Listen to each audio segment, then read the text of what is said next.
Hey, everybody, welcome to Noir Bar live from the Chase District in Noir City in the year of our Lord 1942.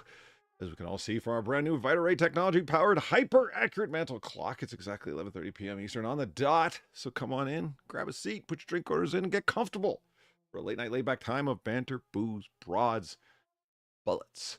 And joining me at the bar tonight is Far. Far, how you doing? Hello. I'm all right, thank you. Yeah, things are good. Things are Yeah. okay. Yeah. They're not Yeah, bad. things are fine. Yeah. Well, I mean, I wouldn't say they're terrible. Nice. Yeah. What was How that? are you? What was Are that? you craving the grave? Yeah.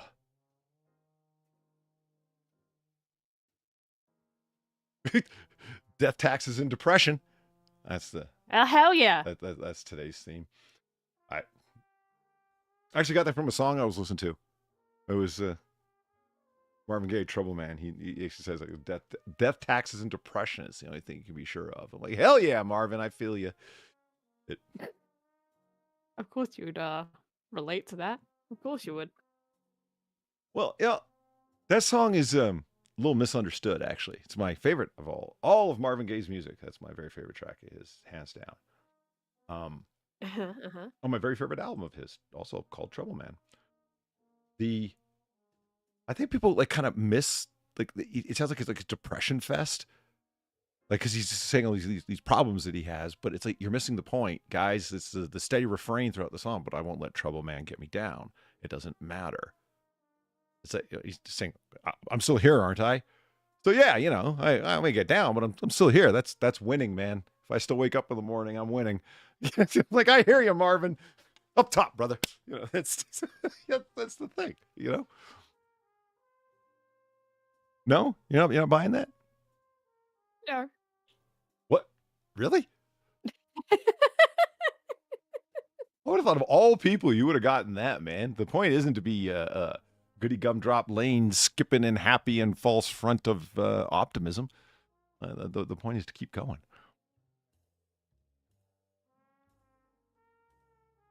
I mean, you can keep going and just pretend you're fine. Yes, you can do that, yes. But why? I don't know, for shits and giggles. Do you really find that fun? I don't know, only one way to find out. You're making me think to like the Wojak meme with like the happy mask on top of like the crying, screaming, seething face. Yeah, right. But you're not the seething face. You're like the depressed, crying face with like the glowy, happy mask on top. What is that? You say that's a good thing? That's not a good thing. That's a bad meme. I know, seems like a great time to be. So the mask slipping? Is that what's going on? No, because if your mask slips, you're just gonna be like crying. That's not cool. It's my mask slips. I'm just start crying live on stream. Sure, yeah. Yeah. My mask slips. It's just a depressed Neolithic. Yeah, ancient. Neolithic. Yeah, Neolithic. Depressed nihilistic rants. That's all you're gonna get. All I'm thinking now is like a really depressed caveman. Well, sitting in the corner, he's just like, oh. If anyone was going to be depressed, don't they have cause? I mean, yeah, they live in the Stone Age. Right. No shit. I mean, what do they got to look forward to? Another saber-toothed tiger attack? I mean, the next course of mammoth meat, maybe? I don't know. Okay, I'd be excited about mammoth meat. That is pretty exciting. That's all they have to look forward to. Just mammoth meat. What? And not dying. Is a woolly mammoth even closely related to an elephant? Or does it just look like they are? Do you know what I mean? I don't remember. Because if they're closely related, I kind of want to eat an elephant. Can you eat elephants? Do people eat elephants? Do you mean should you? Because yeah, of course you can. Yeah, I mean, but yeah, no, I get what you mean. Do people... Okay, yeah, you look up if you eat them. I'll look up whether or not. Okay. No, I just want to say, right? I have two things here for do people, right? Where it autofills. Do people live in Antarctica? And the second one is do people see you inverted? Like emotionally or visual distortion? I think visual distortion. They mean like what does an okay? I need to see. Does an inverted person have like guts on the outside, or are they like turned inside out like a tesseract? Oh my god, yes! People see you in a way that is not flipped, meaning your features appear on the opposite side compared to how you see yourself in a mirror. Oh. No fucking shit! Gotcha. I mean, yeah? Do people not realize that? Yeah! You can get hit with the fifth, twisted with the biscuit, blasted with the ratchet, jack with the mac, body with the shotty, dump with the pump, rock with the clock, sprayed with the K, dome with the chrome, down with the pound, tap with the strap, whack with the gat, duster with the musket, tag with the mag, wet with the Intratec, bled with the lead. Woo! Good times. What an exciting way to start a night. Gunner Berdingle, you magnificent bastard. Thank you for the $25. Polly, how's it going, bud? Okay. You know. Oh, let's go with Far's theory of life. It's going fucking wonderfully. It's great. Everything couldn't be just so good. Just fuck yeah. See, if you lie to yourself, it might come true. Feels so phony. Good. It's just beginning. Hold so on, real quick. Almost done. How's it going, bud? Going pretty good, man. Stopping by the world's greatest bar. It is. Thank you very much. Glad to always glad to have you here. Been doing any paint lately? I sent you a picture on Discord of what I've been working on, and deep down inside, we all crave the grave. I know. That was the secret that Far and I came across with that pithy little saying. Excuse me. Sorry, it's just ninja stuck up on me, man. You know, we say that, and people, half of all people agree. You'd be surprised, man. But as for have I done any painting lately? No, I haven't. Not after I did the priming those minis, but I am. I got my reloading bench cleaned off, and I'm gonna do. I think just for shits and giggles, isn't that the way Far put the reason that she pretends to not be wholly depressed? I think I'm going to do some test streams up on my channel, even though I'm not really sure that I'm going to do my painting streams on my Polydub main channel.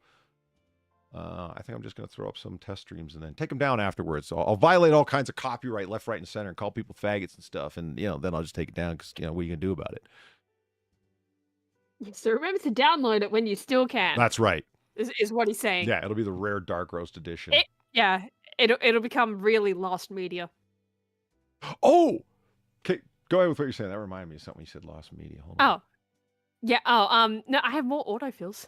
So do people eat, right? Yeah. Yeah, on to our DuckDuckGo section of the stream. Do people eat dogs? Do people eat cats? Yes. Do people eat jellyfish? Do Yep. people eat capybara? Do people eat placenta? Oh, no, God, I hope turtles? not.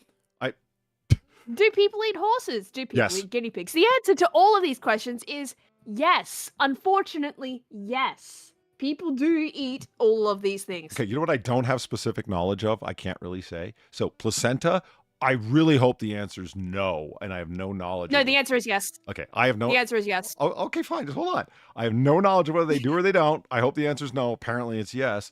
And then the last one was... I'm sorry, what was the last one as well? Guinea pigs. Guinea pig. I have no knowledge of that. But I can actually name specifically where I know that people eat everything else from. And I personally have eaten jellyfish on that list, and that's it. Yeah, I don't want to eat that. But yeah, people eat guinea pigs as well. That is I think that's a traditional thing in South America or wherever the fuck guinea pigs are native to. Really? Yeah, You're I'm so pretty drunk, sure. You can't hit nothing. You're probably seeing double. I have 2 guns. One for each of you. And wait for it. There it is. Did that come through? No. Yeah. Well, no, It came through for me. Garter Dingle, thanks for the buck. Do the paint stream, you fucking faggot. See, it didn't come through. I told you. That was asterisked out. I've been waiting for those. No. It's funny. It showed up for me here, but not for them there. Huh. Yeah. Okay. You know who the real polywords are? NBC Universal. For taking down Noir Bar last week when I showed an SNL skit. You fuckers. You petty bastards. Yeah, they did do that. Well, they did do that. Yeah. It was Garters Dingle that pointed out first on Twitter, right? I think so, yeah. Yeah. Whoever pointed it out first, thank you very much. Because then I was like, then I knew. Otherwise, I wouldn't have known. And, well, I mean, I might have only found out like the day after that. Yeah. When I way later. Yeah, when I went over to my YouTube studio for whatever reason. But then I was able to clip it out like that night because there isn't really much to do about it when something like they didn't. I don't even understand that works. That's got to be a backroom handshake deal that major fucking like NBC Universal, for example, have with YouTube, that they can hit you but not hard strike you where it's a strike on your channel, but they can take down the video where you can't even play it. I think that's actually so I think back in the day when they started actually striking people down, they did actually used to take down entire channels. Really? Yeah, they did used to do that, if I remember correctly. I think nowadays it's actually just way more lenient because so many people complained, right? Because back in the day, you'd have like 3 chances and you would be out. Yeah. And now it's just the video gets taken down. That's about it, which is annoying. Well, I don't like that happens. But it still it says now, like it did for me a week ago, this is not a hard strike against your channel. And it's like, so what do you got to do to earn a hard strike then? I don't know. That's the thing. I know it used to be exactly that back in the day, that you would, violate copyright. Yeah. And that's why a lot of people, I think a lot of older YouTubers are still a bit antsy about that kind of thing. Because it did used to be a hard rule, right? Yeah. I had 3. It was your channel, yeah. I mean, I've in my entire time on YouTube, I've gotten one and only one. It was on the exploding whale video. Oh, God. Yeah, fuck the exploding whale video. But I know with that's probably the reason why a YouTube channel I had in my youth is gone, because I just made AMVs. Yeah, depending on who, that'll do it. Yeah. Yeah, it definitely got fucking purged during that. Definitely. 100%. No way it didn't. We used Britney Spears' Circus one time. Yeah, of course. It's gone. Goodbye. Is that an album? No, it's a song. Is it? Yeah, that is a song. I think that's what it's called. I don't know. It's been a long time since I've ever even listened to that song. So. Yeah, there it is. Britney Spears' Circus. Yeah. I mean, I know through just sheer cultural osmosis a whole fuck ton of Britney Spears songs. Like, you know what I mean? Yeah. I'm a boom slave for you. And all of her stupid shit. But I don't know this one. Well, listen. I probably do. I just don't know it by its name. Let's see. Oh, God. That's not a good look, Brittany. Oh, get on with it. By the way, people do eat elephant meat. Yeah, I don't know that song. Good. It's not in my mind. What? It's good that people eat elephant meat? What? No, that I don't know that Britney Spears song. Oh, okay. Because, yeah, people eat elephant meat. You know what it sounded like? Madonna in her later career, where everything was like electronic. It sounded like her James Bond theme song. Really? Mm-hmm. I mean, again, I haven't heard that song in a long ass time, but I don't remember it being bad. But again, that would line up with a whole bunch of shit I remember from being a teenager and not thinking it was bad, and then looking back on it now and being like, holy crap, I actually like this garbage. Well, you know what? In all fairness, that works that way with me with some music, but not with other music. Other music I go back and listen to. Wow, I really had my head on straight in high school. This is awesome. So. I mean, maybe your taste absolutely sucked, period. Mine didn't. Yeah, I don't think mine did. I don't think. Well, I'm not going to start reminding you of things you told me you listened to back in the day, because you're not responsible for that, damn it. Okay. I mean, you kind of are, but I'm not going to make you pay for it live on stream. Have I told you shit I listened to back then? Because I don't think I have. Yeah, you have. And sure. I mean, here and Really? there. I'm not saying you give me a complete list of everything you listen to. Here's Yeah, my. here's the incredibly long list of all the songs that I had on my iPod back in the day that I'd listen to on my bike. Yeah, here you go. Have it. No, you Have didn't. at it. You did not give me your childhood embarrass me. discography. It's true. Okay, fuck. Yeah.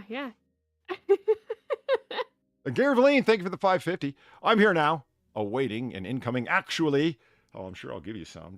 You just be patient. They'll come along. Okay, so so do people eat elephant? What was the outcome? Yes. They do. Yeah, that was the answer. Yes. Are elephants and mammoths related? Was that your one? Yes. The answer I got is they are closely related, particularly Asian elephants, with whom they Okay. share a common ancestor. They lived about 6 million years ago. Genetic studies show that mammoths and Asian elephants have a high percentage of mitochondrial DNA in common, indicating a close evolutionary relationship. So, let's eat some elephant, and we'll know what woolly mammoth tastes like. That's my goal. Hell yeah. That's why. I mean, I don't want to eat elephants. There's nothing I got against them. Yeah, you're not like me with my vendetta against horses or anything. That's right. That's It's not right. even really yeah. a vendetta. I just don't like horses. Well, if it's to the They're point not where you want to buckets. destroy them through digestion, I would call it an enemy thing. Yeah. I mean, no, I just don't like horses. It's not like it's the quokka thing all over again, you know? It's just more of a, if the opportunity presented itself, I would totally eat a horse. So would I. I would, Yeah. chat, I was trying to explain to Far why most Americans would view it as an act of moral turpitude to eat a horse. That it would just be like, it's wrong. And then Far went off into her,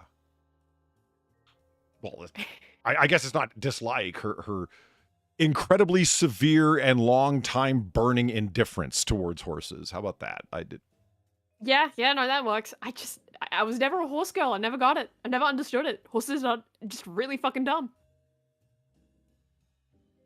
In my opinion, anyway.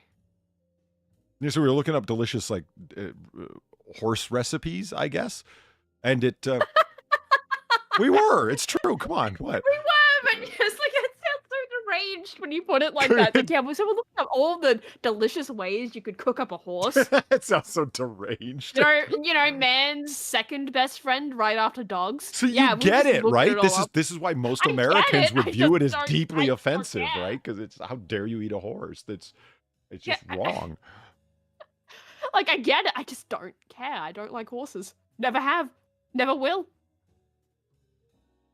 You're not allowed to eat horse according to the Old Testament. Well, yeah, no cloven hoof, but just saying.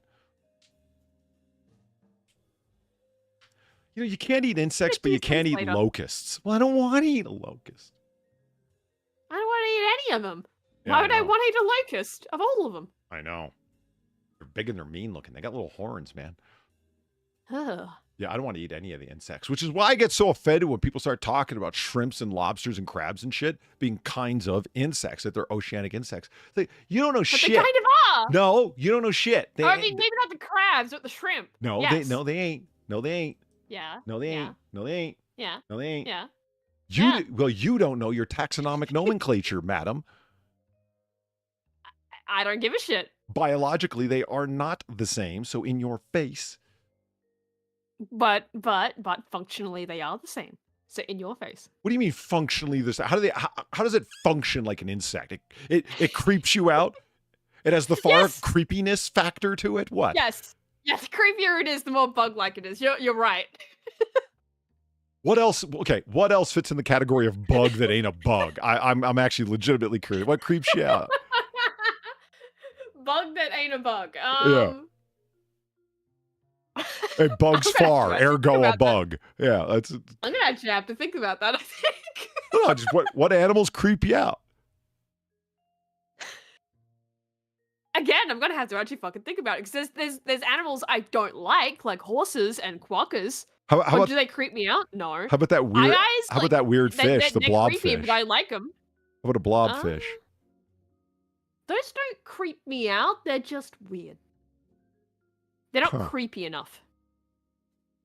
Like to give an idea of how hard that might be for me to figure out animal that is creepy. Have you ever seen an eye? No, not that I know of. Yeah, they're creepy looking guys, but I actually think they're kind of cute. And I know I'm weird for that. I know I'm incredibly fucking weird for that. So that's what we're working with. Okay, so how do you spell I? Is it just letter I, letter I? AYE Oh. dash AYE. Okay.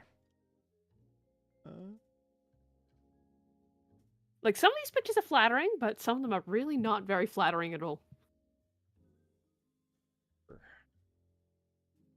Oh, it looks like it lives in Madagascar.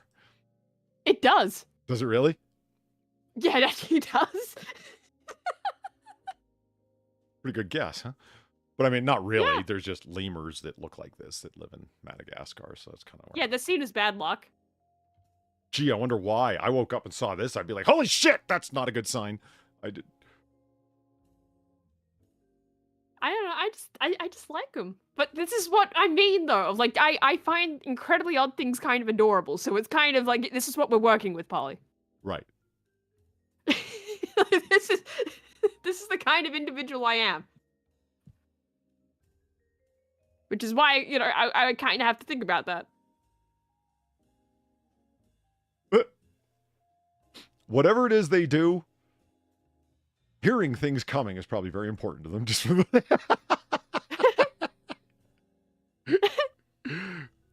You know what I don't get about rabbits? Rabbits don't have big ears. They've got long ears. Yeah. You know what I mean? So it's not like they're you know, it's like, oh, they got big ears to be able to, like, you know, hear a lot because they are right in the center of the food chain after all. And they got lots of predators and so on. And predators that tend to prey on them are also extremely ravenous. They eat a whole bunch of them. So thus they deliver large litter. Yeah, there's a whole bunch of rabbits. But you know, sort of like combination both ways is the way evolutionary biologists argue, right? It's like they have large litters because if they didn't, they simply wouldn't be around anymore. You know what I mean? So it's like, you know, that the ones that could deliver large litters were the ones that survived. Therefore, their descendants also give large litters multiple times a year, etc. It's like, okay, but this animal right here, the this thing looks like it needs to hear shit. Because look at the size of them fucking ears. Okay, rabbits just have long ears. So I've kind of always wondered, never looked into it. Are the sounds that they're hearing best captured by long but not big ears? They only need to hear long wave sounds, and thus their ears don't need to be long. They just are big. They just need to be long. You see what I mean? I don't know. I don't know. You ate one in Belgium? Really? Huh. They eat horse steak in Belgium? No, eyes. No. I highly doubt they ate an eye in Belgium. They're hotly sought after. I'm pretty sure they're critically endangered. Is it? Could something technically be critically endangered if it only ever lived on one tiny island, so there just aren't many of them? I mean, yeah, considering apparently they're killed on sight by the locals because they're seen as just that bad luck. That much bad luck. Look at this. It's like Return to Monk, but like Return to I. Yeah. Yeah, reject modernity. Return to I. Yeah. And look, he's got a long, spindly middle finger just to tell you to fuck off. You see that? Yeah. Yeah. They use that to eat insects. How? Oh, what do you mean? They stab them with their finger. You're kidding? What? It's not that I'm sharp. pretty sure that's how it works. I was talking horse in Belgium. Ah. Chocolate horse. Yes, the mythical chocolate horse. Yeah. Delicious.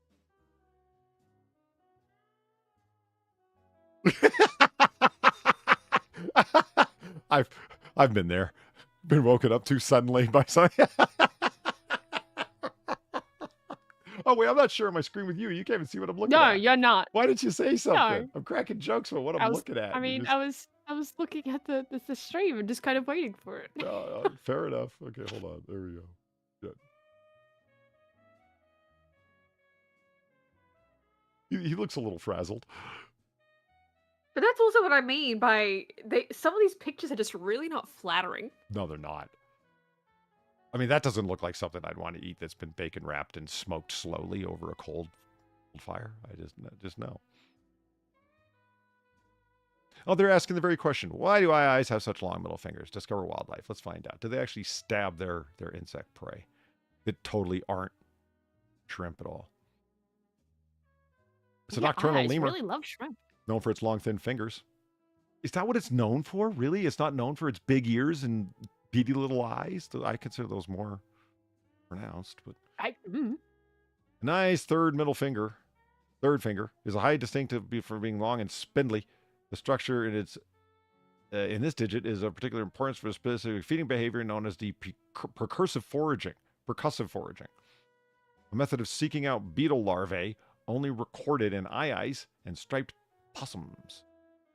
An individual taps on the length of wood at a rate of up to 8 times per second and listens for an echo that suggests the presence of a chamber underneath. So they wood tapping. They beating out they're thumping out the rhythm. If a cavity's detected, the eye uses its specialized teeth to gnaw an entry hole and then inserts its finger to probe for its prey. Its uniquely designed ball and socket joint allows the necessary rotation and flexibility. Fuck.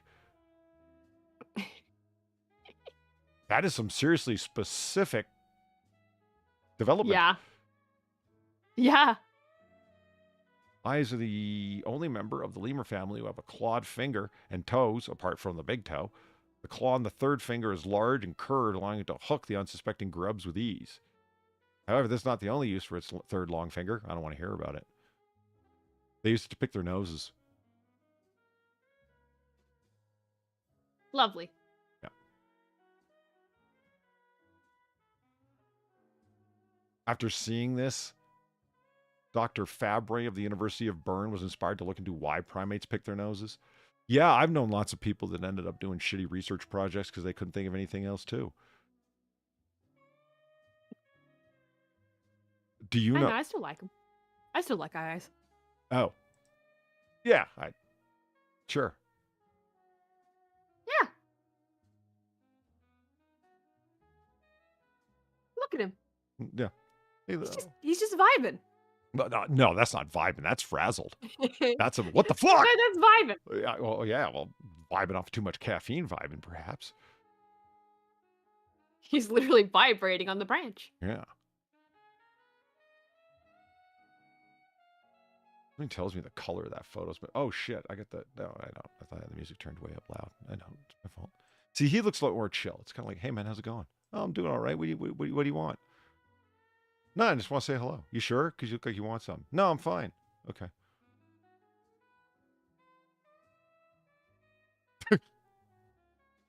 You took my beetles. My beetles. Why is the eye Give me my Madagascar's beetles. strangest primate? I don't know. Is are they? Are they actually the strangest primate? I mean, the finger, yeah. I don't know. Madagascar's got some weird creatures on it, man.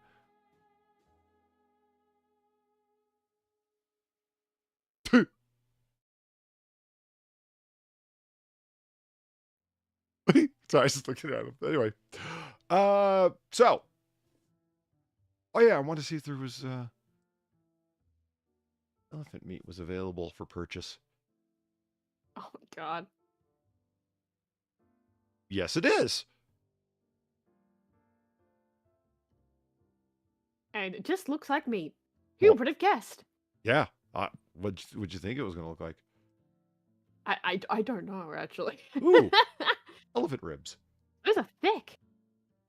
Yeah, Oh, they damn. are.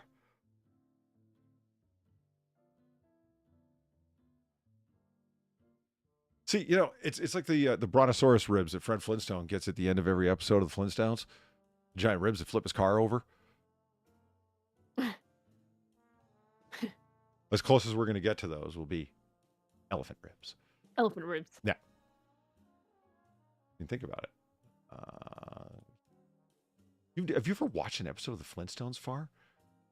When I was a kid, yeah. Zoomer. I mean, what? What? I watched it as a kid. I just don't really remember it. Why would I fucking remember that? Oh, because it's the way every single episode ended. Fred went to a drive-in with Wilma, and he gets the order of brontosaurus ribs, and they put it on the side of his car, and it flips it over. Yeah, I do not remember that. Oh, wow. I never noticed that.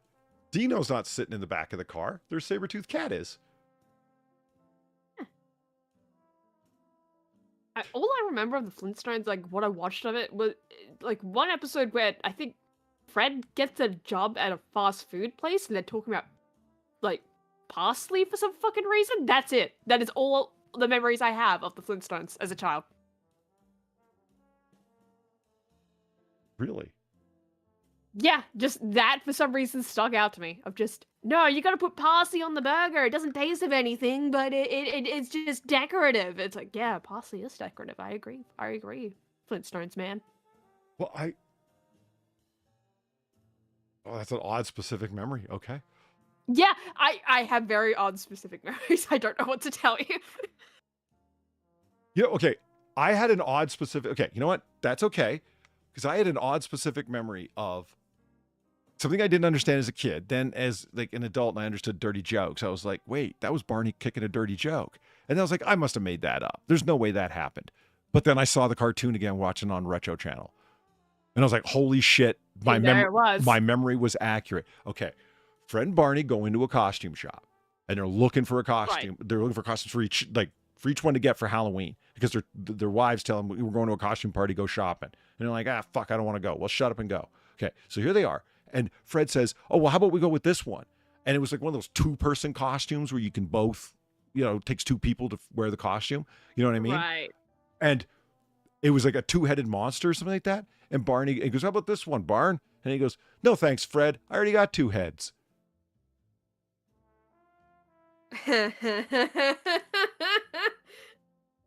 Oh, wow. And I was like, okay. How the hell did that get past the censors? And I'm like, now as an adult, I'm like, okay, I think I get the joke, but like, it's more like, what else could that possibly be? That's not a double innuendo. That's simply that's just Barney talking about his dick.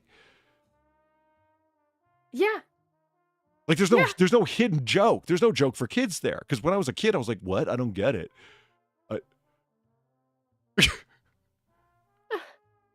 Again, how the hell did that get past the censors?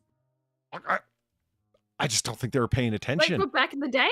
Yeah, I just don't think they were paying attention. Because it's kind of vague, if you know what I mean. It just sort of moves past it. Oh, holy shit, look at that. There's a steak. Reaper-sized steak. It's tiny. Right yeah.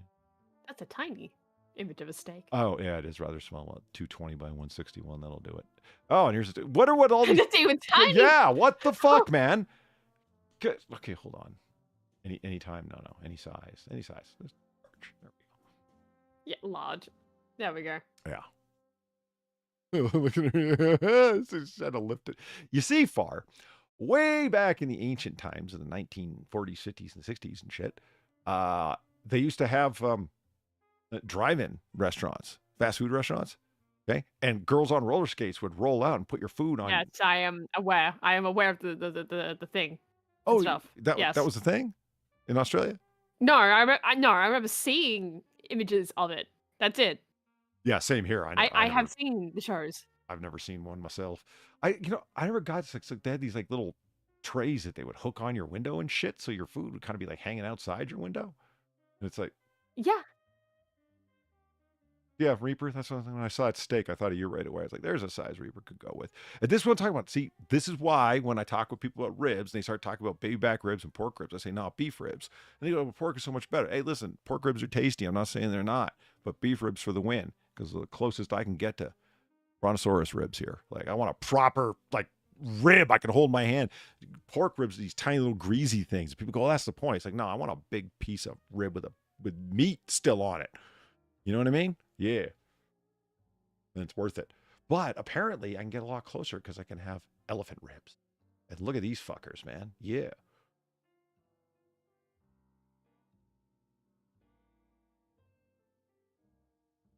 Reject pork ribs. Return to elephant.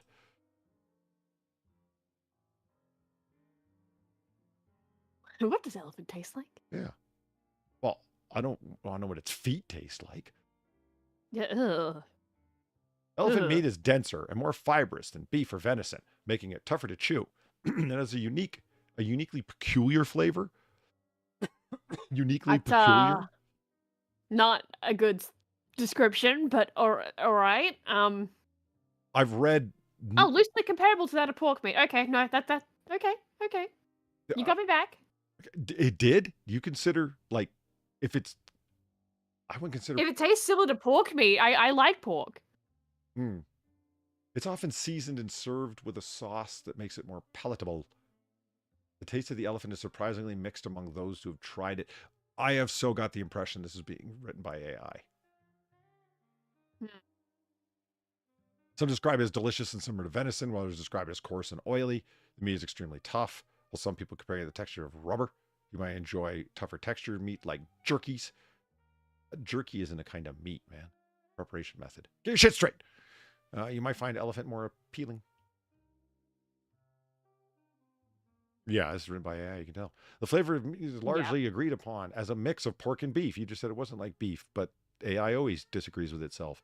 And is so really general that it can't be wrong. You know what I mean? That's just very indicative. Final thoughts. Yeah, and then it comes to a stupid summary of saying everything. Yeah, this is just... Learn more about grilling. The AI just wants to grill. Yeah. I've Fanta grilled, have you? No. No? No, neither have I. I'm just what the kind of Fanta here for. Does Fanta have caffeine? Does Fanta have caffeine? I'm going to say no. I'm going to say no. I think the answer is no. Does Fant... Oh my god, you're not going to believe this.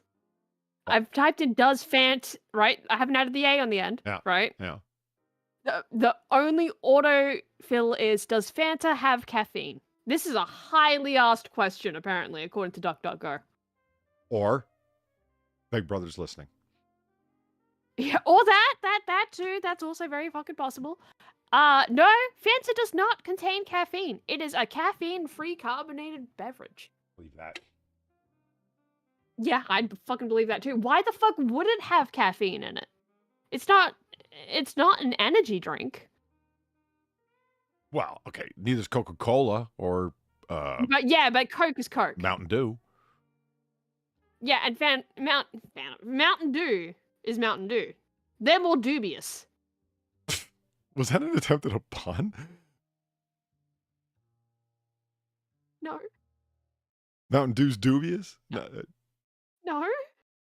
Okay. Fuck. Why? Okay. I mean, help me understand why Mountain Dew and Coca-Cola are dubious. Because they have, like, Coke is Coke. People use that to clean shit. And Mountain Dew just has a shitty reputation.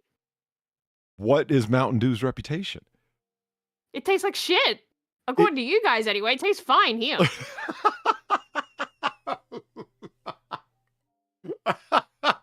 I've said that Mountain Dew tastes like shit. I think it tastes musty and weird. But, I have heard so many Americans say that, though. That they don't like Mountain Dew and it tastes like crap. I don't know. It's popular with gamers. Ask Zelthor. Is it, though? Is it, though? Or is it just what they're willing to tolerate? I don't know. I believed Zelthor when he told me that. I don't know. Yeah, I don't know either. But I do know one thing. It tastes completely fine here. How do you know it's not just your weird taste? Because no one complains about it here. Literally, no one complains about Mountain Dew here. It is a solely American thing to complain about Mountain Dew. Yeah, but you guys also put beets on burgers. What the hell do you know about good taste? We don't put corn syrup in our soft drinks. Yeah, starters. Go on. Thank you, King of Valine, for the $5. The next time I go to Montana, I'll hit up the emu farm. If it's good, you can seek revenge for your people. Just get a nice Kaiser roll and add your desired toppings.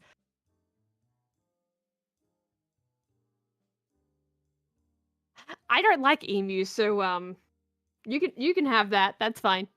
That's fine. So you brought up something that I've had an ostrich burger. It was, yeah, I have, and it was fine, but that doesn't really mean much because there's this joint that's like not too far from me. It's like on the other side of town, but it's not like 2 towns over or anything. Where they have a bunch of exotic burgers if you want them, and I've ordered a bunch of different ones, and the ostrich one was fine. It wasn't bad. But once you grind a meat into a ground meat and season it, it kind of ends up tasting like a lot of other things. Do you know what I mean? So like, it wasn't bad, Yeah. but it tasted like the ground turkey burger, honestly. So was it good? Yeah, it was good. It was very good. But what does that really mean? It just tasted like the ground turkey burger. So, big deal. I mean, it tastes like bird. Right. It tastes like ground poultry. Yeah, it just tastes like bird. Yeah. And so what Yeah, ends up, what people end every up saying time I've is like, tried, sorry. what people end up saying there, like the ones that they really like, and me too, are the ones that don't taste like anything else. So the alligator burger, that's good. Why? Because it doesn't taste like the poultry burger or the beef burger. It's kind of hard to describe. It tastes like alligator, which is awesome. Okay, you were saying. Yeah, I mean, every time I've tried emu, and by extension kangaroo, because for some reason they're always both there, right? When it's being offered. All right.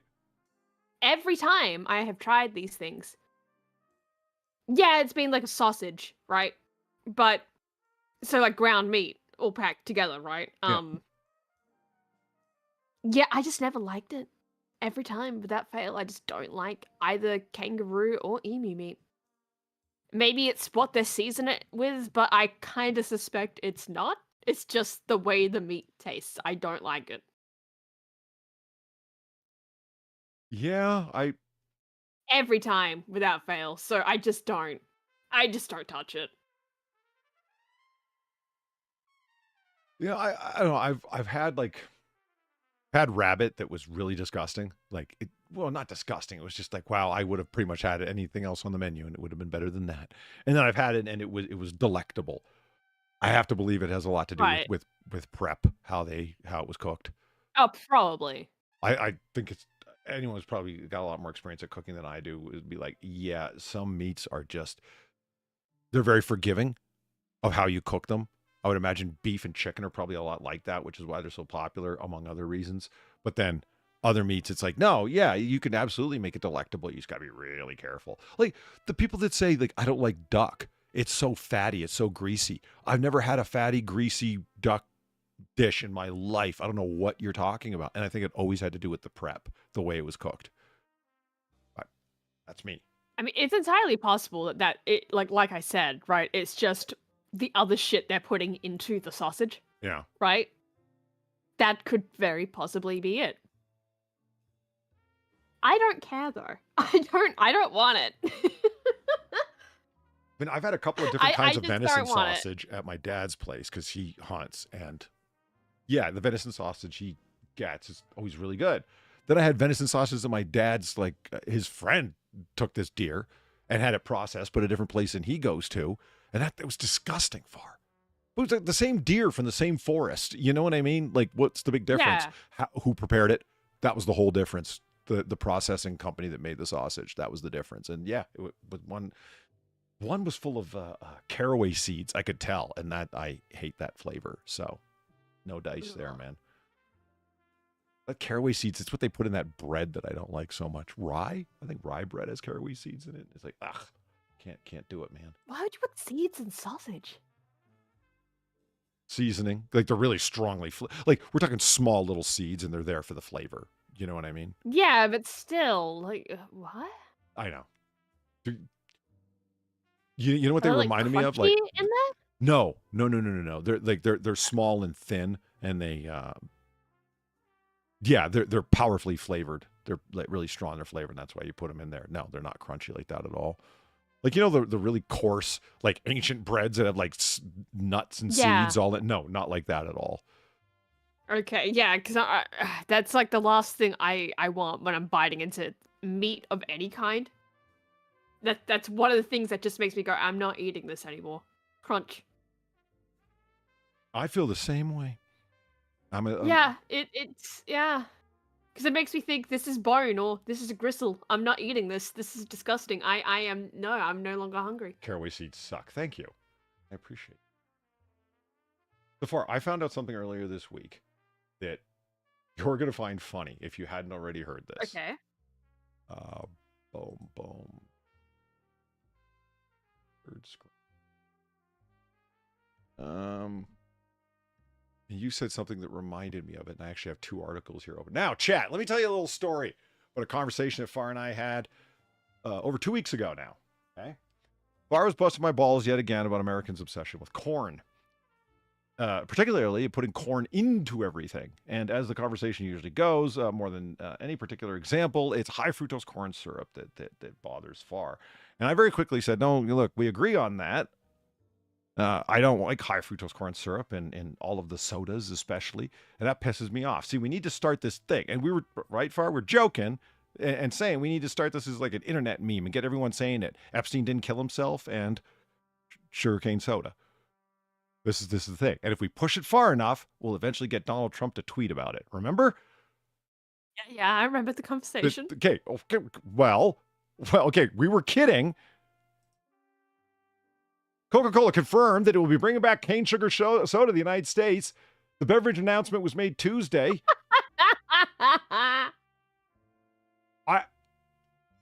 You're right. I do find this funny. Why are they bringing it back? Because Donald Trump tweeted about it, Far. As Food and Wine reported last week, Trump posted on True Social July 16th. Our conversation was prior to that, Far. It was. Prior to any announcement of the brand stating that speaking to Coca-Cola about the real cane sugar and Coke in the United States, and they have agreed to bring it back, the president said. Make Coca-Cola great again. Yes, we were just ahead of the curve by days, Far. Days, I tell you. Oh, that is great. That is fucking great. Oh, shit, I wasn't sharing the screen. There we are. Yeah, Coca-Cola releasing sugarcane in the States, but it's not ditching corn syrup entirely. No, it's just going to have Of course not. No, they wouldn't do that. Cane sugar is the way to go in Coke. You're damn right it is. I'm look, this is in no way our responsibility, but I'm taking credit. It's prophet of cringe striking again. It is. It is. Far new to bring it up at the right time, and I felt provoked and said, look, here's the plan. We got to start talking about this. Like I said, Epstein didn't kill himself, and sugarcane cola. That was the joke. And if we push it far enough, we'll get Trump to tweet about it. I said, Far, he'll do it. He's insane. He got rid of paper straws with one executive order. The man will do it. And the fucking guy actually did it. I told you it would work. And look at the results. Sugar Coke. Yeah, man.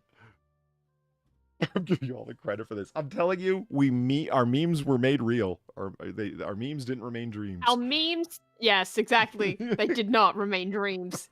They became meme reality. Mm-hmm. Memality, if you will. Yeah. You know, memes are magic. Remember when people post facto created a frog group that had made a song in the 70s about Pepe? Yes. They forced a song into the past and warped reality because of meme magic. I remember. And tortured poor Shia LaBeouf with it. Shia LaBeouf tortured himself with that shit, honestly. Yeah, he asked for it. You will not divide us. Like, at what point do you look at your weird, shitty little project and just kind of go, maybe I should give up on this? Because he should have given up way before he did. Yeah. Well, you mean like before people started, before he felt the need to take it elsewhere, or even before that, you think? Because he moved it to the middle of a field and then okay. I think he should have stopped after the first time it went badly, but he definitely should have stopped by the time that 4chan was literally using airplane flight patterns to find where the flag was. I know, yeah. That should have been a big sign of maybe I should stop this. Yeah. See, the guy who funded it for him, trying to remember his name, the pretend actor, wannabe Renaissance man there. I'm thinking of Leonardo DiCaprio, but that's not what you're talking about. He reads Hemingway far. Yeah, he does, and he goes out and onto beaches and gets filmed by creepy people in changing tents. Yeah. Yeah. And while he's a confirmed Yeah. bachelor, he could get married at any moment. He certainly could. He certainly could. The flag hunt was pretty damn funny, though. Damn right it was. It just, It was funny. I'm not denying that. I'm just saying, logically, he should have given up. Yeah, way earlier. If anybody should have, if anybody was a victim of not leaning into the meme and thus making it more, do you know what I mean? Like behaving in the opposite manner of how you should in the face of memeing, it was him. Like you could do a case. Oh, absolutely. Which is like, it makes it 100% his fault. I'm not saying it's not. It's 100% his fault. But it's like, dude, it was your behavior specifically that encouraged everything that happened. Don't you see that? And no, he didn't at the time. He did not see it. And that's the tragedy. You know what I mean? It's like, dude, man, it was you. Don't you see that? Like it. Well, it's even funnier when you realize that that's just lolcow behavior. Yeah. Yeah. Just because they legitimately don't see that they are the problem in the situation, Like, yeah, maybe people shouldn't be fucking with them. But if they weren't reacting the way that they do, no one would be fucking with them that hard. Yeah. Yeah. And in fact, the people fucking with them would be seen as the losers. Like it's just, it's all how you go about handling the situation. Yeah. Really. It especially because the kind of fucking with that he had was, again, it's such a concentrated version of it. It's not like they were fucking with him at his home. He hadn't been doxxed. You see what I'm saying? Like he was going to the place that they were, his Museum of the Visual Arts or whatever it was called. Like it had to be electronic media, etc. It was like internet art, that kind of thing. So in other words, useless. Yeah. I wouldn't say that. No, that's a little too far. No, have you ever been to like one of those light art display things where it's just like projections and shit? I have. It's impressive at times. Yeah, it is. Yeah, it's Yeah. But I mean, we got to understand, we've done a lot of really bad art here. When you allow for an entire medium like that, one of the unfortunate realities. Oh yeah, there's gonna be some absolute garbage. Yeah, hacks get in. There's gonna be some garbage. You know what I mean? And there is something, there is something artistic about the art is everyone's participation in the thing. It's everyone showing up at the same place saying, he will not divide us. I get it. So, well, who's saying it? It's whoever wants to show up and say it. That becomes the art. It's like, okay, you know what? I see what you're getting at, but you're allowing a 24/7 live stream. Don't you see the problem, Bodie McBoatface? Yeah, once you start getting the internet involved, it can go either one of two ways. Either everyone remains wholesome with it and they gatekeep the fuck out of it, or the more likely option where people are going to fuck with it. Yeah. And no one's going to gatekeep it, because why the fuck would they? This is the internet.com. Right. Like, no, it's a free-for-all. Or at least that's what it should be anyway. I mean, the problem is when that I've seen, and I saw somebody make this argument who had done fine arts as their minor. Whenever you try and gatekeep art in that way, it's whoever the curators are, they're the artists, really. Because they're deciding what goes on display. And that stung when they said that. Like stung like with, holy shit, that's true, isn't it? If you know what I mean. It's like all of the... No, it is. It's like all of the artists who you think are the artists get moved down to the sub-artists. And the real artists are the ones who are picking what goes on the wall or what gets a display. I'm like, ouch. That's true. Fuck. Damn it. And thus it removes the organicness of it. But, would it be, would it destroy the fun You of say shit? drunk, Whoa, you can't shit. hit nothing. You're probably seeing double. Bastard. I have 2 guns. 1 for each of you. Hold on. I'm just gonna capture that. That's one is right there. Oh. Who would randomly fuck with a guy online, BG asks. Yeah, I wonder. It's gonna save that for my records. It's just In all my years online, there's very few things that made it all worth it. That was one of them.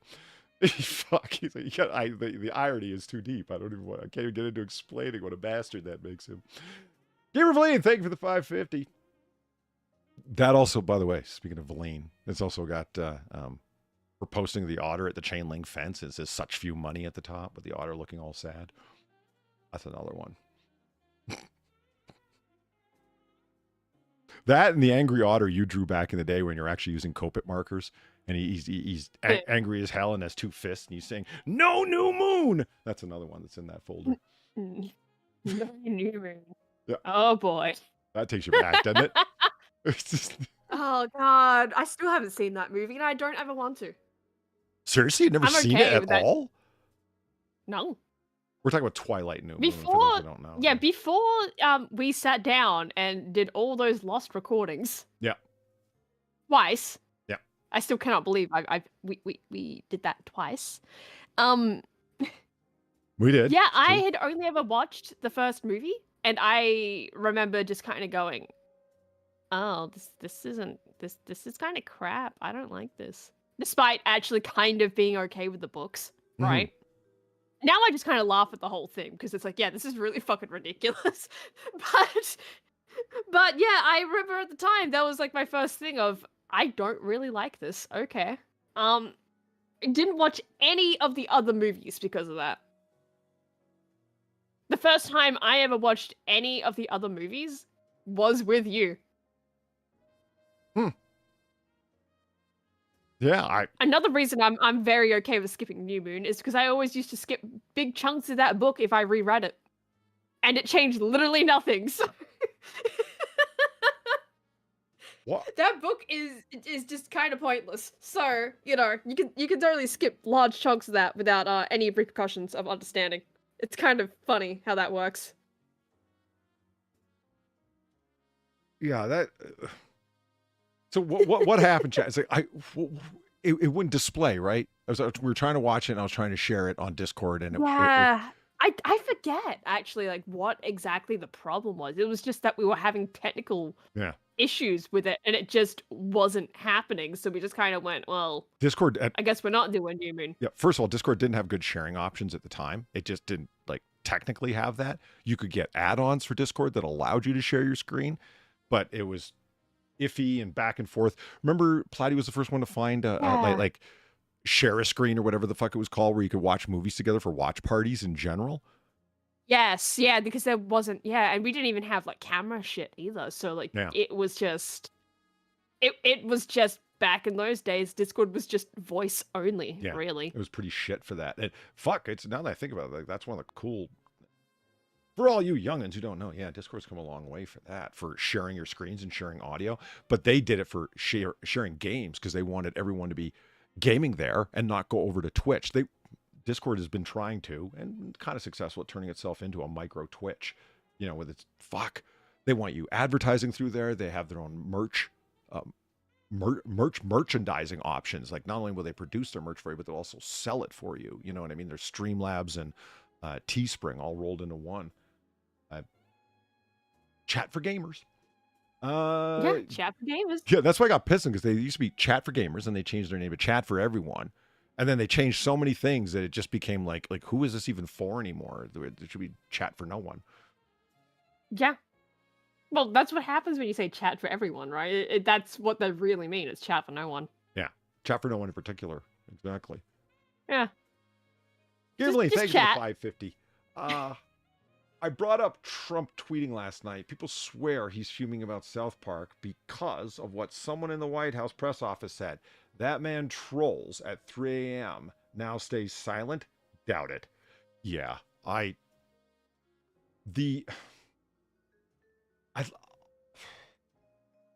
Valine, I watched a video on, so South Park, they skipped last season and then came back and did another new season, and their season opener, as I know you know, it only takes South Park 6 days to create each episode. So they can be very quick to whatever they're currently thinking about or is currently going on in the world or whatever, be highly responsive to it. Like something happened in the news last week, they can have an episode in it next week about it. It's amazing. And they take big advantage of that. It's always extremely current because of that. depending on the episode, it could also make it seem really dated, but that depends. South Park, so it's usually hilarious. Anyway, lots of jokes at Trump's expense for suing. That's what it all comes down to, really, is for him suing various companies and so on. And they trolled him. They fucked with him pretty big. There's this deep fake at the end of it of big fat Trump in the desert stripping down his clothing, and I watched a video where like, oh my God, this is what resistance looks like. This is how Trump, is, they're finally on the right side, and even the people that are irreverent understand what a tyrant Trump is. It's like, oh, fuck off. That's not what's going on there, though. That's like this is Matt Stone and Trey Parker daring, absolutely double, triple daring Trump to come after them, and this could be the end of the episode. No, it's them. It's them taking a deal from Paramount and going, "Oh yeah, you guys kind of suck as well, but we're taking your money, so have fun dealing with this lawsuit."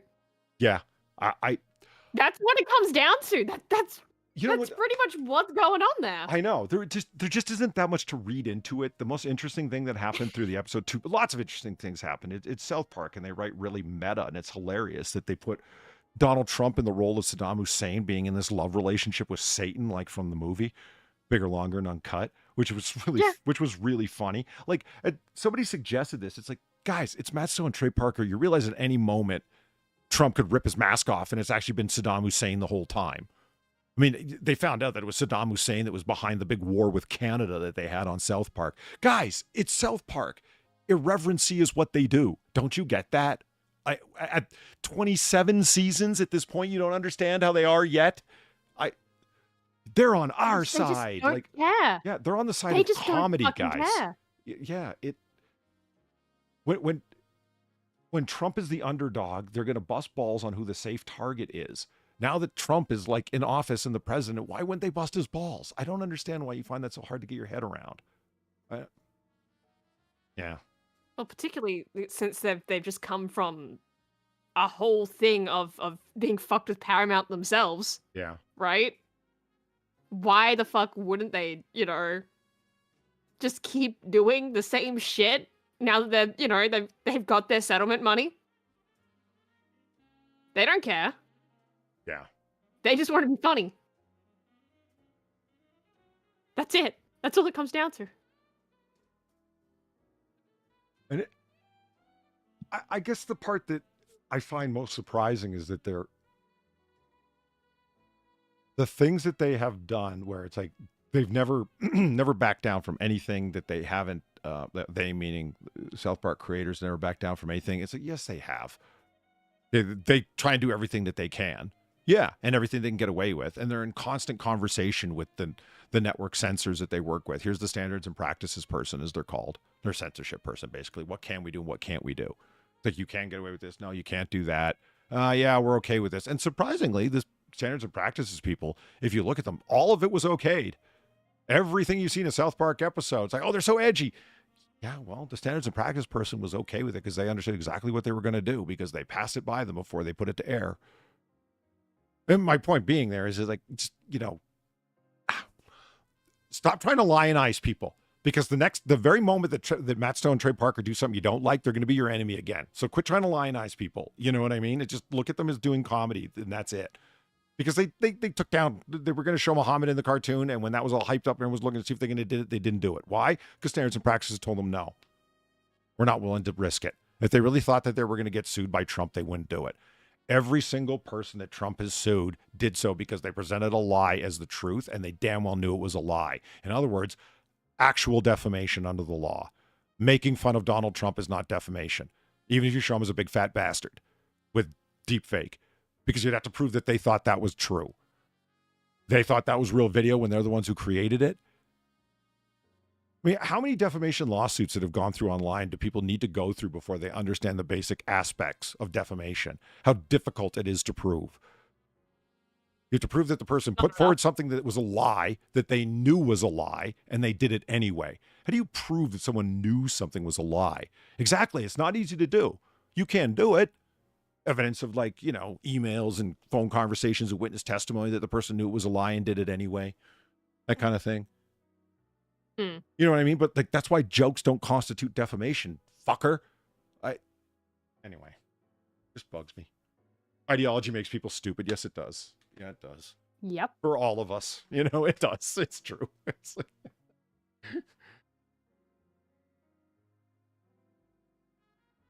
Comedy's not your shield, bro. So far reminded me of something that I hadn't thought about in forever and a day. My screen. Is it here? No. Here they are. Remember these guys? Yeah. You're bringing this up.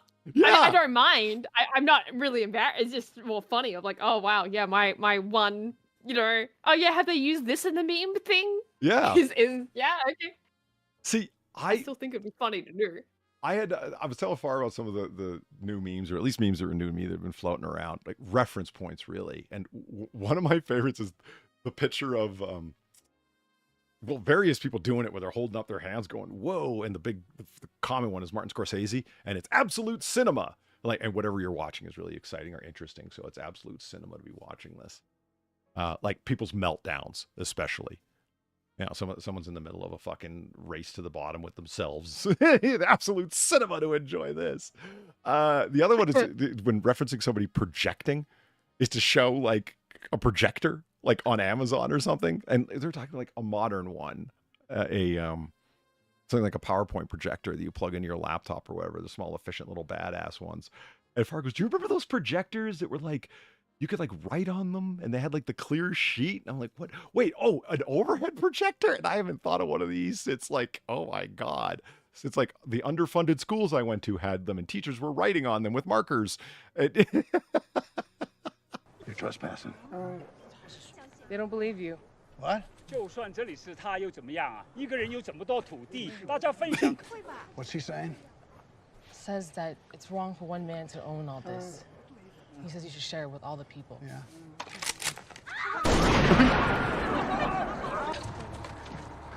This is America. We don't share We land. don't share land here. You've been duttoned. You're trespassing. Can't even believe. What's that? No, I was laughing. Yeah. Thank you for the $40. 1.5 billion. Use liberal talking points about DEI and conversation topics. PC principal telling parents they have no choice about the Bible in schools sounds a lot like the LGBTQ argument book. Yeah, it does. And that's kind of the, so, you know, PC principal. Guys like forcing everybody into like think like this and then think like that. Did PC principal becomes a born-again Christian and is in the same aggressive frat boy way with the same lines, pushing everyone to believe in Christ the way he was pushing everyone to bow down to PC principles or PC, you know, edicts as the principal? Yeah, it's kind of like authoritarian assholes are always the same people, just with a slightly different subject matter. Interesting that. Yeah.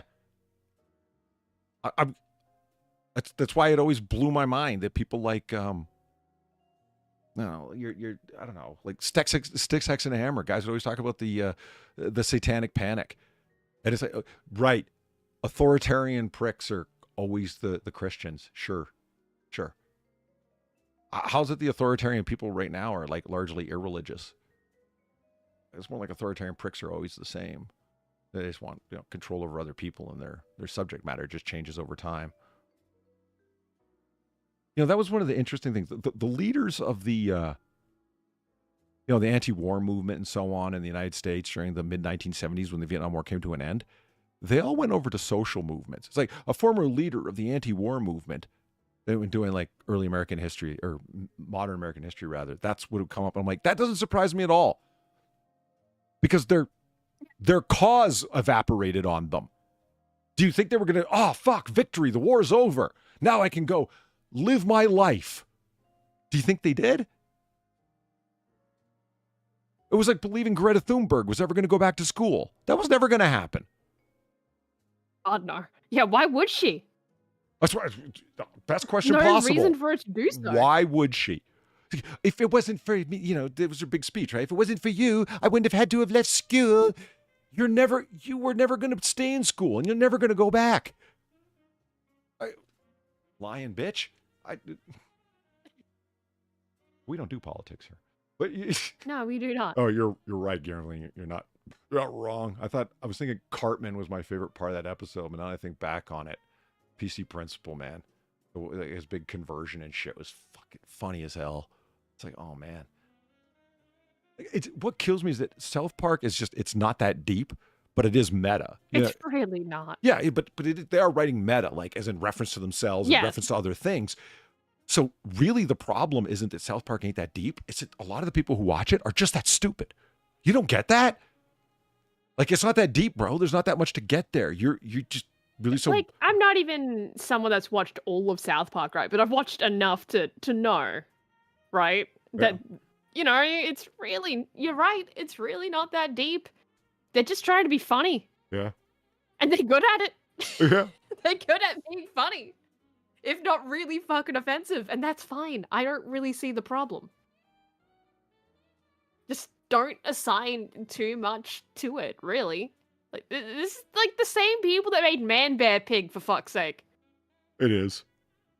Are you really going to try and put, like, interpretation shit into Man Bear Pig?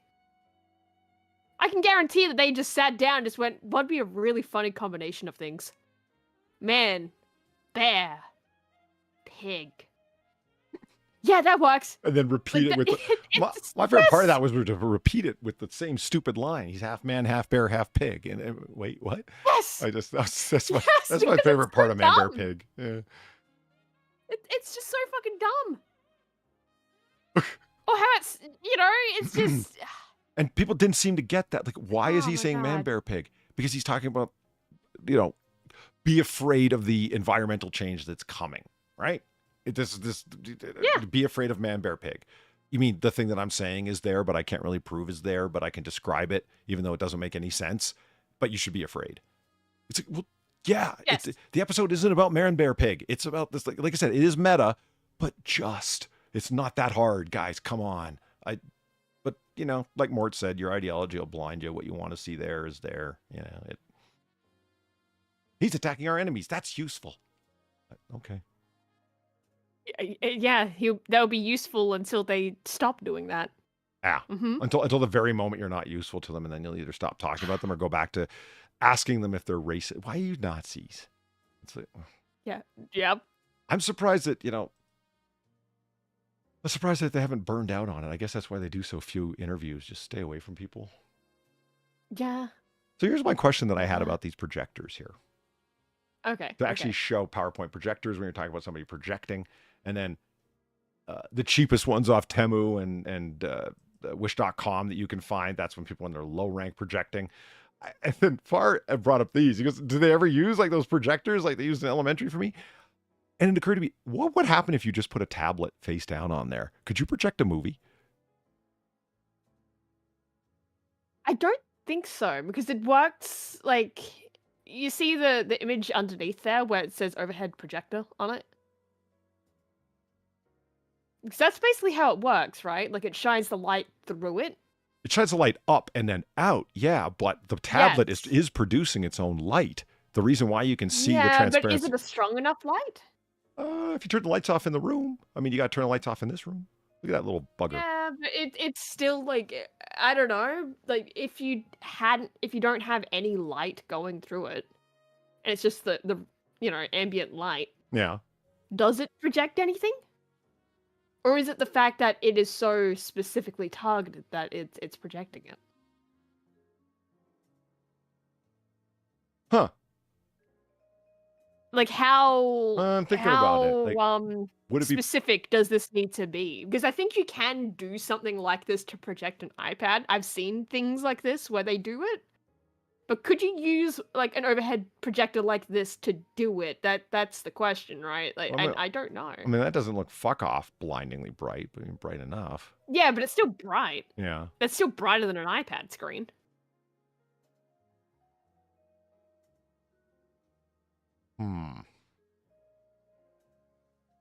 we would probably need to actually have these things in front of us to test Yeah, I'm it, and curious. So don't I think can't be either the of us first one to have- think of this. So like, let's just see. Yeah, I don't think either of us have an iPad or an overhead projector. I mean, I have an iPad, but it hasn't been turned on in like what, months. So I've got a tablet. I ain't got no fucking iPad though. Hey, I could use one of these. have it right next to your microphone. Yeah. My pad has a boom mic specifically made for it. Yeah. I'm not sure exactly what I would use it for, but I would use it. It sucks laying Yeah, back just in screw it bed up holding a next to it. tablet up, because when you fall asleep, it falls over and that wakes you back up. And that's not good. You could have this, like, floating in there. If you ever need to conduct an orchestra, look, they got a little easel version of it. See? Oh, hell yeah. Wonder what the hell this is actually for.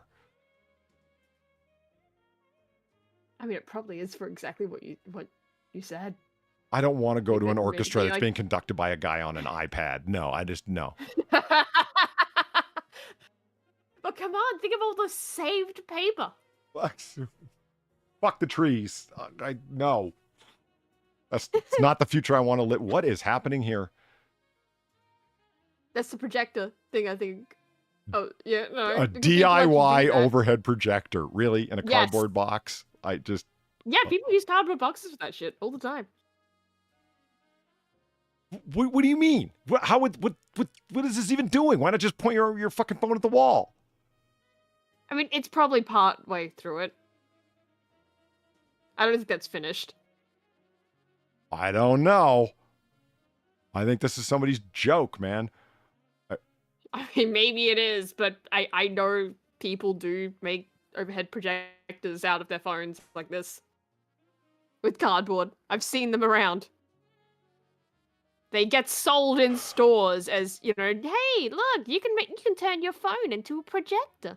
That's amazing. Use this cardboard box. You can make shadow puppets. Oh my god, over projector art. No, this is not. Don't use 1970s technology acting like you have to. No, this is just wrong. I mean, there is a use for this. You could put the thing on there and then like put a piece of paper on the wall and trace over it. It's a great way to enlarge things. That I can see. But I mean, isn't that what light boxes are for? Yeah, but this could just be an advanced light box.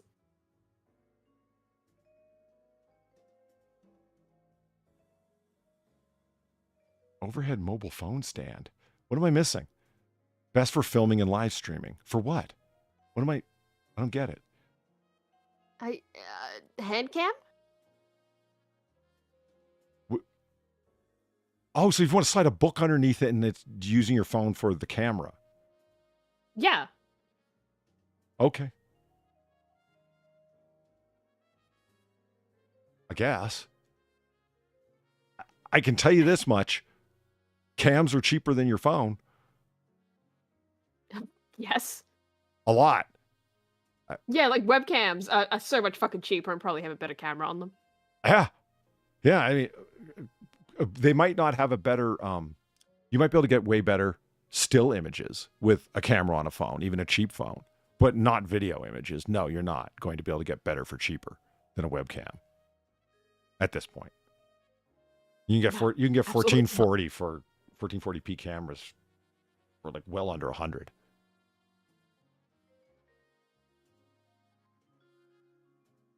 I guess it's just, you've already got a cheap old phone that you want to use for this, maybe? Yeah, I guess. Yeah. Check out opaque projectors.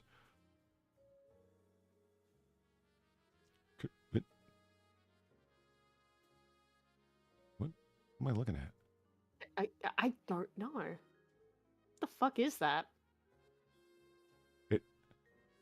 Is that a way of connecting your iPad to a TV screen? Because that's what it looks like in the background there. It does. I just don't understand what's going on with this setup here in the front, in the foreground. Like, it really does just look like they're projecting the iPad onto the screen. Okay. Yeah. Okay, but what's going on here in the back? And what's with this extra Yeah, device what attached is to the that? back of this iPad? I don't get it. Yeah, that's what I keep seeing. Like, that's what my eye keeps getting drawn to. Like, what the fuck is that? like an extra battery or something? That's what I was saying. Is like that's just an extra battery pack, so it doesn't draw your battery's life out on you. The iPad wireless protector. Oh, is it a wireless thing? When is this from? 2012. Yeah, okay, that tracks. That does track of why that is so fucking bulky, but what the fuck?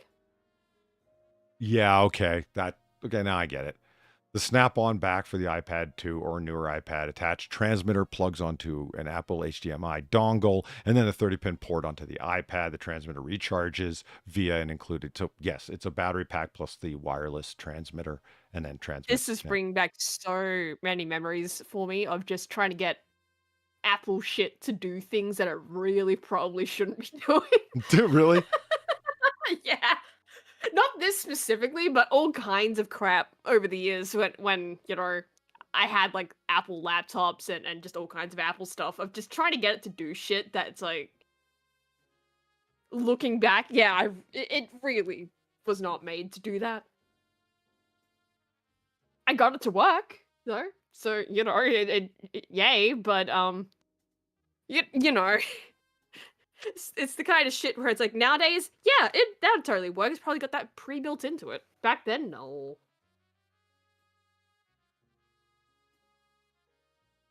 I don't. It's one thing I discovered. I only realized just how little development was done for tablet apps until after I got a tablet. That was a really disappointing find for me. Like, holy shit, there is no separate. Everything is done for computers or phones, but mostly phones for apps. Yeah. It's just, why do they even produce tablets? Because they don't produce software for them. Not really. They don't even.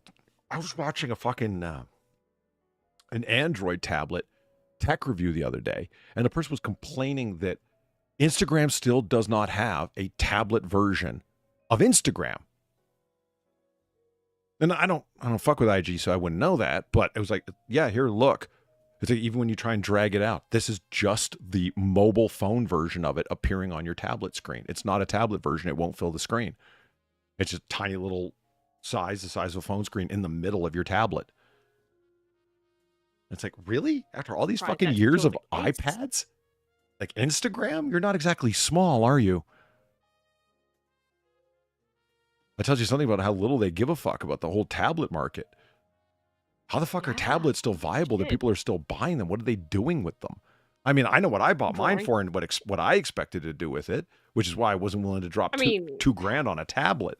You know, yeah, I mean, well, in my case, my tablet, which again, I haven't turned it on in months because I kind of, you know, have a different thing for this now. But drawing, that'd be a big one. There's a lot of art stuff that can be done on tablets that is just, you know, quick, simple, easy, right? Mm-hmm. That would be one market. I can just think off the top of my head. General note taking, I guess, maybe, but it's anything else where it's you could just use your phone for it. Yeah, just use your phone. I just use it for adult media. Yeah. Well, great. You know what I'm saying? Like, you know, let iPads raise your kids. I would be willing to bet that the majority of app development that's done for tablets is done for children's apps. Oh, absolutely. It would have to be. You know what I mean? Let the iPad kiddies rejoice. Here you go. Yeah. Because when you're on your tablet and you go to like the Google Play Store, for example, you can sort for apps that are specific for tablets. And holy shit, there's nothing. All of a sudden, like the amount of apps, just like it's the Google Play Store. You think it'd just be like overflowing with apps like it is in every direction. When you're there on your phone, it absolutely is. Go there on your tablet and sort for tablet apps. Just fucking terrible. Because none of them care, I guess. The things that people try and do on their phones fucking amaze me. It's like, why are you doing Photoshop essentials for your phone? Okay, look, at a certain point you need to fuck off and go on an actual computer. Photoshop on your phone? Come on, man. What are you doing? It's like, well, I just need to quick fix these photos. And it's like, well, I guess that's true. 98% of that which is done on Photoshop is people altering their fucking Facebook and avatar selfies and shit. Don't people realize that when they digitally alter a photograph on their phone, everyone can tell? Don't they know that? Your eyes look weird and distorted. Yeah. It's clear that an AI model has gone over this picture and like repositioned everything. You look Frankenstein-y. They probably just don't care. Yeah. Well, I mean, your face is clear and without a single blemish. And I think that was the goal. Most likely, yeah. That's all they seem to really give a fuck about. Yeah, completely cleaned up. It made their skin perfectly clear. And I think that's all they were. And made their face less fat. It thins out their face, removes chubby cheeks, and it embiggenates your eyes.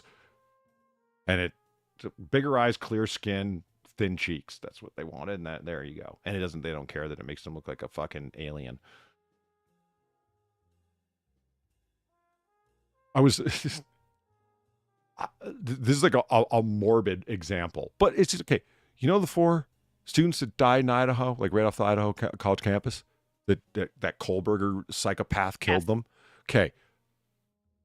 You guys got to find different photos of those girls to start showing, man.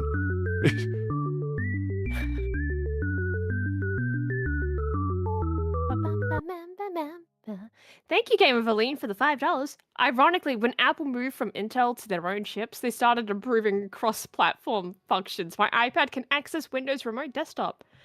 It was cheaper than a laptop and has cell service. I can do homework anywhere. Huh. Okay. Huh. You know, there's a nagging feeling that I've always got with my tablet. I'm not using this to 1/10 its advantage. You know, like, yeah. Yeah. I mean, that's why I keep going back to the Google Play Store. It's like, what am I missing? What app shouldn't I, I don't know. I got a feeling I could be turning like the AC in my house on and off on my tablet and I don't realize it. You know, that kind of shit. So yeah, they really got to find new photos of those girls. Like, they were murdered horribly. Are these fucking photoshopped AI fucking social media pictures really the best pictures you can find of these tragically murdered girls? Holy shit, they look The only awful. ones they're allowed to use. Yeah, maybe. Because they look awful. Like, holy shit. Like, it was one guy and 3 girls that were murdered. And the 2 girls, it's like they just stand out. It's like, because they keep showing all 4 of those photos together. So there's a point of comparison. Normal photo, you know, AI alien.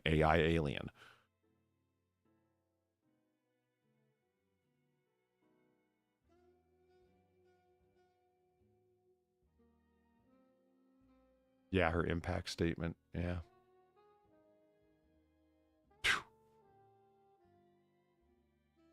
Far, I think you would have got a kick out of that, especially if you knew the background of it. The Kohlberger psycho, he was a criminal justice graduate student, right? And he was interested in his particular area of study was, I forget the descriptor of it, something like the criminal mindset, criminal thinking, like the homicidal thinking that leads one to do killing. And so this questionnaire that he came up with that became available online, it was so detailed in it. It's like, what were you thinking before you entered the location where you're going to commit the murder? Please be specific and detailed. Like, if he had the opportunity to ask somebody convicted of these crimes, these are the questions he would ask, because they would be the most revealing of the criminal mindset, right? So when she's doing her victim impact statement, she turned his questionnaire back around on him and asked him those questions. When you were entering the house to kill my sister and her friends, what was on your mind? Please be specific and detailed.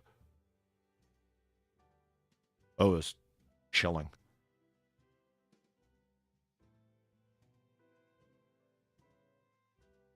And the odd thing about it is, like, I had mentioned this to you a couple of times, right? When the true crime community, kind of weird, they even think of themselves as a community, gets a little too involved with a particular trial, you know? And they become almost, they can't really be A-logs in the sense that we would mean it, but they kind of do, in that, like, they can't be involved with the actual participants, and thank God, like, meaning the family and the judge and the lawyers and stuff. Like, that's not who they're, but media personalities that are talking about it, and especially other people in the true crime community, like they will fuck with them all day and all night over it. A lot of people out there had this idea that, and I didn't follow it like hyper deep, so I don't know. I can just tell you that they were doing this. I can't tell you the exact reasons why. I just don't know the case that fucking well. They were convinced that Kohlberger didn't do it and it was a setup. That it was very, very clear that there was an alternate explanation. Look, the one girl's mother was involved with drug dealers and so on. Like, it got weird and deep and fast. And I was like reading some of the stuff. I'm like, whoa, I don't even want to know, man. Because it's just getting too strange. What did they all do when he pled guilty? And then it was he who offered that I'll plead guilty if you take the death penalty off the table.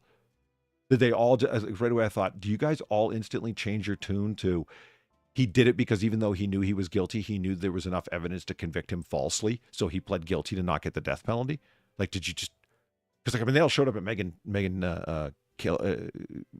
Kelly's channel to say, you're usually smart. How could you fuck up this bad? You claim to be a journalist and a researcher. Why don't you look into this a little further than the superficial and realize this is all a setup? They were angry and vocal, and a lot of them.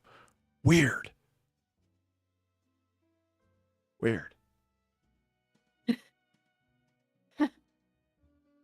And that case itself has a whole bunch of true crime community stuff in the case itself. So after the murders in Idaho, there is a true crime board, like message board, where people get together and discuss true crime. And I don't see anything wrong with that. Like, it's sort of like, I think I know the one you're talking about, right? Fuck, what are they called? I don't recall a specific name. I know. Yeah, there's a very specific one that I know of, and I'm forgetting the name of it. If it is the same one, it's shortly after the murders when they're discussing those very murders. A user shows up using the name Papa Roger, rather, and they believe named after a particular serial killer that they were studying in Kohlberger's series of seminars at the time. And so he decided to go by the name, and that was him. He showed up on this true crime board to discuss those crimes and was talking about things that hadn't been made public yet. Like, he had too detailed knowledge of the crime scene. Like, the way they caught up with him was the knife sheath that he left behind and touched DNA on the button snap of the knife sheath. And he said, everything that I've read so far, like one of the postings that caught one of the board owner's attention was when this person was talking about the knife sheath, and then it later comes along that the touch DNA came off that knife sheath. It's like, I remember somebody talking about that, and very early on. And they went back and she went back and read, and here's this person, and saying everything that they have said so far publicly has been related to a fixed blade knife being used as the weapon. I'm willing to bet that they must have found the knife sheath at the crime scene. Why would you bet to know that? I mean, I bet you lots of people show up places that with knives and end up using them, and the sheath is nowhere to be found. Why would you assume the sheath was there when it was specifically the sheath that ended up leading to this guy getting busted? And by the way, the only thing that Kohlberger himself knew that he left behind at the crime scene. And the evidence is pretty strong that he knew that he left the sheath behind.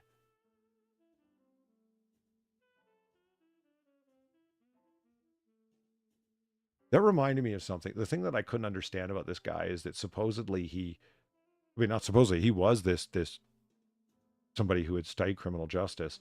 And the idea being is because he studies criminal justice so deeply, he's going to know how to get away with a murder. But then he did these things you wouldn't. Now, we've watched a lot of true crime, right? A lot of true crime stuff. And there's some things that come up where I'm like, I have to admit, like, oh, I wouldn't have thought of that. You know why? Because I'm not a serial killer. I wouldn't have thought of that. Like, to cover my tracks that way or try and do this thing. But then at other times, there's things like, how did you not know that? You're a serial killer.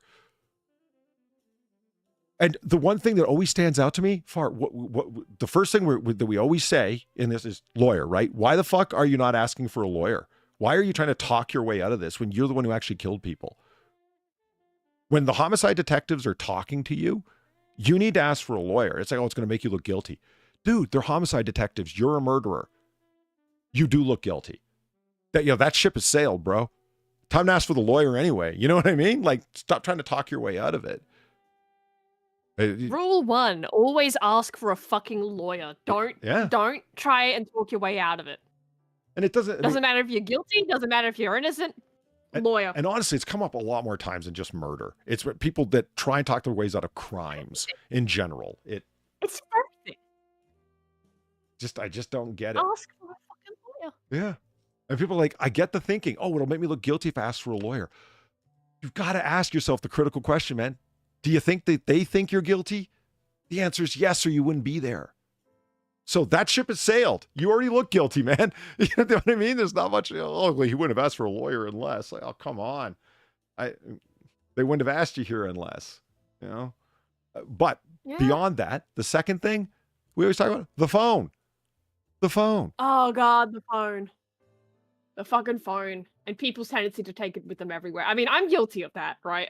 You're probably guilty of that too, right? Just you take your phone with you everywhere. Yeah, but you know where I don't take it? To murders, because I don't commit them. But if I were, I wouldn't take my fucking phone. In the first place, right? You don't commit them. None of us commit murders. We're not doing that.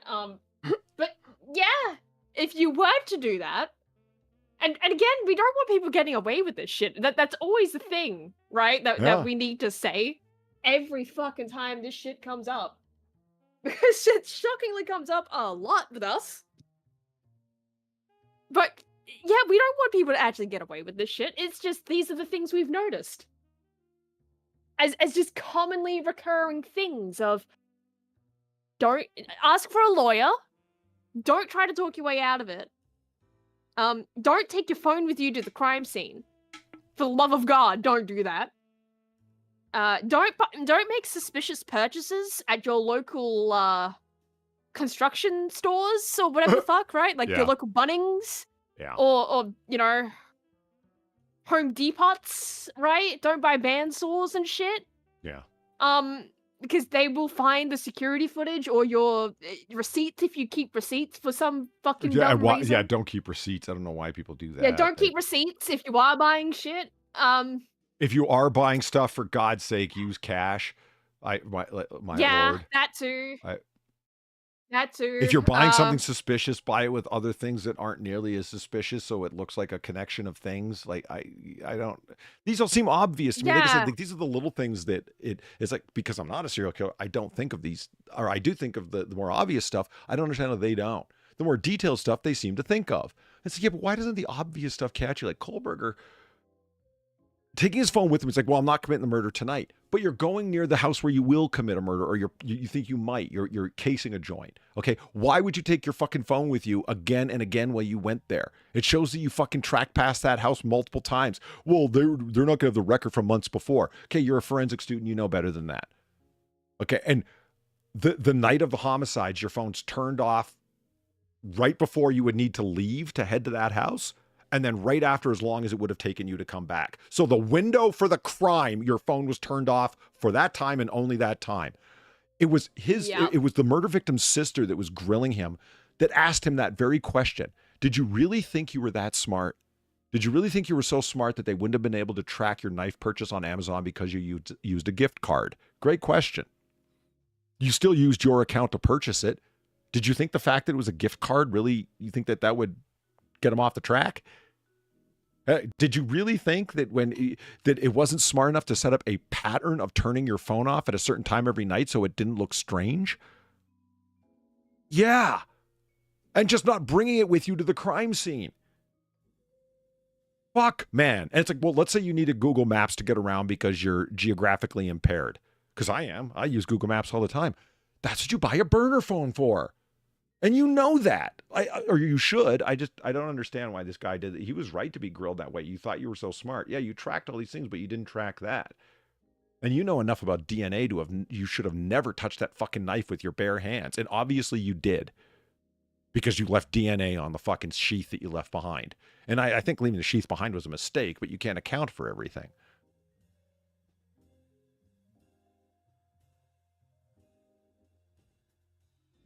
I think a guess that people take, and it is a shot in the dark guess, there were two samples of male blood in the house on the banister leading upstairs that were unassociated with anybody. They were there, they were seen, they were marked, sampled, and tested, and not identified with any of the males that had visited the house, not with Kohlberger, not with any of Kohlberger's family members. And people, again, it is a shot in the dark guess, but I don't know. I just got the feeling it's right. I think Kohlberger planted those there. Because they're in a pretty obvious place. It seems like the kind of thing that somebody would have cleaned up had it just been there from weeks or months before, if you know what I mean. And it's like, as a forensic student, would you have access to other males' blood? Yeah, you give me enough time, I'll get a hold of someone's blood if I really wanted it. It's not that hard, if you know what I mean. I'm not sure how I'd go about getting somebody else's blood, but you don't need a gang of it. You just need enough to leave a sample. You know? Yeah. If I think about it, I probably could. How would I do that?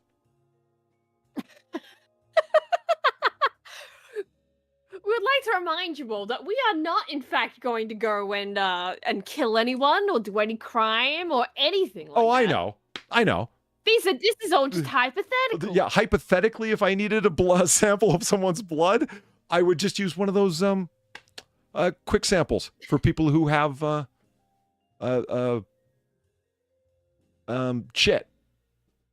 Diabetes? For people with diabetes, yeah, one of the quick sample syringe pens. It's worth that much. He's good.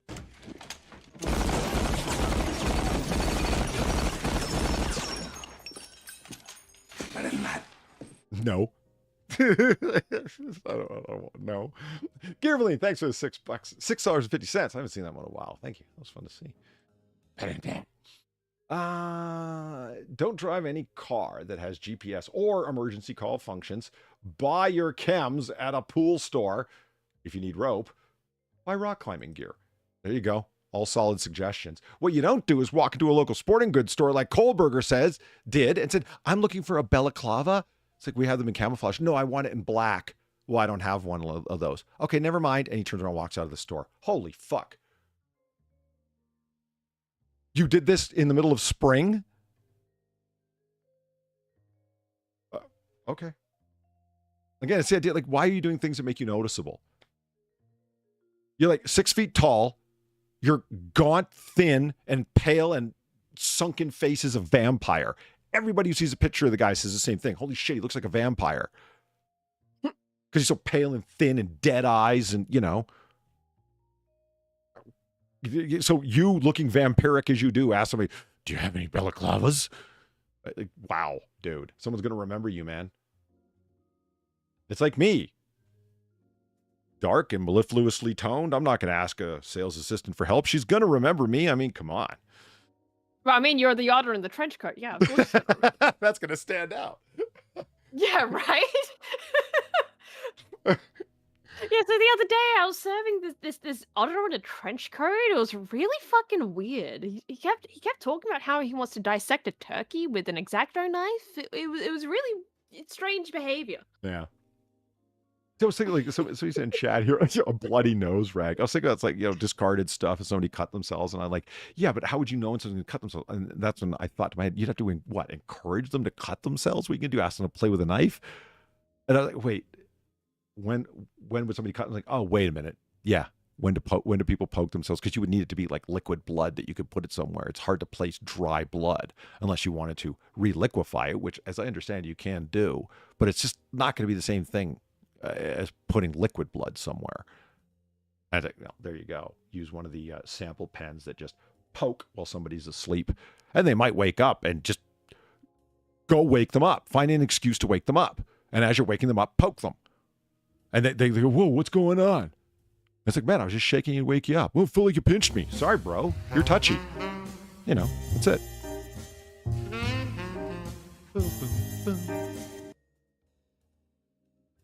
And again, there's no proof that at all. Like, those are unidentified male blood samples. I think he put them there.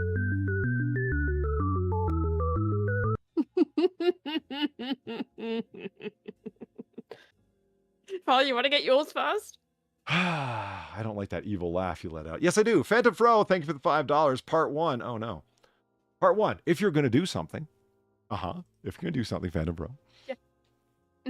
Yeah, thank you, Phantom Fro, for the $5. Part 2. Wrong. Do it right.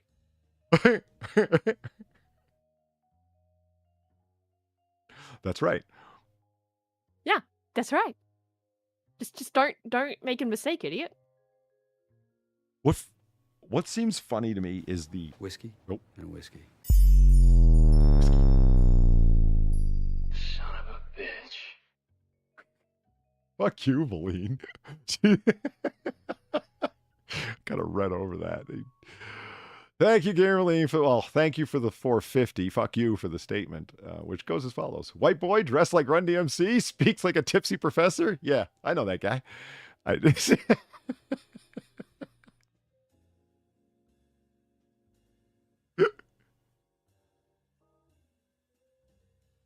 Yeah, it was like that fat bitch that I ran into that I knew back in high school that saw me the other day, the one that left me with the fucking smell.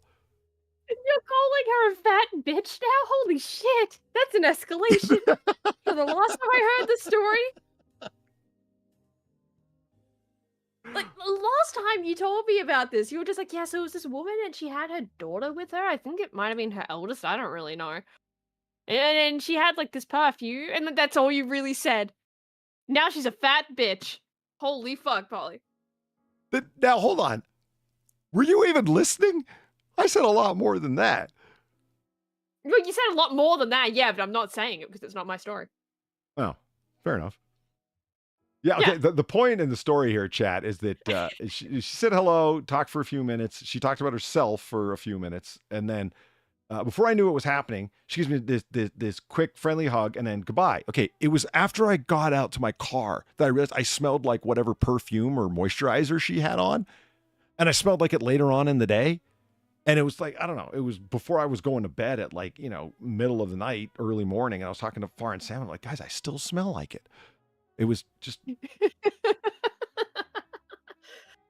Yeah, then I started asking like, oh yeah, what does it smell like? It's like, yeah, it's creepy question, but what does it smell like? Yeah, I didn't know how to describe it. It smelled like the shitty perfume. Like, it didn't smell like perfume, like perfume proper. It smelled like the fragrance or whatever that they put in moisturizers or shampoo or whatever it was.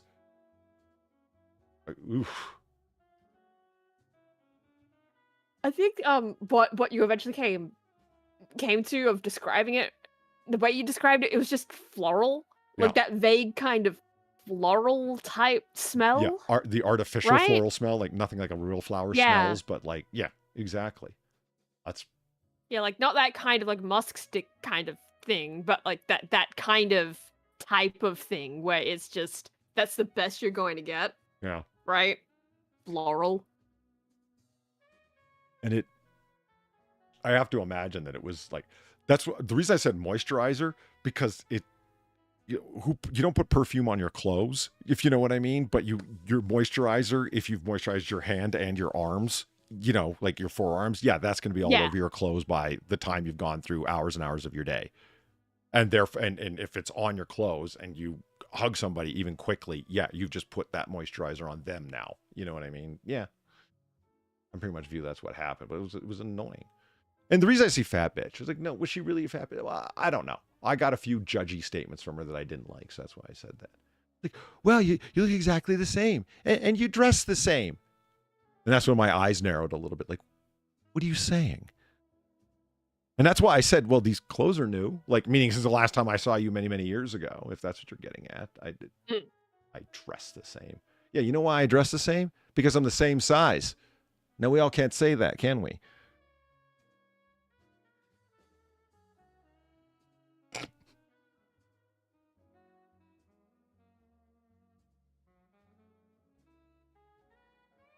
So anyway. Men pick a set of clothing at 14 and stick with it until the day they die. I see no problems. Jesus, Polly, what are you coming after me for, Platty? What? I'll tell you what I didn't do is meet somebody that I knew years ago and start laying all kinds of judgments out at them. Because why? Whoa.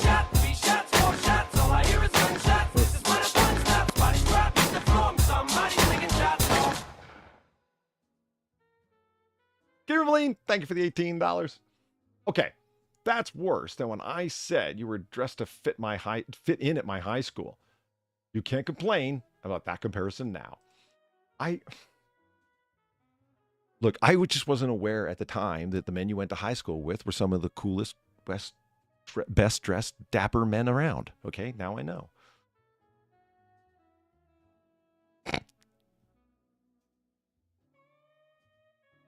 See, Valine's surprise chat, for those of you who don't know this story already, is that when she saw me on webcam there for the first time, she was surprised because she thought I was going to look like, balding professor with, the corduroy coat with the leather patch on the elbows. She thought you were going to be the balding professor. She thought you were going to be the balding Eggman? Yeah, that kind of thing, just it's like, you look like one of the frat boys at my high school. And I'm like, why? It's because you got a hoodie on and a baseball hat. And I'm like, yeah, that's what I always dress like. And so now I've got this kind of, I don't know, frat boy description that comes from Valine. And it's like, okay, that's just, I don't know. When Sinatra saw me for the first time, he just looked at the camera, and I remember him just looking, and he just kind of nodded with the look of, uh-huh. And I went, what? He goes, yeah, you look, yeah, uh-huh. He's like, you look exactly like I thought you would. And I'm like, you know what, Sin, everyone does. It just, have you ever seen a face reveal and were legitimately, truly shocked?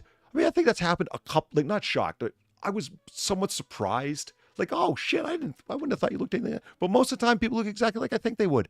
It's really never. Yeah, I mean, I get surprised a lot when I see YouTubers and they, they just happen to do a face reveal of sorts, right? And it's like, you have a deep voice and yet you look like Frederick Knudsen.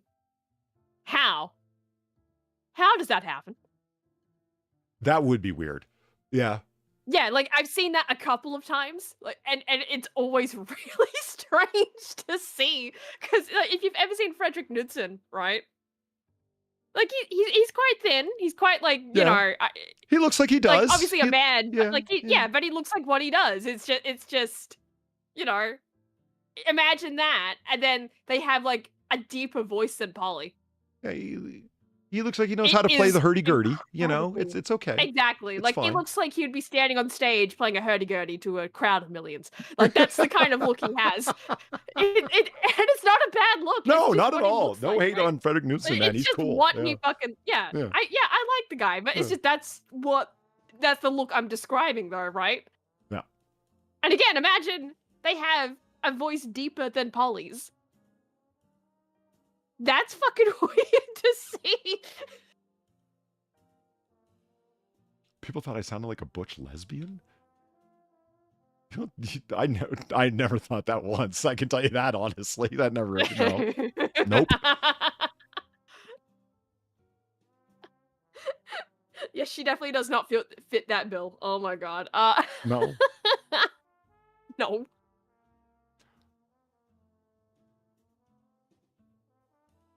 No. Oh god.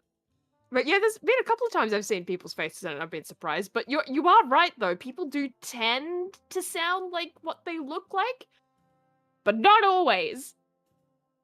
Polly looked like he was about to try go smooth talk women at the bar. Okay. Oh fuck. They don't let me in clubs. Yeah, I just remember seeing you like. I still just remember seeing you like one of the first times and just being like, why are you wearing a cap inside? Because I'm an American? It's just such a bizarre thing to me because I'm used to people taking their hats off when they go inside. A lot of times. And then here he is. Yeah, and then here he is, like just sitting there, like casually with a cap on, like no one else is home. He's just there, sitting on his computer in his corner. He just has a fucking cap on. I love how he said no one else is home. Yeah, so I heard someone like come over and visit. And I quickly put my hat on, like because that's a thing. I guess I don't. I mean, that stands out to me like this one comment on a Red Letter Media video that somebody made, and it was on a Best of the Worst episode. I said, is this what Americans are like? They sit around their house with their shoes on watching TV? And I was like, yeah. But I mean, they're not at home. You know, like they're in a studio area. So, sure. Yeah. But I mean, also at home. That makes yes. sense to me. Yeah. I know people that are insistent that you take your shoes off when you go inside their house. Yeah, but there's not a lot of people that are crazy like that I know. Lots of people sit around their house with their shoes on. Like I have my indoor Adidas on right now, for example. That's weird to me, though. I mean, that's basically slippers at that point, but just that's fucking weird to me. Welcome to America. Not to say like that we're like, you know, oh yeah, you must take your shoes off at the door or anything like that. No. We just kind of do it like that. But it's not like a hard like rule we've just, you know, grown up with or anything like that. We wear shoes around the house sometimes, but it's if we're leaving to go somewhere. Just hanging around the house with your shoes on and you're not, you know, going to go somewhere later on or getting ready to go somewhere, that's weird to me.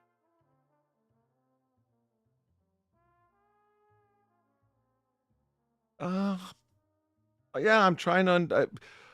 I have no idea. I'm not going to try and sociologically explain it because I can't. It's just a thing. Yeah, like that's just really bizarre. No, you're bizarre. That's why it's weird to you. No, I wear slippers. That's not bizarre. That's traditional. My carpet is gross, so it doesn't matter. Nice. Yeah. Well, that's kind of why I wear the slippers, though. It's so, you know, my bare feet or socks, my socked feet, if you will, don't just touch the floor because I don't know where the shoes have been. That and my feet just get cold. And I like slippers. Slips are nice. It's tough to go. I mean, yeah, okay. I mean, my indoor Adidas are more or less like slippers when I come in, but I got to tell you, if I didn't have them, I'd just keep wearing the shoes that I had on, which are more often than not Adidas anyway. So I won't be judged.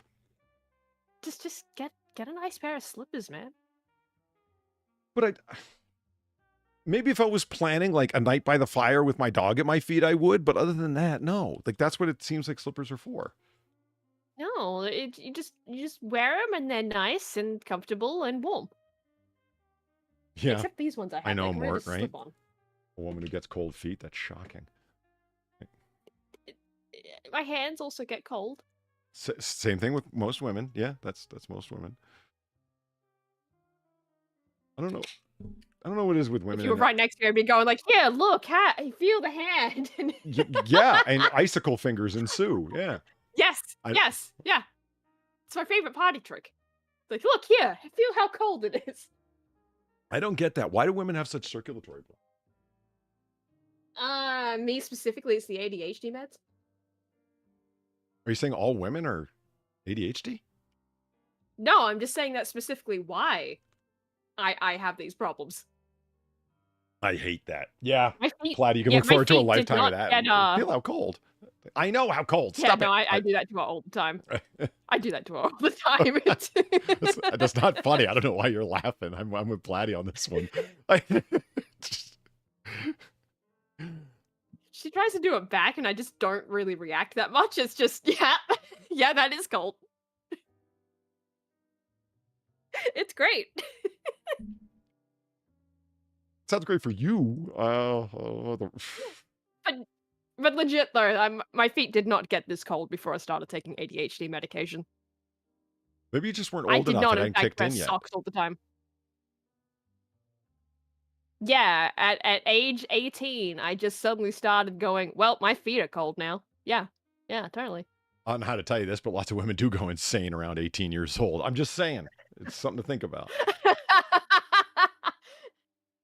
It's something about becoming of age that just makes you go, I think it's time for me to be crazy. Is it that literal with y'all? Like it actually occurs to you as a choice? You woke up and chose crazy? I don't fucking know. As we've established multiple times, Polly, I am not the typical woman.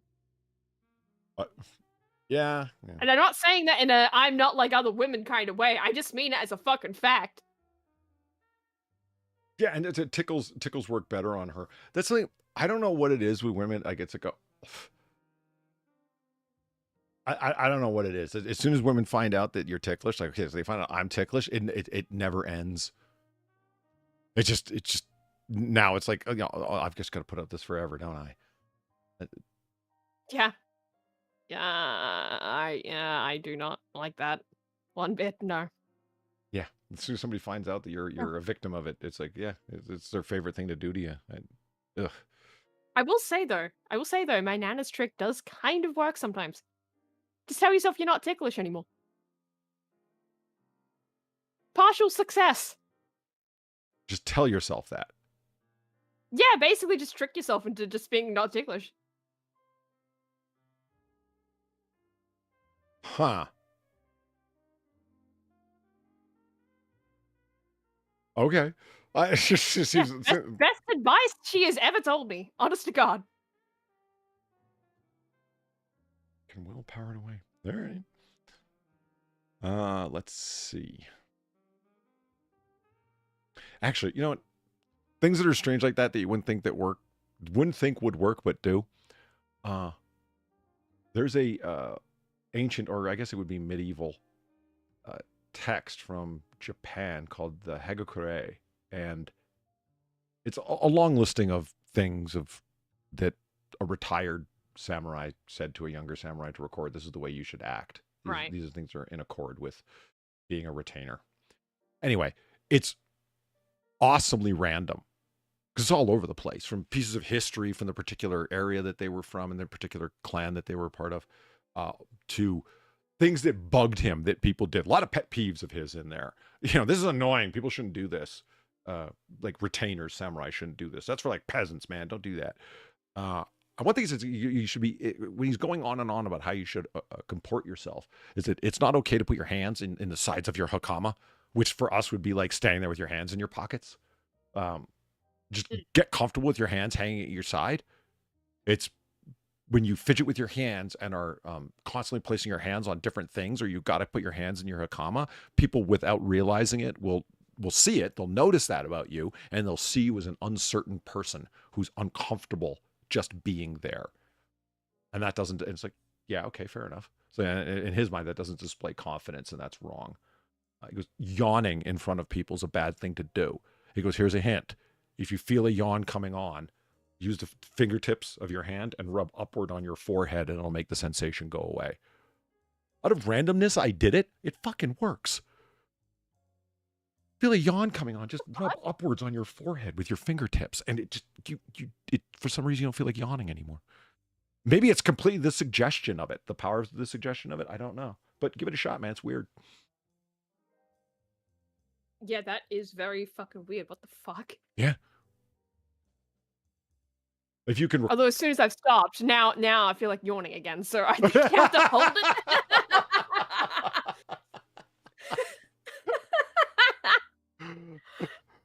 Just forever standing there with fingers on your head, just going like, I'm not yawning. Yeah. I'm not yawning. So, historical facts you wish really weren't true. Oh, great. What am I gonna wish I did never not ever learn? What am I learning? Do you like his bowling pin hat? I do. I love his bowling pin hat. It reminds me of terrible childhood birthday parties.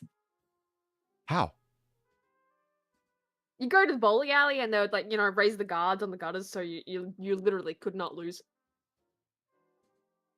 They raise the guards on the gutters. Oh, Yes. I see. I don't know why. I thought you were. What came to mind was the automatic pin reset thing that comes down and grabs them, and I'm like, that thing didn't go up. How'd you even hit the pins then? You meant the things on the No. the gutters. I heard Yeah, the I heard what gutters. you said, but it didn't register. I don't know. Yeah, all right. Well, that sucks. And so, wait a minute. So his hat is reminding you of pins, which reminds you of this condescending way that they set up the course for you, the lanes for you, and that offends you. Therefore, you've got something against King Tut here. No, I'm saying I like the hat. It's just that's what it's reminding me of. Oh, okay. The baby bottle head. Yeah. Yeah.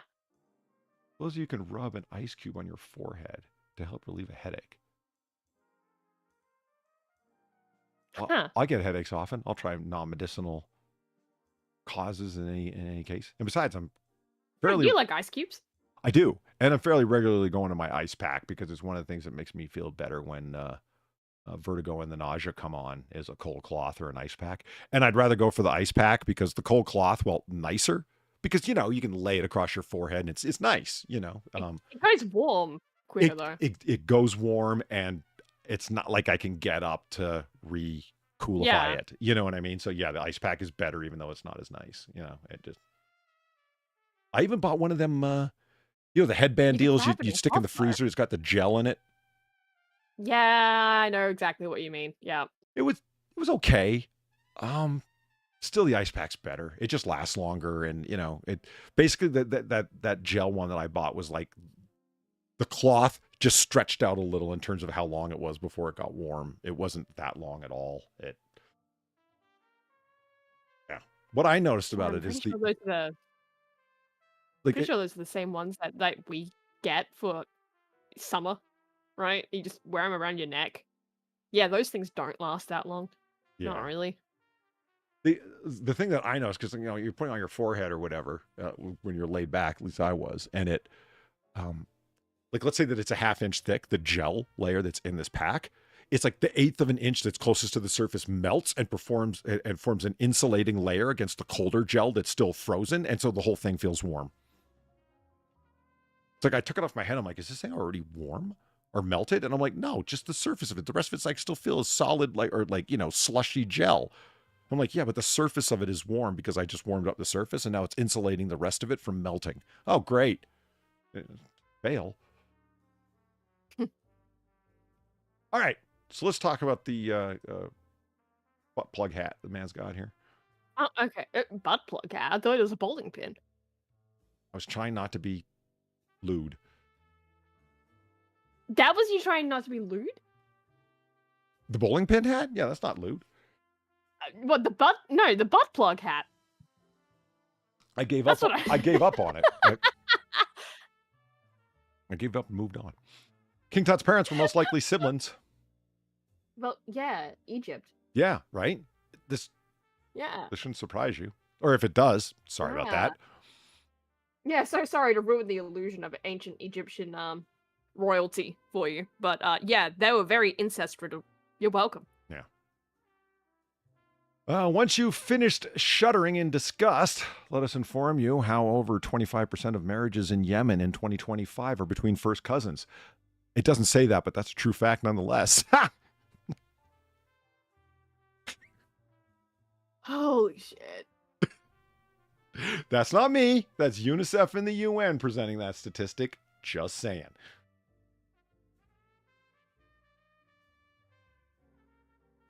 His father was almost definitely Akhenaten, I think that's how you say that, who preceded Tut as pharaoh. I'm pretty sure that's not how you say Tut. It's not Tut. Tutankhamun. As pharaoh in the 14th century BC, the identity of his mother is pretty much unknown, but recent DNA samples from his and other mummies have revealed that she was probably one of Akhenaten's sisters. King Tut was rather frail and suffered a bone disorder, perhaps due to his parentage. Incestuous relationships, though, weren't out of the ordinary in ancient Egypt, a fact which is not exactly reassuring despite King Tut's health issues and his short life. Even by standards back then, he died at age 19, he had gone down in history as one of Egypt's most famous and wealthiest pharaohs. Check out other unsolved mysteries in the ancient world. When you say that, when it says incestuous relationships were not out of the ordinary in ancient Egypt, among the royalty? Yeah, I think that's more the royalty, not just in general. Yeah, I don't think they even mean back that broadly then, or even have evidence to people- it being broadly, Yeah, because I think even back then, people were kind of aware that this was not a good thing. Because you'd see it happen enough times that you kind of just, you kind of go, wow, they're kind of fucked up, but they're not kind of fucked up. Wonder why that is. Oh, look at the parents and the parents' parents and the parents' parents, right? Yeah. Like, you kind of start, humans kind of notice patterns, right? It's kind of what we do. The only reason it would be allowed in royal lineages is for, like, a variety of reasons, right? Well, in this case, they're literally gods, it's fine. Yeah. Or we want to maintain our lineage, blah blah, protect our bloodline. That too. That too, right? Like, you combine the bloodline stuff of, like, we don't really want just anyone getting in on this, right? And you combine it with a god complex. Yeah, that's how this shit kind of happened back in the day. Not just everyone was doing the incest thing, guys. That was an elite thing. You had to be a real elite to go fuck your sister. You had to be a real elite to fuck your sister. Wow. Yes. Yeah, that's a quote to go down for all time, isn't it?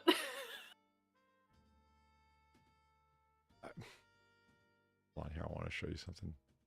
Valine was talking about an engineering article that she Right sent. after that. I wanted to just make sure I grabbed this article that Valine had sent me, and I saw this. I hadn't seen this before. Oh my god. Uh-huh. Wow. That car has all the things wrong with it. Holy shit. Yeah. And, you know, hence the thing. When a girl finally decides to tell you what's wrong, everything. It's this many problems. They've festered, you see.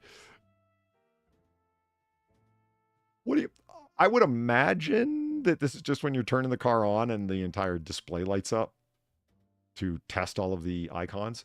But what do you think the leafy thing is for? Yeah, what? I don't know. The car's eco mode is working or not Maybe? working? And I mean, Huh? I think eco mode is a complete fraud, by the way. But Maybe. that's just me. Yeah.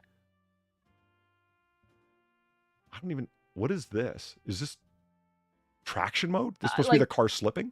Traction. Yeah, Okay. yeah, that's the car slipping. And then I think the next one is Oh, off. whatever that now I mode see is, it. Yeah. off. Yeah. Okay. Traction mode on, off. I get it. Okay. God, even the battery is fucked. Like, look at the very bottom. Yeah. Yeah. Everything. There's no windshield wiper fluid. Symbol. Even my car has one of those. My God. Well, this car is meant to operate in all environments. Your coolant's too hot. Your coolant's too cold.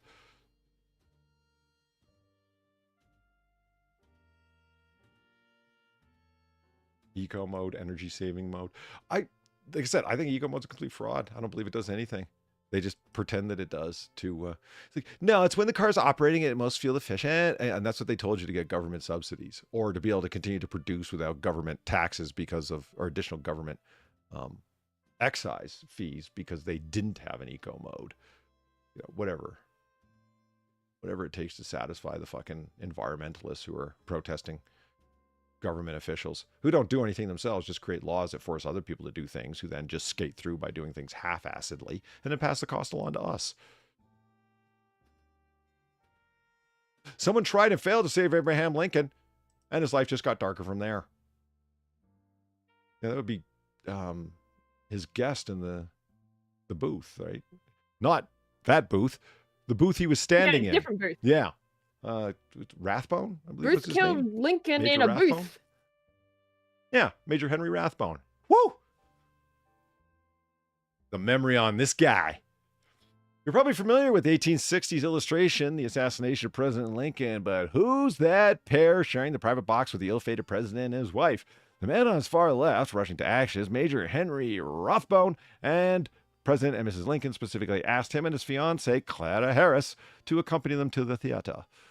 After Booth had fired the shot, Rathbone tried to tackle him to the ground, but Booth was able to get free by slicing Rathbone in the arm with a dagger. Rathbone was never free of the memory and guilt of that night, and he reportedly felt responsible for letting Booth get away. In the years he had to come, he experienced a myriad of health issues, from stomach ailments to heart palpitations, and his mental state deteriorated as well. On December 23rd, 1883, 18 years after the assassination, he attacked and killed Clara, now his wife, and attempted to kill himself. He spent the rest of his life in a mental institution?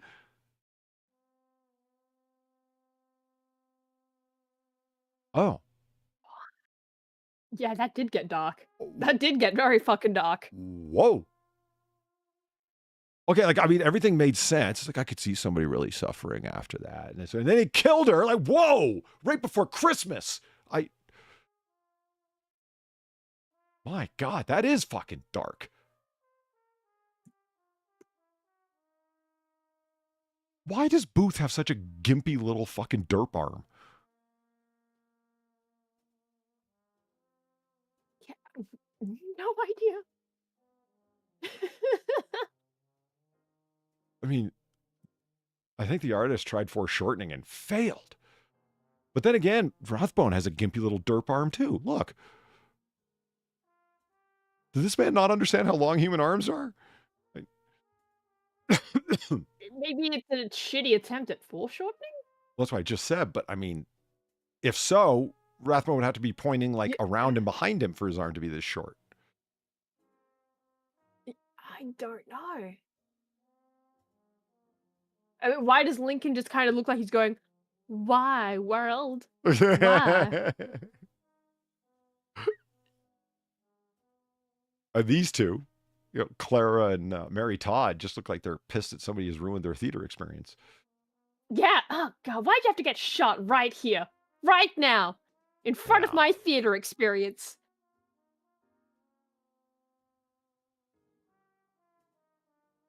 God, now we can never come back here. Yeah. I even remember the name of the play. My American Cousin. My American Cousin. Yeah, that was the name of the play they were watching. It's funny because people he waited for the crowd for like it was a comedy, right? And it had a bunch of laughs in it, obviously, or hopefully. And he waited for like a loud moment from the crowd to step into the booth because there's like if you ever go to Ford's Theater, I didn't get it. Like the physicality of it, the physical space, because you can walk right up to the back of the booth that's there and like look in, and it's kind of hard to explain, and it's kind of hard to like think about. Like I want to be able to open that door, and you couldn't walk out there to the booth. I wanted to touch everything, damn it, and it. Of course you did. You can't, like the door is like sort of locked off, and there's sort of a screen in front of it. But it's like when you open that booth, when you open that door, you're not in the booth yet. It's like a little vestibule, a tiny little half air chamber that's no deeper than the door is wide. So when you open the door, there's immediately another door facing right at you. And then when you open that door, then you're in the booth. Not that booth, the one the president was in. And so it's like, I don't know. I've wanted to go there. It's like, can you like, I don't know. Open that up. I want to go all in there. I know what I'll do. I'll do what I did just at the time that, I got to walk upstairs and check out Washington's drawing room at Mount Vernon. I'll just wait till they're doing repairs and they put up the velvet ropes that say, don't go past here. I'll wait till everyone in the tour group goes past me and then I'll go up there. It worked at Mount Vernon. Oh my God. I snuck around towards Washington's house. Oh my God. I did. I told you this before. You knew this. I snuck around in the upstairs of Washington's home. No! Yeah, I did. I told you this. I don't think you did.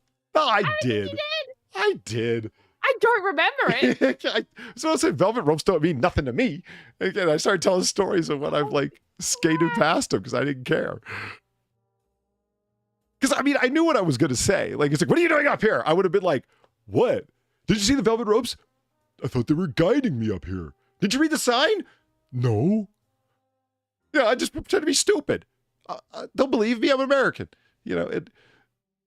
In this moment, you just remind me so much of my fucking parents growing up. What, the cheap excuses? No, we'd just be going, like, walking around somewhere, right? And they'd see a fence and they'd be like, yeah, let's jump the fence. Let's just jump the fence. Fuck it. Let's see what's beyond the gates. And I'd just be panicking the whole time. So it's like, I don't think we're supposed to be here. No, it's fine. Let's go. Let's just go. It'll be fine. We're going on an adventure, Far. Let's go. See? And while they're having a great time looking around and shit, I'm just like standing there like an anxious mess. I'm like, I don't think I'm supposed to be here.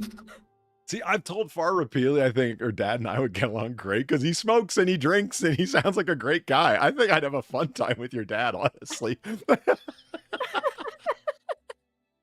Hey, come on, Dad Zoosme, let's go have a smoke. Yeah, sure. I think while we're sitting outside, we'll come up with all kinds of mischief to get into. It'll be fun. Oh, God. Well, I mean, he is the same guy that also did try to accidentally break into a prison, so, How do you decide to commit an accident? Well, because we were walking around like somewhere in Victoria, right? I fucking forget exactly where we even were, right? Uh-huh. I was like 12 and when this happened, by the way. This is the same trip where he pushed me down the hill, by the way. And We're walking around like some historic place, right? It's just like a bunch of like old buildings and shit, stuff that's been like left there and like has, all that kind of shit, right? Where you stand by it, you read the sign, you go, huh, neat, and you move on with your day, right? And we come across one of these places where it's just an entire fucking prison. And we're thinking, because we're from Perth, Western Australia, right? We're thinking, oh, this is like Fremantle Prison where you can go on the prison tour or some shit. Right? Right. Because that's what you do at Fremantle, right? Because it's not a functional prison anymore. They do like all kinds of tours of that place. And we're just kind of looking around and Dad's trying to find a way into this place, right? So he kind of just walks away from us and starts like knocking on doors and shit. And I don't even know what the fuck he was doing. He was just kind of, trying to get in. And in the middle of all this, I'm the one that finds the sign that says this prison is still very much functional. There are still inmates inside here. It's just also counts as being historical, apparently. So I'm having to drag my mum over and point at the sign going, Mum, this is kind of important. This is actually kind of an important thing. And yeah, it's like, oh shit, where's Dad? Where is he? I am probably the only reason why he didn't get any kind of charge, because I found that fucking sign. Before he could do anything that was too bad. This is why you read. This is why you read the signs, okay? Because sometimes you do need to know if the prison is still in use, okay? Right, yeah. Fair enough.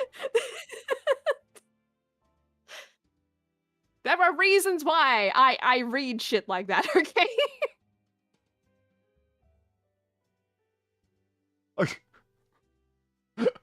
Okay. Yeah. I'm not saying I didn't read the signs. I read the signs. Oh yeah, no, I'm not saying you didn't read the signs either. You just chose to ignore the signs. That's right. Whereas I'm having a bit of a crisis over, oh god, my dad's going to prison. It's probably going to be this one. But Because I'm 12. I don't know how this shit works.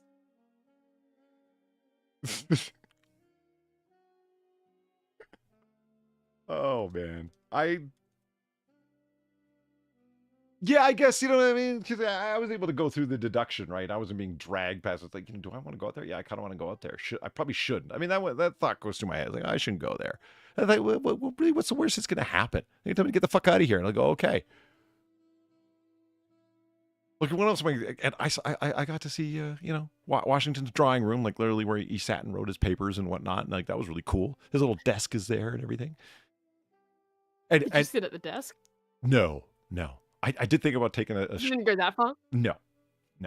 See, because I didn't. Here's the thing. When I went up there, it's like I said, we're doing renovations. I didn't want to step on a piece of carpet and then I fall through it, because that's part of what they were renovating. Right. And so like, man, do you think I stepped gingerly? You're damn right I did. Like, and yeah, I mean, it's Washington's historic home. It's like I was walking around, where's the shitter in here? Like, it's Washington's home. I'm going to walk with respect, and I wasn't going to move anything. It's like, I wasn't about to go, like the bed was there and it was fully made and everything was dressed up. I didn't know what it didn't look like they were renovating anything. You know what I mean? But I wasn't about to move anything or sit on any chairs or any fuckery like that. I just wanted to look around, and did. That was all. See, I'm not an asshole. I'm just selfish. It's different.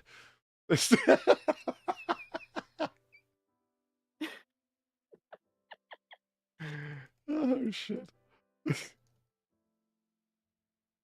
you spell cadaver?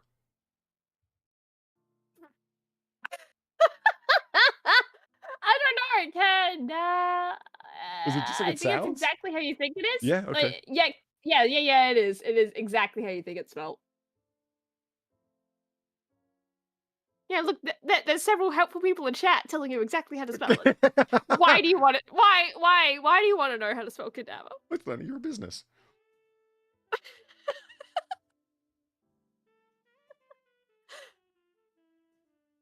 Two Things probably doesn't recognize velvet ropes and signs. Yep. Yeah, yeah. Yeah, it would be a shame for those to hold him back, but he can't read, so. Or he can read, he just chooses not to. Yeah.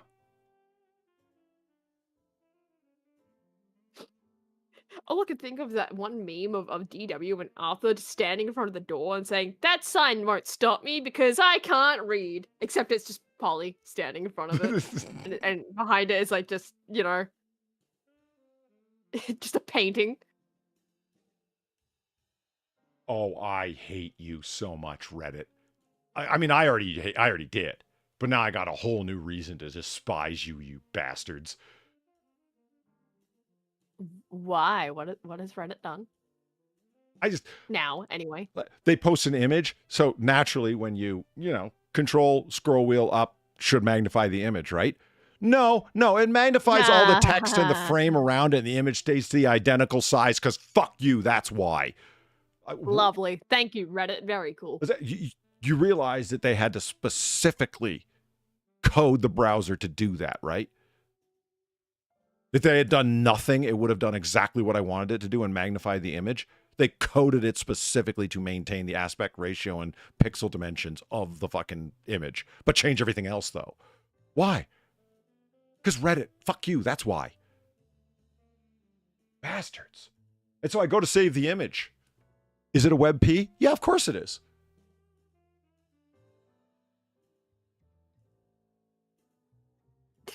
I love WebPs so much. Yeah. Favorite type of file. Like, just why? Why WebPs at all? What's your story? I understand people, please don't explain it to me. I get it. It's got advantages in terms of like metadata storage and shit like that. I understand. But it's useless to us. Yeah, it's the inherent disadvantages to it are brutal. You cannot use it in Photoshop. Or Fire Alpaca, which is what I use for my thumbnails. But you can't use it. You have to convert it, or find a version of that image that is not WebP. It sucks ass. I hate it.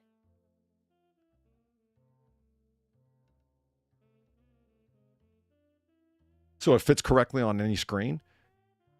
Okay. If it was original presentation, like it resets the screen to be automatically some size, I could understand that. But it fits perfectly on any screen. Well, if you're looking at it on your phone, it'll be too small. And you can't increase its size. So, I mean, that's not helpful.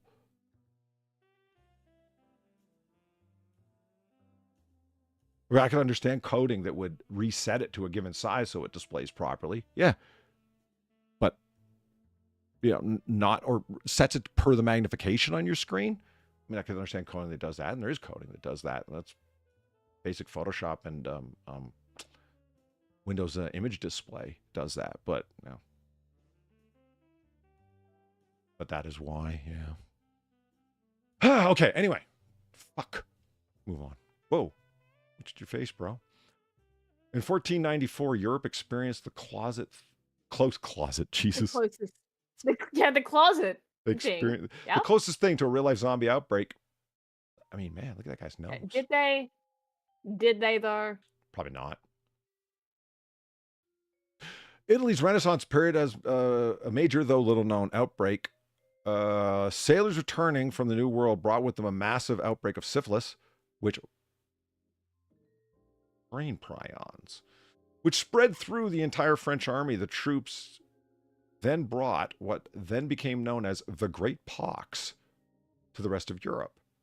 With no such thing as antibiotics back then, the disease was able to spread unchecked, and its effects were nasty.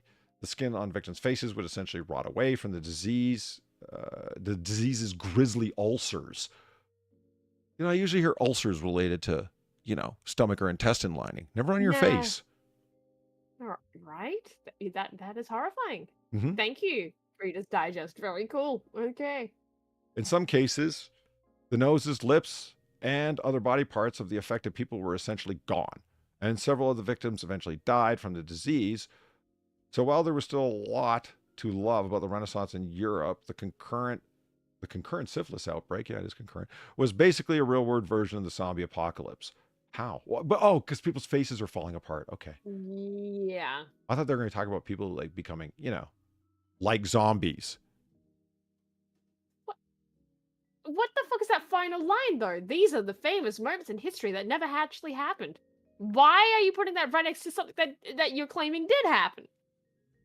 Yeah, I haven't read any of the last lines because they're like, read something else at Reader's Yeah, Digest, link. right? Yeah, they're linking it. Yeah, So but still, just what? we don't have anything to connect it to, so here's just some random shit, I guess. Yeah, okay. Yeah, but that's nothing like Still. zombies. Exactly. It's because people's faces are falling apart and zombies are generally dead for a while, so are falling apart. No, when people hear zombie, they think what I thought. People with no minds brain-eating wandering undead. around. Yeah, it's becoming mindless, that sort of thing. 19th century New Englanders dug up a young woman's body because they thought she was a vampire. Well, was she? Yeah. No. Oh. But this is why they put cages around some of those old-timey graves. You've undoubtedly Like, heard. this is literally like one of the reasons.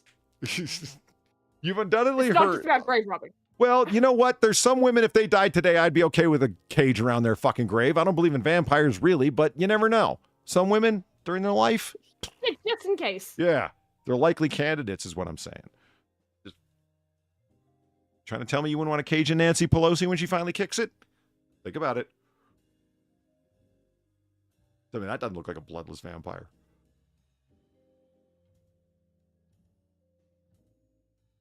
You had deadly heard of the Salem witch trials. What about the Rhode Island accused vampire? Well, it's not nearly a catchy of a name. In the late 1800s, a bout of tuberculosis, then called consumption, attacked Connecticut, Rhode Island, and Vermont, and the residents didn't know what to make of it. Since its victims looked like sunken, pale, pallid, and drained, some people assumed they'd fallen prey to vampires. So naturally, a vampire hunt soon commenced. Look, when we found 250-year-old recipients of Medicaid, I don't know why we didn't start a vampire hunt. We've gotten too lax, in my opinion. Well, we got to start the vampire hunts again? Is that what you're saying? Would you tell me how there's 250-year-old recipients of Medicaid? Think about it. You know, that's a fair point. That is a fair point. Yeah. They're older than the country, Hmm. and they need access to blood banks through Medicare. Saying. Cullens be real. When members of Exeter, Rhode Island, hey, that's where my sig's from, family began dying of consumption, one after the other townspeople decided that someone in the family must be feeding on the others after Jesus. Okay. Yeah, as you do. Even after the mother, Mary Brown, and her two daughters had died, the townspeople decided to exhume their dead bodies, suspecting that one might, in fact, be undead. Brown's 19-year-old daughter, Mercy Brown. That is just such an 18th century name, isn't it? Yeah, it really is. Prudence, Mercy, and Gertrude. Yeah, they thought their daughter Mercy had died much more recently than her family members, so her body was in a much better condition. Her heart had even still contained some decayed blood, a sure sign of vampirism in those days. So, oh my God, to prevent her from striking again, they burned her heart and liver and mixed the ashes with water. They then gave the concoction to another affected townsperson as a, quote, cure. Oh my God. No. No, that's just cannibalism with extra steps. What the fuck? Yeah, and really weak superstition medicine, Yeah. I know what we'll do. We'll mix and we don't forget some hogwort and eye of newt. It's just so half-ass. Who told you this? Yeah. Was this just an excuse to dig up a body and Fuck around? Feed someone some human body parts? Yeah, in ash form. And why specifically the heart and the liver? And whiskey. What kind of spell book did you get that from? Son of a bitch. Oh, shit. Oh, there we go. Gamerverline, thank you for the 450. Don't be racist.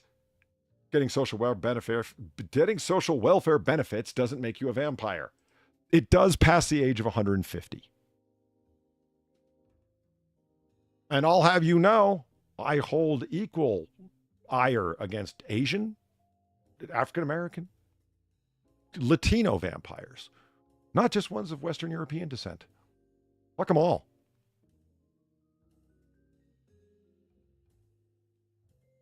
Equal opportunity stakes through the heart, Far. Whoa. Thomas Edison created a very creepy doll. Wow. I mean, it does look very fucking creepy. Uh-huh. For all his successful inventions, Thomas Edison had more unsuccessful ones, yeah. He did experience a pretty major failure when he tried to create the first ever talking doll. His 1877 development of a tinfoil phonograph was a major breakthrough in terms of sound recording, and the endless possibilities for this technology were not lost on Edison. In 1890, thanks to the development of a wax cylinder, he was able to produce a line of baby dolls with wooden bodies, porcelain heads, and miniature phonographs in their chests. The dolls were unlike anything the world of toys had ever seen or heard before. The phonographs played back recordings of a young woman reciting nursery rhymes like Hickory Dickory Dock and Now I Lay Me Down to Sleep. And if ever there were dolls that deserved their own horror flick, it was these, the old garbled technology, the shrill voices, and the dolls' eerie faces combined to make them a nightmare fuel for us today. Take a listen here if you dare. Well, but that's not actually the reason the dolls were unsuccessful. Their future was due more to several different things. The pieces were easy to lose, the sound didn't last long, and was hard to understand, and the mini phonographs were highly breakable. And finally, the dolls were simply expensive. Fuck. You want to listen to the creepy doll far? Sure, yeah. Yeah, let's have a listen to whatever the fuck this is. It can't be worse than the cat, right?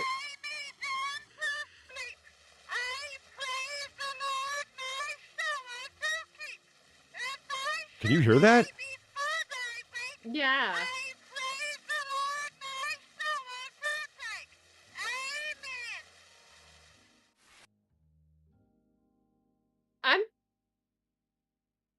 I'm not finding it creepy. I'm just confused. Just being reminded of like, I'm just being reminded of like Homestar Runner, right? Whenever they do like the old timey version of the characters, like that's all that reminds me of.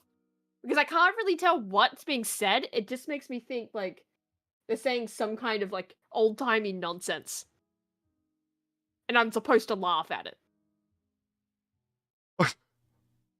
That's it. I'm not finding it creepy.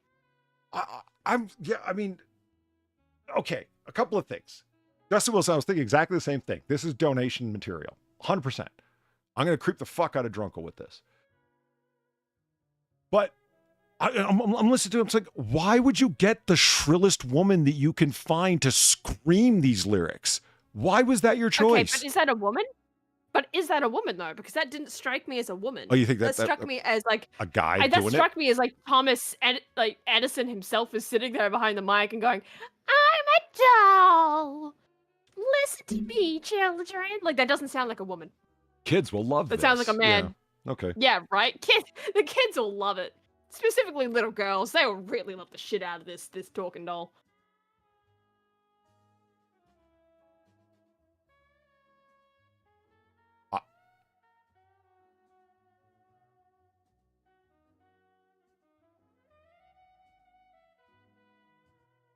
Oh man, that's okay. Anyway, that's something. All right. It is certainly something. Dentures used to be made of teeth of dead soldiers. We got to get them from somewhere. What's the problem? I thought they were made from like horses or something, or like ivory. Yeah, so did I. I mean, Washington's teeth were. Yeah. Why are false teeth made when you can use real teeth? That must have been the mentality of the 19th century dentist that combated the outbreak of tooth decay with makeshift dentures, ivory base plates with real human teeth attached. Why would you use ivory for the base plates but not for the teeth? And not the teeth. That's an odd choice. You've already got a carvable white biological material, and it doesn't occur to you to make teeth out of them? I find that very hard to believe. Yeah. Like, X to doubt on this one. Scavengers were already looting corpses from the battlefield at Waterloo for their teeth, and now they could sell the teeth to dentists. Why were they looting for the teeth? For the gold? Yeah, maybe? The dentists would boil the choppers, cut off the roots, attach them to ivory plates, and then sell them to customers. This seems like a lot of work Yeah. for something that could just be, I don't know, streamlined by just carving it into the fucking dentures. I think ivory's hard enough to be teeth. Okay. Yeah.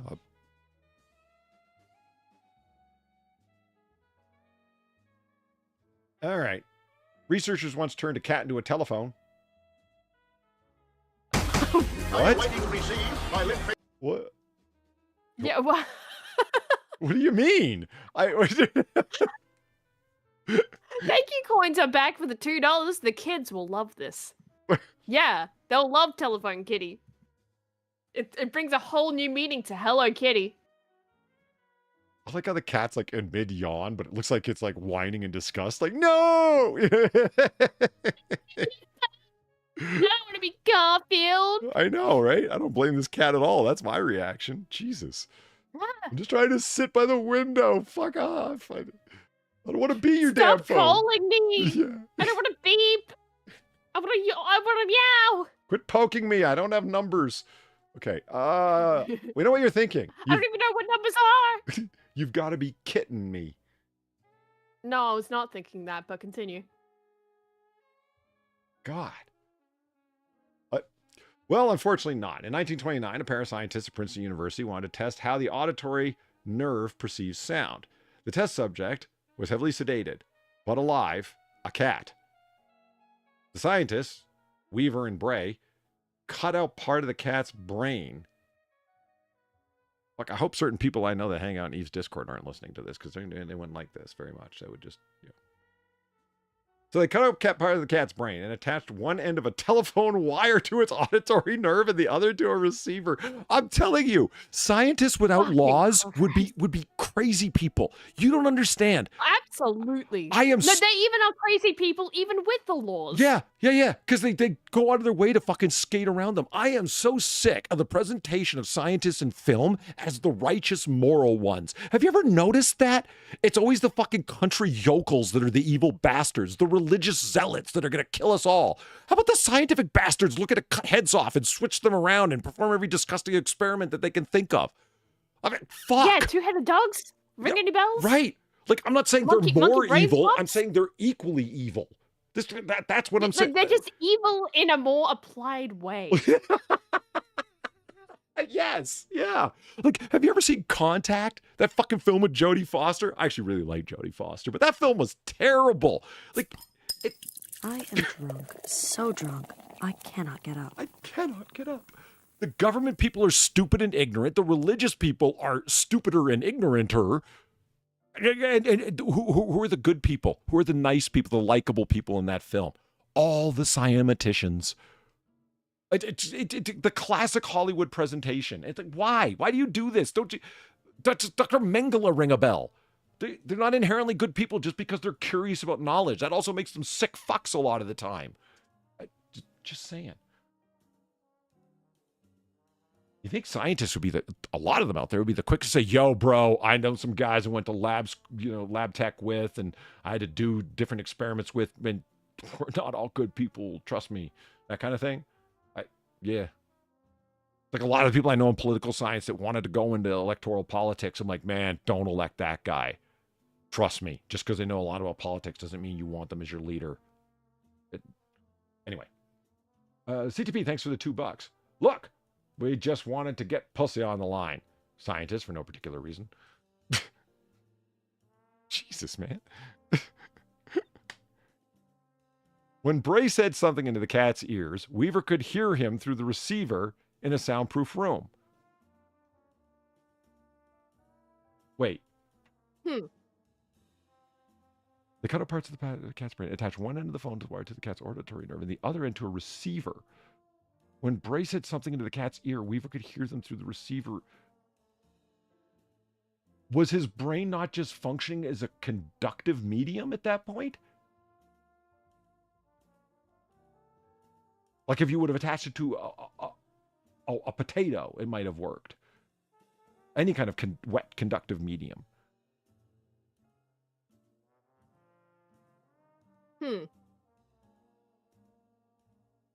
As for the feline-turned phone, it incredibly survived the experiment, but Weaver and Bray didn't release it back into the world. Instead, they killed it to see if the experiment would work on a dead cat. It didn't. Oh my god. Holy shit, guys.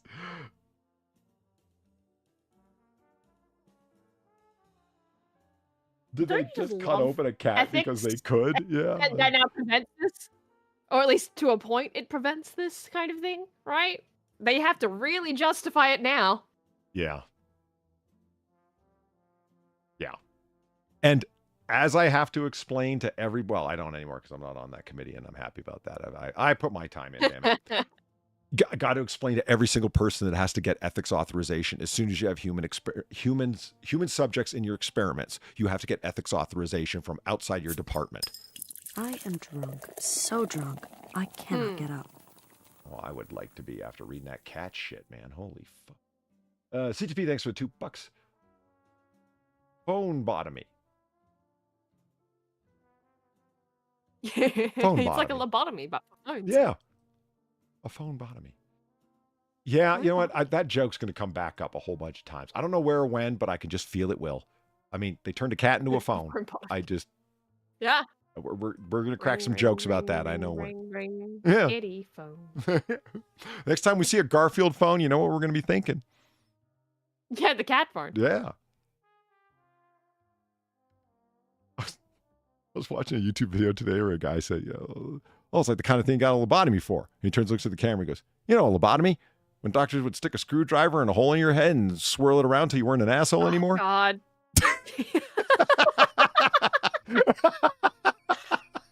I mean, it wasn't quite for those reasons, but yes. It's like, damn, dude. Holy shit. That was funny, but holy shit. I mean, substitute screwdriver for ice pick, but yes. Yeah. You weren't an asshole anymore. Okay. Oh, the Molessica. It is the Molassacre. It's the Molessica. Nobody ever talks about the Molassacre, but here it is. Yeah, for those of you who don't know, here we go. So many people. We probably have so many people in the audience going, what the fuck do you mean by Molessica? Well, let's find out. It was a horrible incident that we've cracked a bunch of really inappropriate jokes about. We really have. It's just the gift that keeps on giving. Like molasses. Yeah. And I intend and will take full credit. The Boston molasses flood. I am the one who coined the phrase Molassacre. Thank you very much. Yes. Thank you. This makes the Boston Tea Party look tame. In 1919, an enormous molasses tank burst at the north end of Boston. While molasses flight might sound like a scene from Cloudy with a Chance of Meatballs, that must be some shtick comedy film. It was no laugh. It's an animated film. Is it? Okay. Yeah. It was no laughing Yeah, matter. like, think weather, but with food. Oh, okay. Basically. I thought that was like a surrealist reference for a comedy film or something. No. Okay. Well, yes, surreal, but like, from what little I remember of that film, but no, it is quite literal. Okay. The tank contained and released nearly 2.5 million gallons of the sticky substance, which surged through the streets at a whopping 35 miles per hour. It was essentially a full-on tidal wave, reaching nearly 15 feet tall and killing 21 people. 150 more were injured, and buildings and houses were knocked from their foundations. Emergency responders had trouble reaching the victims since they had to clamber through the sticky sludge. It took Bostonians weeks to clean up the mess, and many residents would claim that in the summer heat, they could smell the sticky sweet odor of molasses even years later. I believe that 100%. They claim that? No, I think they were just right. Okay. Anybody who's ever poured molasses should absolutely believe every bit of what you just heard. Like, my God. And I've been banned from edging ever since. Oh, hello, Sam. Hello, Sam. Good morning, everyone. Apologies for my lateness. No. Oh, good. Oh, good. We just came across a story about the Molassacre, man. Woo! Love the Molassacre. I mean, terrible event, obviously, but... Yeah. But shit. funny name. That's really, really, really funny name. One thing I'm surprised at this, and this is like a lack of detail, though I'm not surprised from Reader's Digest. Okay, in the initial surge, 21 people died. It was hundreds over the next several days because people couldn't get to them. That's the truly horrible part, is the slow lingering death afterwards. Yep. That's hence. Yeah, like this was an absolutely horrific event. It's just Belasca. Yeah, You kind of have to laugh the name. A sweet death. Like, you know, it's just. Oh shit! A computer once did in 40 seconds what took a mathematician an entire lifetime. Yeah, it's a computer. Okay. Yeah, why is that? You wish that hadn't happened. How's this on this list?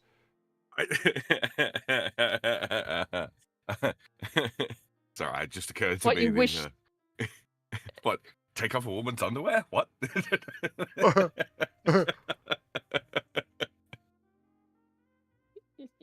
What, are they wishing that the mathematician didn't waste his entire lifetime on whatever the fuck he did?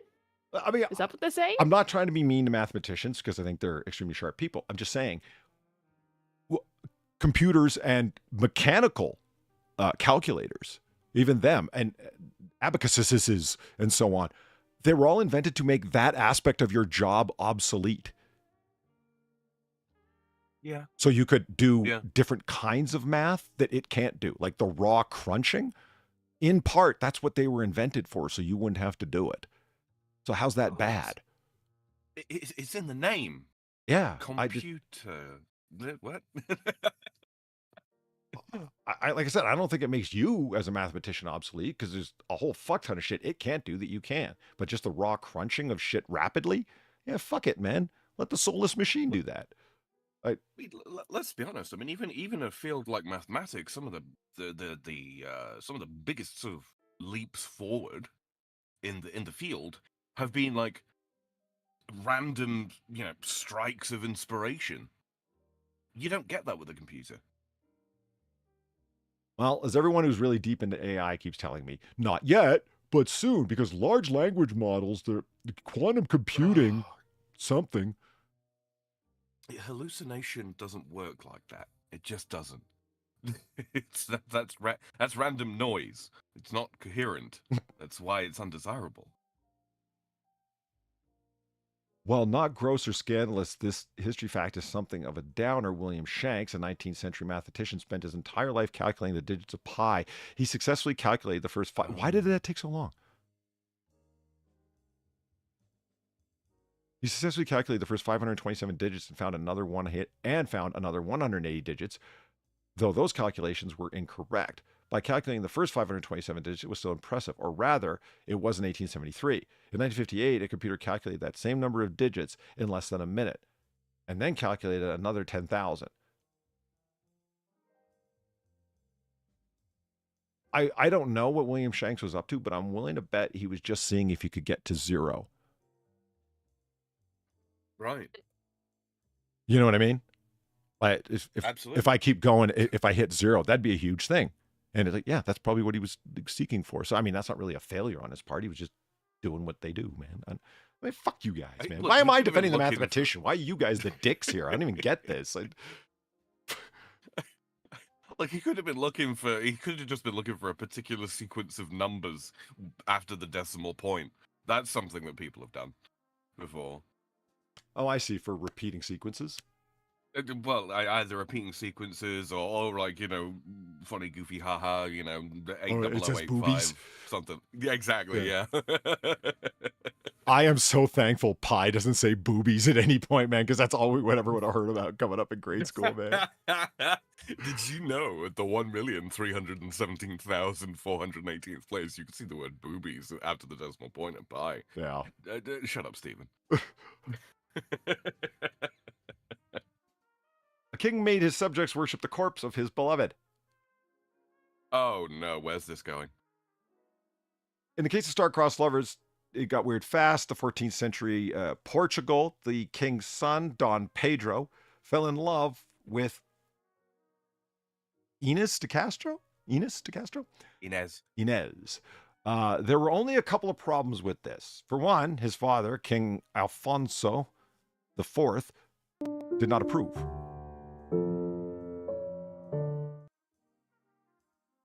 Thanks, ETB, for the $2, son. He says, I'm holding you accountable for the mathematician. Well, you can try, but you'll never catch me. Bazinga. Nice. As you're saying, Polly. Diving in balls. Okay. We're not okay. So Inez was illegitimate. So yeah, King Alfonso wasn't down. For another, Don Pedro was married. Well, you think that would have been his first problem? Son, you can't get married. Why? You're married. Polly, they're the Portuguese. I mean, come on. Well, yeah, they're not Muslims. So what the hell? Well, no. Recently freed from Islam. You know, the grand scheme of things. But they are literally, they're swamp Spaniards.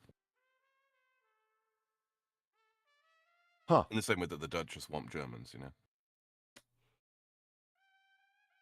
You missed our first one where we were talking about incestuous Egyptian marriages. It's just, we've heard enough about strange marriages. Let's not hear Isn't that anymore. redundant? Yeah.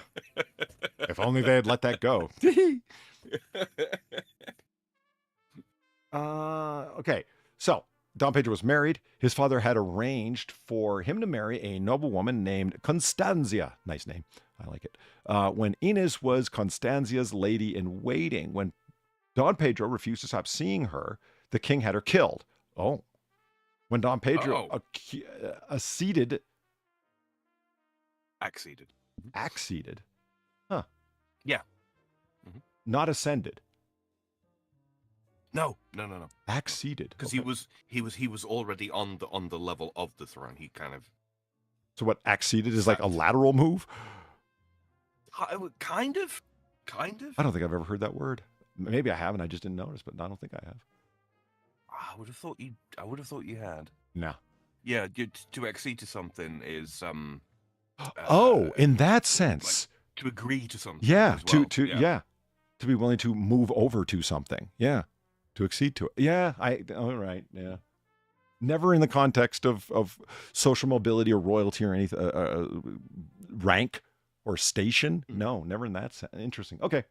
To accede to the throne. Years later, he exhumed her body, had it clothed in royal dress, and crowned her as queen. According to historical legend, he made other nobles all kiss her hand as a sign of their devotion. That's not worshiping her. Good God. If they... There's a lot of clickbait in this list, Far. Have you noticed that? Like, it just... Yes, there is. There were no zombies and there was no corpse worship. It was like, behave towards her as if she were a living queen because I really wish you weren't dead. I'm not saying it was good. This is not good. But I just...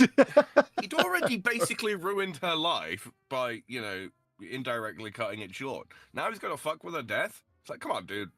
Leave her in the fucking ground. Yeah. Like, have some fucking dignity for the departed. Build a large memorial of some sort. Yeah. And have her declared Like queen. You can do that too if you want. Absolutely. Regna in mortis. Hey, I not that you're British, but you're continental, so maybe you might know better than I do. Just random question. Mm-hmm. I heard Camilla Bowles referred to as the queen the other day by a Brit. Is that true? I thought she was the royal consort. Did she somehow become queen? Random question. Do you know? Yes. The Royal Society was all involved, and there was a long, drawn-out process trying to determine whether or not she could be considered queen, despite the whole divorce thing, yada yada. It's just politics.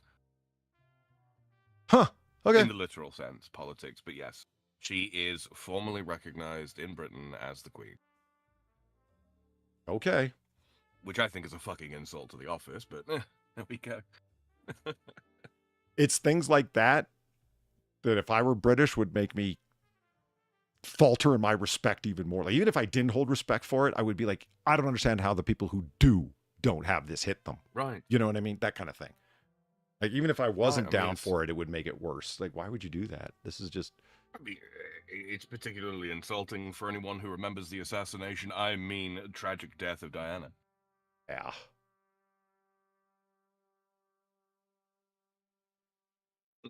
Sorry, Far. Oh, You're these still are- in the Commonwealth. I should be a little more careful. It's fine. It's fine. Is that a thing in Australia, Far, where people still like Princess Diana? Like, ooh, that was just like, ooh, you know, bad death. People look badly upon it and so forth. I actually don't really know. No, I mean, just whenever I do hear Princess Diana brought up, it's brought up in that sense of like life cut short. That was tragic. Holy shit, et cetera, et cetera. And then the things that often accompany stuff like that, like there's no way that was an accident, you know, that often accompanies tragic I don't deaths. think Princess Diana comes up enough in general day-to-day conversation for me to even fucking know. I'm not gonna lie. Yeah. I think how old Far would have been when it happened.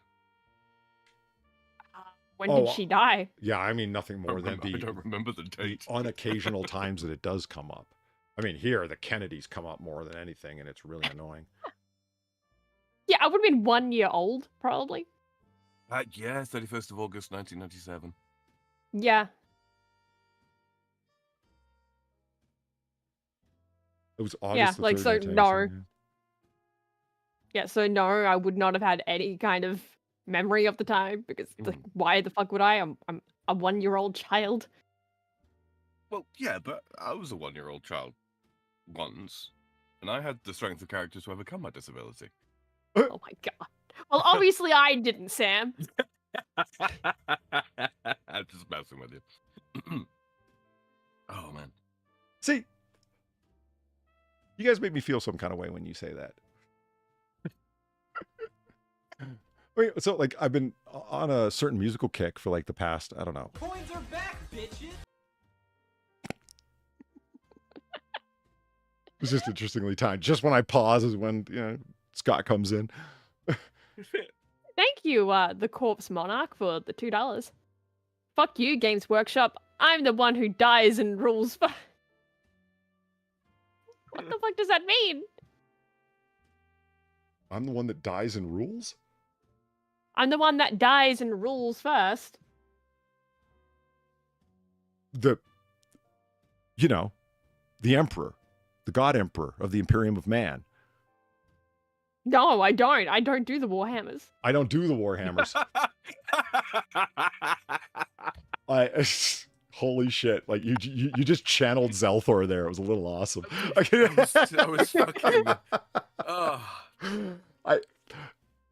Man, I mean, people are gonna be all over me for this because I'm gonna describe it wrong. But the quick version is like the Emperor of Man was this really powerful figure that was like semi-divine or ascended to divinity. I've never been quite clear on that. Did he acceded to divinity? Yeah, did he apotheosis to divinity, or did he become divine after he died through his contact with the immaterium through the warp, or what? But the point is, he's kind of dead, almost fully dead, but not really. The reason they're keeping him alive, Far, is that there's this thing called the warp in the 40K universe, and it's kind of the center of everything, if you will. It's what makes everything happen. It's the subspace of Star Trek. You know what I mean? It's the thing that makes everything go. The warp is an area of space, if you will, where you can go through it and you can travel faster than light, and weird shit happens in there, and that's where they get all the extra dimensional creatures from. But contact with it makes you evil in a way because there's weird energies going on in there, etc., etc. It's the thing that makes all the weird stuff, fun stuff happen in 40K, so to speak, right? They keep the Emperor alive, barely, because through him this cosmic signpost, this a way which they can track their and have their ships travel through the immaterium is kept up and running. If he completely dies for some reason, that lighthouse of the warp will disappear on them, and they won't be able to travel through the warp anymore, which means no faster than light travel and all the other means of getting in and out of there to navigate it. Their ability to navigate the warp will be gone. So they sacrifice 1,000 psychers a day just to keep this guy alive, barely. So he's just deteriorating, not really a corpse in a throne, and that's it at this point. He also serves as a sort of a psychic barrier to prevent the incredibly psychically powerful chaos demons and chaos gods from being able to influence all of humanity, you know, directly as well. There you go. Yeah. He's a brain in a jar. In a skull. in a throne. He's an echo of his own brain in a jar that they're keeping the sound going by rapping on the glass. Yeah. It's like Joe Biden. He's literally two.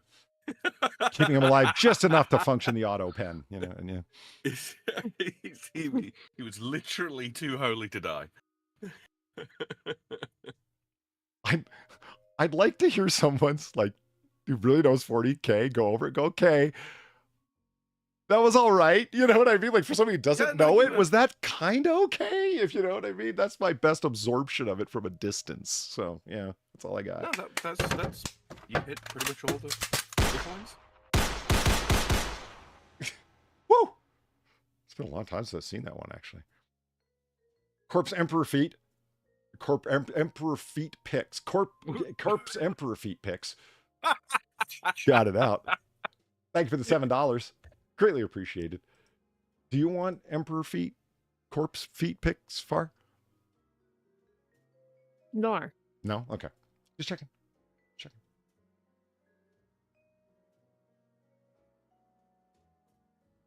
Okay. What was the message? That was it. There was no message. Oh, God. It was just you don't think that Emperor Corpse Feet Picks was enough? I was left wanting a little more, Polly. I'm not going to lie. That's a good showman. Will always do that for you, Sam. And yet, my dating history.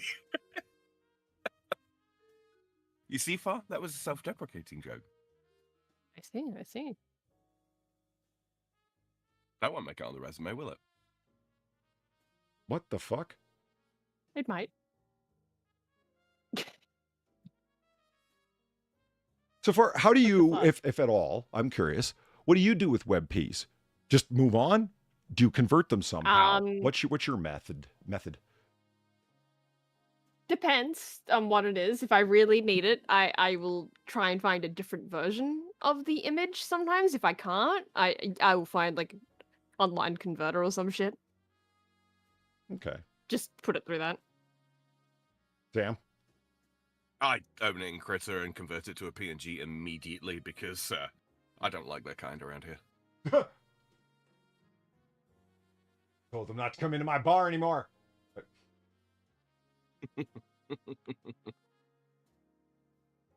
Yeah, I think I've got like 2 WebPs on my entire computer, and they're literally stuff I grabbed like a couple of days ago and have not been asked to convert yet. But yeah, I convert them. I would actually be curious for like a technical explanation as to why they appear so dark suddenly. Like what is that? Why? What's the reason for that? It'd be color profile, I would imagine. That the programmed in color profile automatically sets them for lower when displayed not in your browser. Only your browser has the correct encoded color profiles for all of those images. That's kind of weird. I would have thought it would be something like that, yeah. Because you can embed the sRGB profile into a PNG, right? Yeah. You can also embed it as an HDR image. You set in the gamut, basically. Yeah. For anybody who's got any idea what I'm talking about. I mean, I know you two do, but... No, I do. You know what was funny? My friend was fucking around with Photoshop, or he was fucking around with Photoshop, and he asked me this question and there was dramatic music playing. It was interesting. Thank you, Frog's Eyes, for the $3. No message. It's just frog thighs. Uh-huh. So, he asked me, what do you do when you want to adjust light levels? Like, you fuck around with Photoshop a lot. Am I going too basic here just by using brightness and contrast? And my answer was, depending on what you're doing, no, but pretty much the answer is yes. Mm-hmm. Because there are so many other options for more detailed adjustment. You can either go through levels, number one, or really exposure is what you should be messing with first. Because in case the picture is radically over or underexposed, you can adjust that before you go messing with anything else. which also allows you to adjust your white levels. And he goes, okay, you've lost me. We had this conversation, gamma came up. And he said, well, let me reset this to 0. And I go, no, 1. And by the time he had done that, he had already hit 0 and it went completely black. Here's what happened. I said, because gamma has to be at 1 at for it to return originally 2.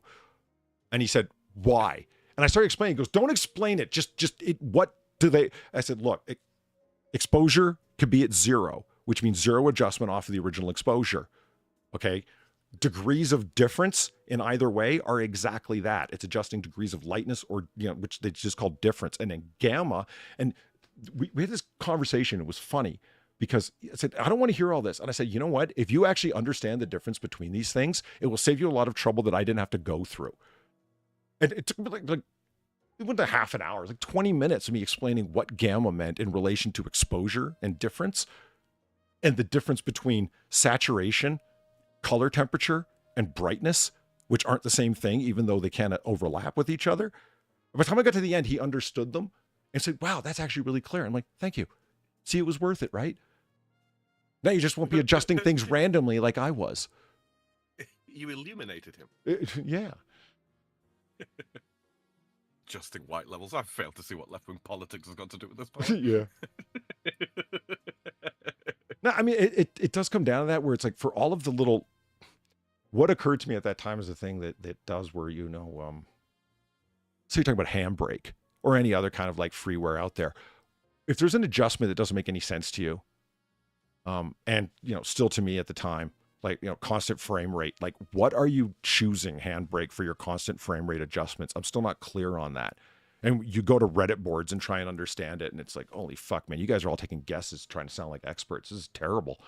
And the handbrake website doesn't explain it very well. I kind of wish they just would say, it's kind of an algorithm we coded to do best guess. Because that's where I'm at this point. There really isn't a consistency to it to look for, Mm-hmm. What I was looking for is like a number to go for instead of just trying random settings. Not random, but like, let's turn it down a little bit more. Render out 5 seconds, see how it looks. I'd rather not do that. Can I take a guess by the numbers rather than by the look and rendering out samples? And no, there isn't really a way to do that I've found anyway. With handbrake, with other software, you can hover over something and it'll give a description of what it is. That would be a place for gamma and stuff like that.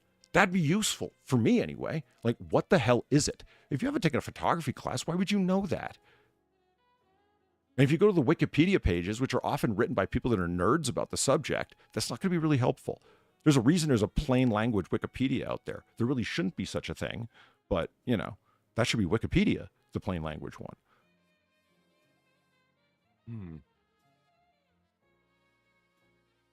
It's probably because of some browser-based DRM garbage. You think so? I mean, I can see that actually a lot. DRM screws up a lot of shit, so yeah. Talking about the way that colors render with WebPs. Yeah, could be. Just exposure, contrast, fucking luminosity, gamma. It seems to be like 9 different aspects of how light or dark something is. Yeah. And then the greatest fuck up, and then Far and I have talked about this, and I kind of want to adjust it. Your monitor. What settings do you have your monitor at? Is that to true color of your screen, of the Photoshop you're working on? Let's say it's Photoshop. If not, you can end up doing what has happened with me a lot of times. I'll render something out and then look at it on a different screen, and it looks awful because I was adjusting it for the way my monitor was set. At the temperature, like the color temperature of your monitor and all that kind of thing, yeah. Mm-hmm. I've got mine. Mine has a handy dandy sRGB profile built into it. Oh, nice. So I just set it to that because I figure, well, this is what it's supposed to look like, and so, other people's mileage may vary, but this is the best I can do. Yeah. I mean, it must be. I haven't. It's not like I've adjusted my monitor to be high contrast or very low brightness or whatever. I have it. It's set for the defaults, but that alone, whatever LG, that's what this monitor is. Whatever their default settings are, they're not in line with what Photoshop thinks your default views are. Yeah. Talk about a headache, huh? Yeah. Why one of my favorite memes of all time are the three Spider-Men pointing fingers at each other, and they're all rendered wildly differently.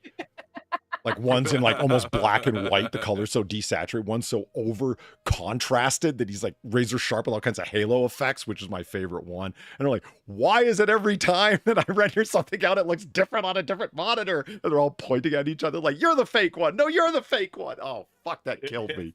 That was really creative use of that meme format, man. I want to show you guys something. It pissed me off, and then we'll get into the Zillow house.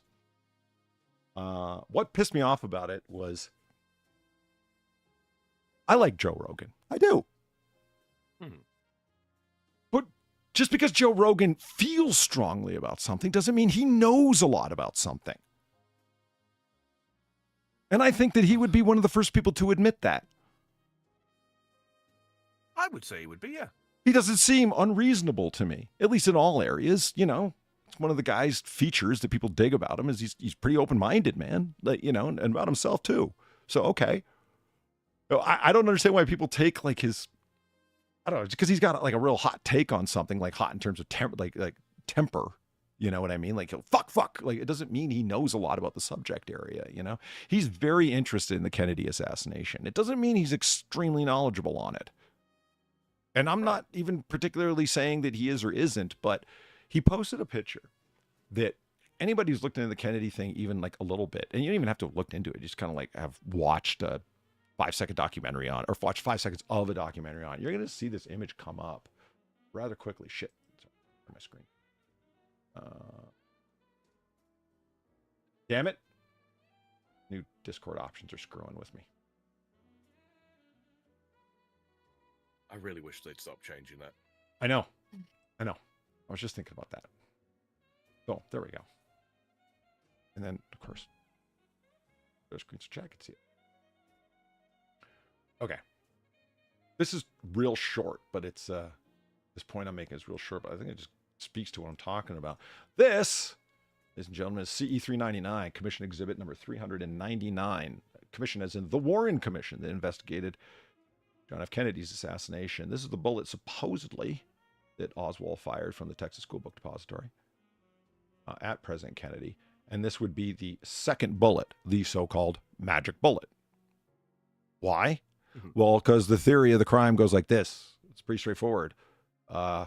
Oswald and Oswald alone fired at Kennedy at around 12:35 on November 22nd, 1963. Using a 6.5 millimeter Mannlicher Carcano rifle, firing this 220 grain bullet. The first one went wide of the car, hit the pavement beside the car, the presidential limousine. The second shot, this bullet right here, supposedly, was fired, hit Kennedy in the back and passed out his chest, and then hit Connolly and caused a number of injuries between them both. That's a really simplified way of saying it because there's a lot of different injuries it caused between those two men. Hence, it's unbelievable that this many injuries would be caused by one bullet. Hence why they call it the magic bullet. Because how could it possibly cause all those injuries? And then the third shot is the one that we all know didn't actually cause his head to simply do that, which it did just simply do that. Because it's known what happened and why. Postulate this theory at all? Why come up with this middle bullet, the second bullet supposedly fired, to have done all of those damaging wounds between those two men, between Kennedy and Governor Connolly sitting in front of him? Well, because if it's known what happened to the first shot, it went wide and hit the car. And it is known that that's what happened because everybody turned and looked. They heard the shot. A man standing off the side, James Tegg, was hit by a ricochet from it. So it's known what happened to that first shot. The third shot, it's known what happened there because Kennedy's head explodes.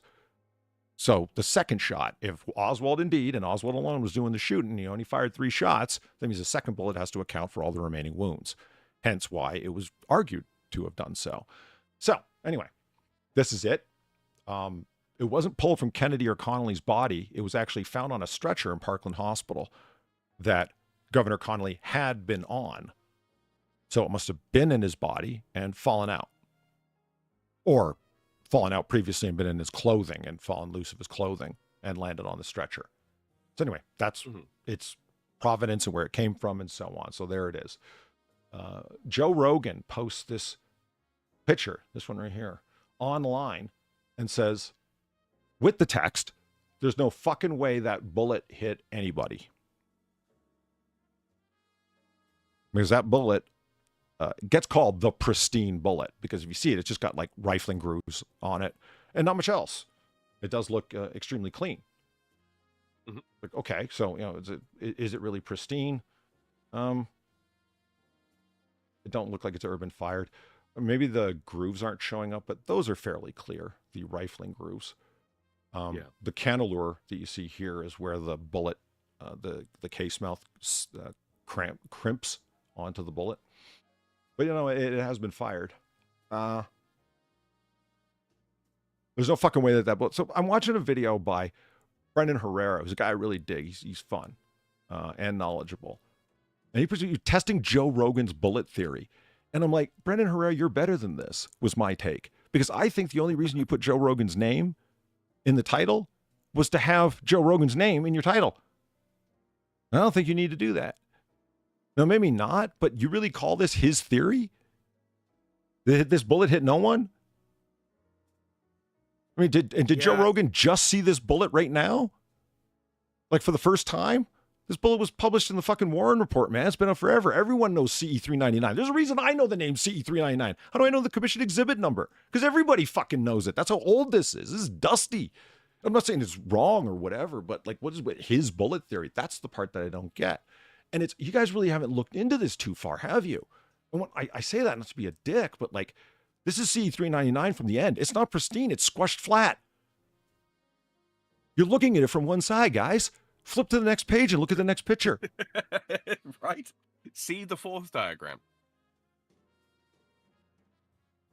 I don't quite get what, like, okay, is that squashed enough to have caused the injury to two people? Well, let me add, I'm not trying to argue that Oswald did it. For the record, I don't think he did. But the point that you guys are arguing doesn't really help anything, is my point. Like, because it, is it pristine? No, it's been flattened. Is it missing any material from it? Yeah, actually it is. It's a jacketed bullet. It's got a lead core, and a whole bunch of lead has been squeezed out of the end, like squeezing toothpaste out of a tube, because the soft lead got squeezed out as the bullet got smushed. Is the bullet believed to have turned sideways such that it would be smushed? Yeah, that's exactly part of the theory. And it's actually bent. And more or less, like the rifling grooves don't go end to end. They only go as far as before the bullet begins to truncate, which is right about there. Now, the shank of the bullet in its whole length is the right size to engage with the rifling right up till this point. The rifling doesn't usually go right up to the end like that, and it does go all the way to the end here, to the base of the bullet. Like I said, I just don't think this is a very clear image. I should have found a larger res one, but anyway. So, I mean, that's it with the bullet, except for, again, if you guys would have kept flipping, because Brendan Herrera says, let's test this. And so he fires.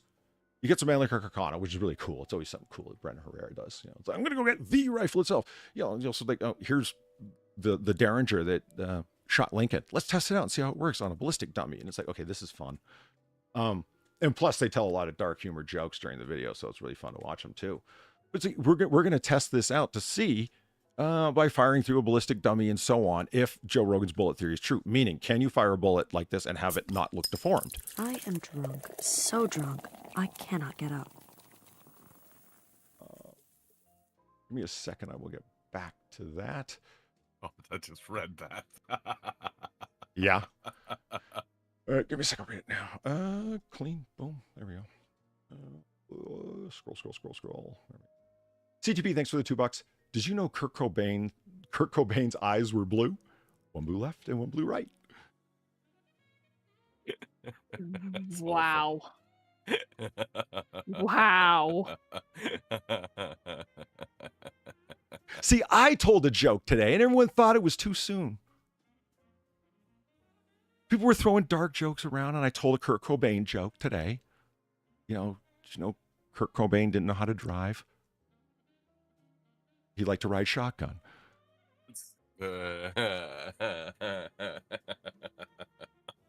Right?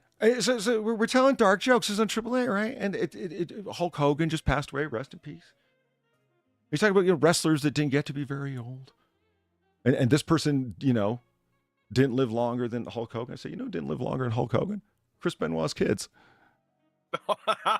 Holy crap. And check, they were not happy with me, man. They were not. I was kind of a pariah there for a minute.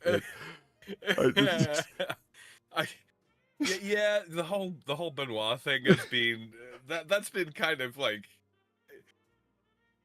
it's been sort of like undeclared but off limits for a very long time. Do you know who Chris Benoit is for? No fucking idea. He's a wrestler who kind of he killed his entire family and then himself. Yeah. Like he killed his Holy two young children, his wife, and then himself. And so my joke was like, do you know who didn't get older than Hulk Hogan? Chris Benoit's kids. Jesus. Like I'll admit it's just like that, like you monster. Like, yeah, I hear you. You know what I mean? Like that's a particularly vicious crime. That's really not. It's beyond not cool, but it's just really horrible. It was fucked up when it happened. It's still kind of fucked up now. Yeah. Yeah. I mean, I have the same thought about it everyone has, right? It just, why didn't you just do it to yourself? You know what I mean? Why take, that much is obvious. It's just the lack of necessity to it. But yeah, man, I was public enemy number one there for a hot minute, man. I felt the heat coming off in chat. I was like, whoa, okay. Polydub's public enemy arc. Yeah.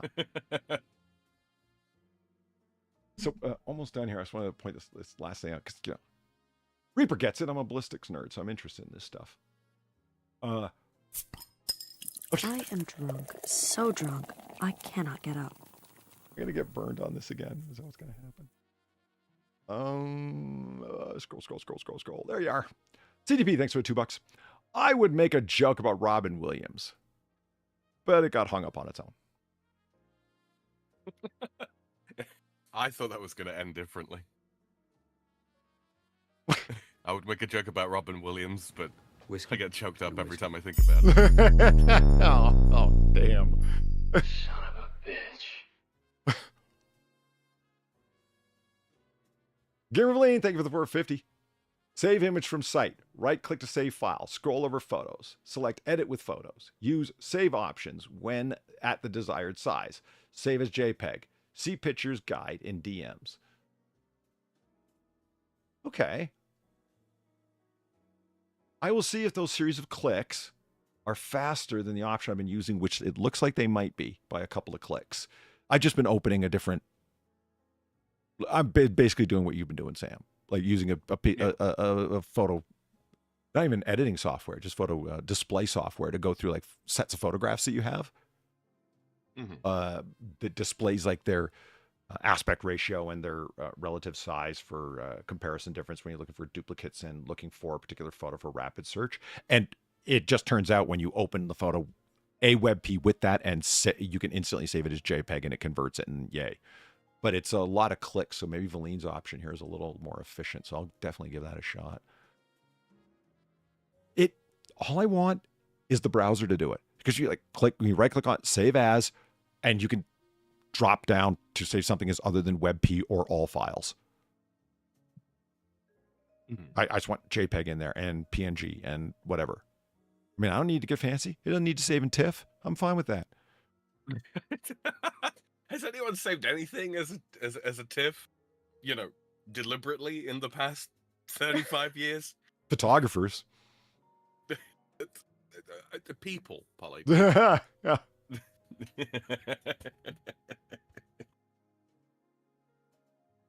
Let's do this. Oh, hell yeah.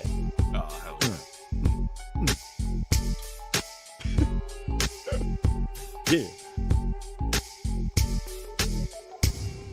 I feel like I should really learn to sea walk better than that old priest. Because it just kind of, didn't I know how? It just kind of dawns on me. It's like, yeah, that dude can outdance you, man. I mean, it's... Oh, San, thank you for the 1050. Chromium browsers, including Brave, have the save as PNG image. It will save WP as PNG files. I never tried it in Brave. I have tried it in other browsers. I never thought of trying a Chromium one. Okay, I'll give it a shot. Cool. I would hate to have to open another browser just to save an image. Far, you're already using Brave, right? Yeah. Have you tried it? That might be Nick. Heck Pie Meanie, what'd you say? Sorry, I was waiting for Far to speak. So am No, I. I don't think I have tried it. So there might be an extension for it. For, you know. Yeah, choice I browser. wouldn't have even thought that I wouldn't even thought to look for an extension, so no, I haven't tried this.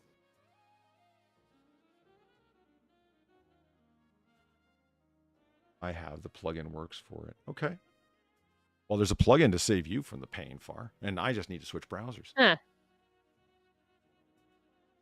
I mean, it's not really a problem I run into too frequently, where I really, because I have my workarounds already, so it's kind of like,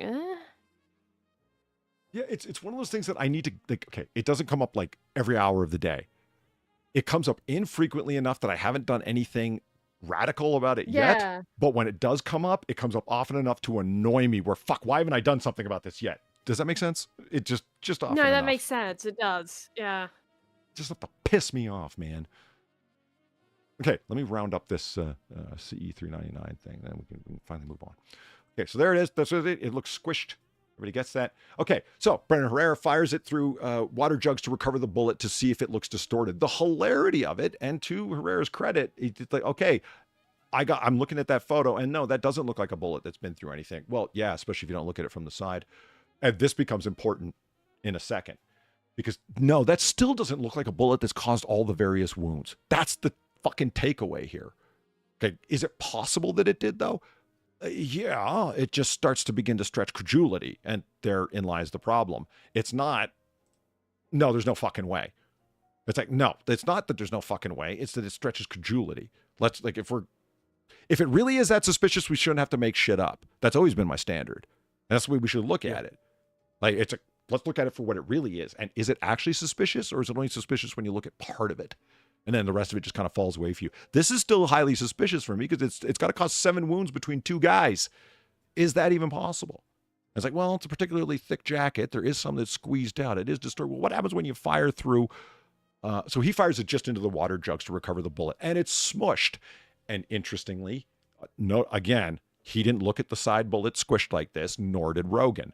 But the bullet he fired just into the water was squished from the side, just like this. And I'm like, yeah, that almost looks like Commission Exhibit 399, is what I'm thinking watching this video. And it's fine. I'm not up on his case about this. He doesn't need to be an expert. He's just having fun with a Carcano rifle, you know? He fires it then through a ballistic dummy head with simulated skull and brain tissue and everything. It came out cleaner and less damaged than the one he fired into just the water. Less damaged. And he was the one going, that's weird, man. He goes, and then he says the line that should really stand out to you if you're like an honest broker of these notions, right? He goes, well, as odd as that is, bullets do weird things that are hard to understand on paper when you're talking about the way they behave in the real world. Yes, very true. Why is it that bullets you fire into a meat target don't look like the bullets you fire into ballistic gel? Despite the fact that ballistic gel is specifically supposed to be, you know, flesh-like. Yeah. Is it, well, because one is a consistent test medium. The other one is inconsistent. Though it's still a test medium, but still inconsistent. The idea of the ballistic gel is, tissue-like, sure, but consistently. So everyone firing is using the same type of medium. That's the point of it. It's like, okay, so well, that kind of explains everything. But if you want to see the real-world, so-called, effects of your chosen defense ammunition, and good thing to do, think about firing into a meat target instead of ballistics gel. You won't get pretty photograph pictures to post on the internet and say, look at those razor sharp blades. You're gonna get jackets stripped off, bullets split in half, all kinds of crap, but you'll get a real sense of how it's going to perform. Thank you, Paul Harrell. Rest in peace. Guy got famous online for doing that, amongst other things, firing into his so-called meat target. It was, smart man. Last picture. If you would continue to flip in the Warren Commission report, which isn't that hard because it's available online for free, guys. Come on. You would have found this picture. CE 399, there it is. On the far left. 372 or 572, they fired the bullet itself through, they fired the same bullets, rather, through Oswald's so-called rifle, his 6.5 millimeter Carcano that they had recovered and they believed was his. And like, let's fire some rounds through that and compare them. Let's fire some rounds just into a water medium and recover it and see what it looks like. Let's fire, and here's 856. This is the big one. That really, Joe, Rogan, you should have looked at this, and Brendan Herrera, you could have saved yourself a lot of trouble. I still think you should have done the video because it was a lot of fun and their jokes were hilarious and they're always good to watch. But this is firing it through the wrist of a human cadaver, the result. Now, when you're the government, you can actually find dead bodies to shoot. I'm just thinking, like, when I donate my body to science, this is not really what I'm talking about. You don't want them shooting you? I just well, I mean, you know, I'm not there anymore, so go ahead, I guess. But guys, have you not got something, you know? Is there not something else you'd like to test? Yeah, I mean, so like it says a lot to me where it's like, you know, there's no way this bullet did that thing, which means the bullet on the far left, 399, 856 is for me and for anybody. This is like, oh, listen to me and my smartness. No, everybody makes this claim. That's where I picked it up from. 856 is the strong argument. This is one of the wounds, one of the 7 wounds that supposedly 399 caused. Do you think? Because the bullet did crash into Connolly's wrist. They fired that bullet through the wrist of a cadaver. That's the damage done. Does that look right? So is it possible? It would have had to have missed every single bone, every single one between 2 people. Not even clipped it to have come out that clean. And it did. So did it? No.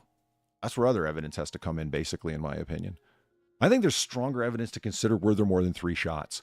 Because as soon as you can establish a 4th shot, you can establish that there was more than one shooter. And as soon as you've done that, you've moved beyond the Warren Commission's explanation of a lone shooter. So to me, stronger evidence is, can you establish more than 3 shots being fired? That's where you should spend your time, not staring at 399 trying to read into it when there's not much there to be found at this point. Because the people who want to believe it will say, yeah, it could. And the people who don't will say, no, it can't. And where do you go from there? If you can establish 4 shots fired, okay, now you've got somewhere that can't be easily refuted. Because the claim always has been and still is, Oswald fired 3 and only 3 shots. I think you can establish that 4 shots were fired, but that's my opinion. Anyway. You're going to find the 4th bullet. Yeah, they only, they only found the 1, and that was on a stretcher. Fuck, this way that they find evidence sometimes, man. You know, it's like when you go into a museum and you're like, you know, here's the gun that was used to assassinate Archduke Ferdinand. They found it?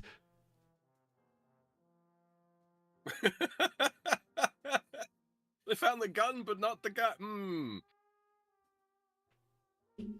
It amazes me when you go to the museum in the bottom of Ford's Theater, all the stuff they have from the assassination of Lincoln that was really Booth's stuff. Like, here's his boot. And he had broken his ankle during the assassination and it had swollen and so on. And so they had to cut his boot off of him when he got to the boarding house, to Mary Surratt's boarding house. So yeah, the boot is slit down the side. And it's like, you have his boot? And like, yeah, and the Derringer he shot him with is there. And it's like, he kept it? You didn't think he was on the Potomac River. That was part of his escape plan. He could have just tossed it. Yeah, you didn't dunk it in the drink, man. Why not? You were literally on the fucking river, man. They never would have found it. Clearly he's never seen an episode of Criminal Minds, Polly. Yeah. I guess maybe if you think you're not going to get... It doesn't matter. You're not going to get caught. Who cares? And like, everyone has a gun right now. What does it matter if I get caught with a 44 caliber Derringer? They're not going to know it was me. I don't know. I'm just trying to guess as to why you would do something like that. Why wouldn't you just want to be found unarmed? If you're found at all. Yeah, maybe. Maybe he thought he was going to have to fight his way out or something like that. He had some sort of romantic ideas about getting away. Maybe that. His house keys, the picture of his car from his wallet. Or a picture of his cat from his wallet, yeah.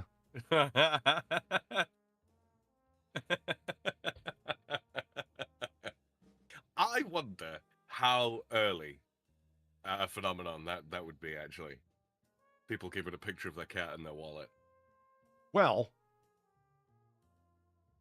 let me see. If the story we just read is any indication, I would say it is. God, that fucking dolphin is haunting. It would be after 1929 that people started caring about their cats in any significant way, because at this time they turned a cat into a phone. No.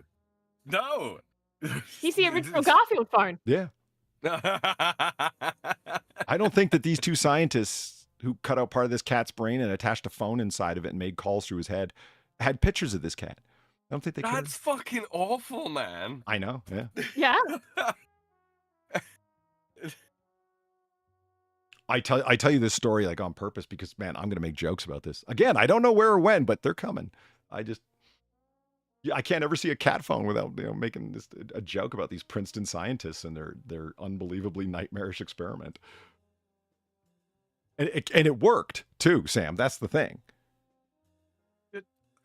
What were they attempting to prove? That brain matter can successfully Conduct pass an audio electrical signal. signals? Yeah, they cut out part of its brain and attached the audio. They attached the one end of the connection to its auditory canal, or its auditory nerve rather, and then ran leads out of its brain to a receiver. And the scientist, one of them went into a closed off, sound isolated room to listen, and he could hear the other scientists going, the cat and the fiddle and the silver spoon. I don't know what song he was singing, just whatever. Yeah. Did they not have other brains and such on hand? Is the question that comes to my mind? Like, Well, no, but that opened up the possibility, the next experiment that they wanted to conduct, to find if it works on a dead cat. So they killed the cat and tried it, and it didn't work. No. Does that sound like I just made that part up to be dark? No, that's what happened. No, honestly, no, it doesn't. That's the worst part. That's the worst bit. Yeah. Damn science, you scary. Yeah, that's what I was talking about. I'm sick of this reputation that scientists enjoy as the moral ones. I'm not saying they're automatically immoral. I'm just saying let's count them with the rest of us. Damn it! We sick bastards just like any of us. So, you guys want to look at a house, an abode? Yeah. I want to look at one really quick that doesn't have much to see except the outside of it, which is worth seeing. Valine sent it to me a while back. This is in Antioch, Illinois. I said I wanted a house on a small island on a river. I remember saying that. I think Valine took me literally. This is not what I meant. Isn't it? No. Boom, open that, and then open. Oh, not frame. Sorry, I was talking to myself. That's a large frame. You're so drunk you can't hit nothing. You're probably seeing double. I have 2 guns, one for each of you. Indeed.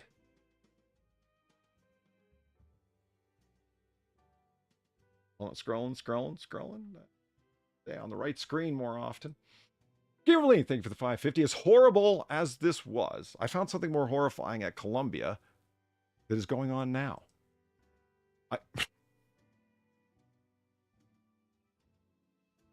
Well, that reminded me, I started, then you got a donation. That's why I believe you, because there's plenty of crazy shit that people come up with to do. The people that got to get ethics approval every time they deal with the human subject. And you would think that means like sitting them in a chair and doing things to them with like probes and shit, or feeding them experimental pharmaceuticals or something. No. Historians interviewing somebody. That counts as a human subject. Yeah. If you're a business major and you're conducting interviews with people that conducted a company merger, which common as hell, right? Super common for stuff like that to happen. Yeah. And they all got to come to the ethics committee outside of their faculty to get them to read an ethics submission that's extremely detailed and formalized and long and detailed. And it drives people nuts that they have to do this because it's always a surprise for them that they have to do this. You cannot use any data that you've pulled from a human experiment in your research unless you've got it cleared with them. You can go, I just think it's philosophy majors trying to make work for themselves, Polly. But you would think so, but it's not. They need to pull people, like the way that they've said, they need to pull people from all of the various faculties, not just the philosophy majors with their bioethics stuff. There usually are some in there, but there's also people from the law faculty, especially psychology, because so many of their experiments involve human subjects and deception. Yeah, let's talk to law majors about ethics. Yeah. Yeah. I'm writing that down. I'm going to work that into something. You want to see the comedy? Watch the law students come and try and present their ethics arguments to the committee. Like I did, because they need certain grad students on there, so I cycled my time through there as a grad student on that committee for a while. When the law students come through, they think it's a presentation before a court. And I get it. They're law students, so they're kind of like inculcated into thinking this way, but they act like they're being interrogated by a hostile court. It's my job to best you or something. It's like, you understand you're trying to get these guys to agree with you, right? That your research that involves human beings in no way represents a threat or a trauma or any kind of bad outcome for the participants. That's all you're trying to do. I am drunk, so drunk, I cannot get up. So these guys show up and question the legitimacy and the credentials of the people asking them questions, and they think that's smart. It kills me. It's like, but I submitted an email. I remember one person saying this. I submitted an email asking for the credentials and the CVs of everyone who would be present, and I didn't receive that. So I consider the legitimacy of this entire process to be in abeyance.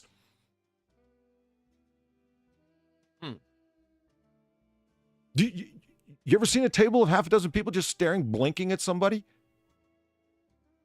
It's like, yeah, you realize this is a pretty perfunctory experience for someone like you, right? Like you should be in and out of here in 10 minutes because you're not doing anything to anyone. There's no deception involved. Nobody's life changes in any way, and you're not offering to pay anybody. Translation, it's like you're a historian conducting an interview. No threat here. That's all you got to do is just say that. Then you walk out, and that's it. And you've got your agreement in perpetuity, never to see us again. And you just showed up and said, everyone here is full of shit. Smart.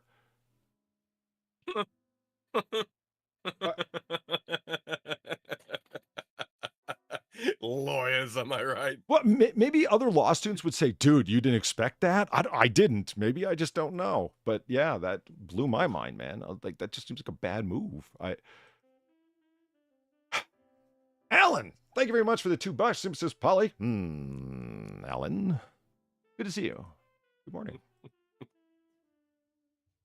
I believe I said I was going to show you a house on the river. Or a river on the house. Large capture. River on the house? Well, it looks like this, yes. For 200 grand. Wow. Yeah, for 200 grand, 0 bed, 0 bath. Zero. Well, you're surrounded by a bath, so I think you're pretty set. Uh-huh. It's on the Fox River in the Illinois. There's only Is that what it is on the corner there? It's just that shack? That's right. That shitty little shack? That's it. And this, like this is you. Oh, and that as well. Yeah, okay. You get all that. I see the. You get that too. Yeah. But it's just. Oh wow! What's that? Oh Is wait, that a excuse me. barn? It's a shack and a barn. I take it back. Isn't that just an outhouse? Yeah, but you don't want to walk to it. It looks incredibly barn-like for an outhouse, but maybe. I love how bleached white and waterlogged the lumber that makes up this house is. I just love how weather beaten that wood looks. I love that. I mean, this is my new definition of disrepair. You just got the fucking fish farm in the background. Yep. Fucking show offs. I'm fascinated to know like the actual history of this, that there isn't one. And I don't mean like, oral history of it 100 years. It's just, I'm kind of not wanting to encourage people with water levels rising type arguments. It's just like, how was this dry land at one point? It's just, and it all it is a bunch of drone footage or drone pictures from just around it. Because I wouldn't want to take. I said to Vleen, "Is that all it is? Pictures from the outside?" She goes, "Would you go inside that to take pictures?" I'm like, "You're right. I am drunk. I wouldn't. So drunk. I would. I cannot get up. Kidding? I would open with the pictures of the inside of the house. So when people are going through it, much like we are now, they're met with those first and they're just like, what the fuck is wrong with this place? And then you show them this picture at the end and they go, ah, you know? Yeah. CTP, thanks for the $2. I've seen this place from a distance. I thought that shithole was simply abandoned. I think it is, and some lawyers figured out that it's actually in the possession of some bank, who then they convinced to hand over to a realty firm for a certain fee. Is my guess. See, I mean, so that rings true. You're buying this, and it's like 1.2 acres. So that's exactly the land that's above water, or does that include some beneath water? I have questions. How much drink do I get? Yeah. You see the buoy out here? Is that like the edge of the property? Is this fish farm part of this and always was? And this is abandoned too? I don't know. Did you just assume that flotation device is gender? I've been sat on that one for a while. I like how the waves, you can see like the waveforms stop here at this little break that they've got. So it looks like an entirely different kind of water they've got in here. It's like, what the fuck's wrong with your water, man? It's just... Oh shit, there's an entire third building. I just hadn't seen it. Yeah. Where? Oh, right up front. Dead center. Yeah. That was well camouflaged. I don't know. I was looking at everything else. I didn't even see. I just thought this was this over here, but it couldn't have been because that's on the tip of the island. I didn't even see it. Let's look back. Can you go back a couple of pages? Yeah, you can see it. We just weren't. Yeah, we just weren't looking. Holy shit. So there's a floating house and one that's not floating. Yeah. They really don't show the bigger house, do they? No, they really. It's like they want to hide it. Is that where the murders happened? They happen on the island shit shack. Yeah. Not the floating shit shack. Exactly. The floating shit shack. It really sounds like a local punk band. I mean, if there's any amount of solid ground there, I know what I'd want to put on this little island. I'd want to fortify it. You got 200 grand to buy a fortifiable whatever? I might. Look at this. Wow. It looks like three distinct structures in this. Is this a little, like Justin Wilson says, a little shed too? Or is this a little shed here? Hi guys, and welcome to my real life Minecraft one chunk challenge here on this island. As you can see, the tree has died and not dropped any saplings, so we're kind of screwed, but let's see what happens.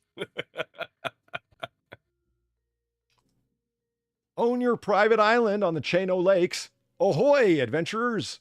Have you ever dreamed of owning your very own island? Well, here's your once-in-a-lifetime chance to claim a rare gem on the legendary Chano Lakes.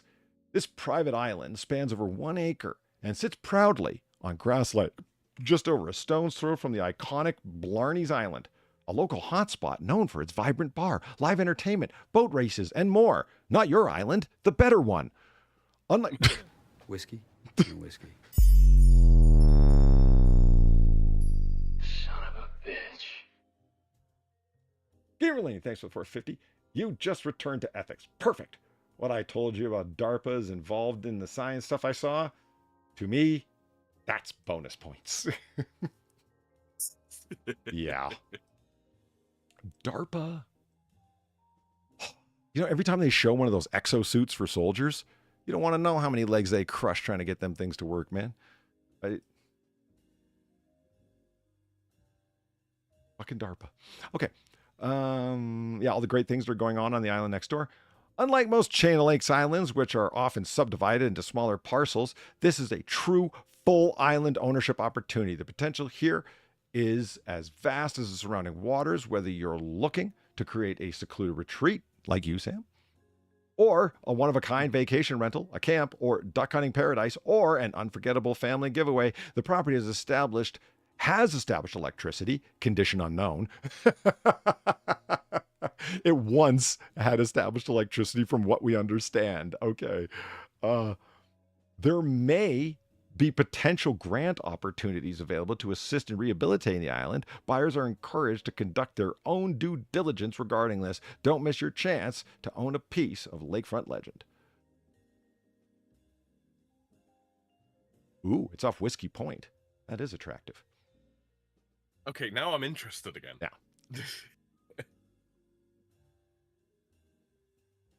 Has view. Yes. What the fuck does that mean? Has view. Yeah. There are windows in the property? It's not a cave underground? Wow.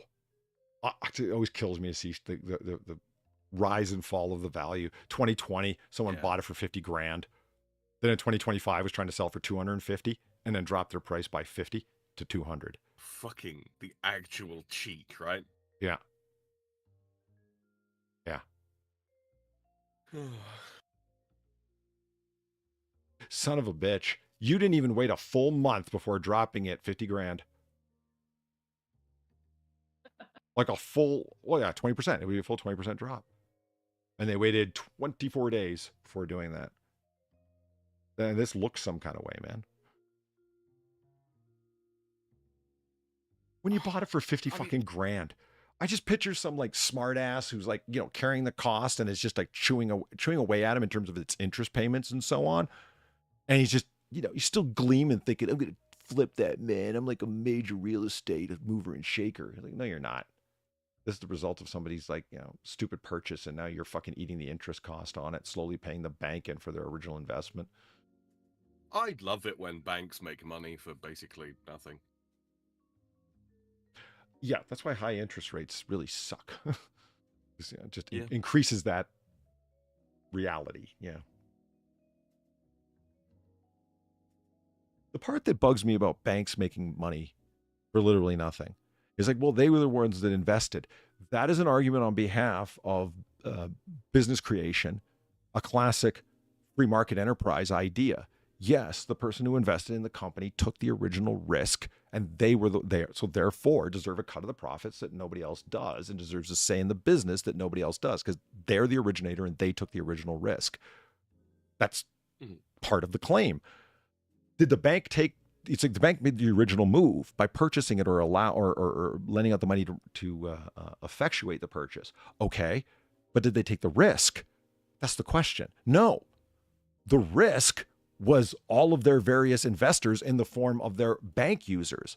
When you deposit your funds in the bank and they pay you razor thin margins on your so-called savings account, then use all of the fucking credit that they have because of the deposits in their bank that they call their assets, and then turn around and get larger loans based on their assets to be able to effectuate business loans themselves.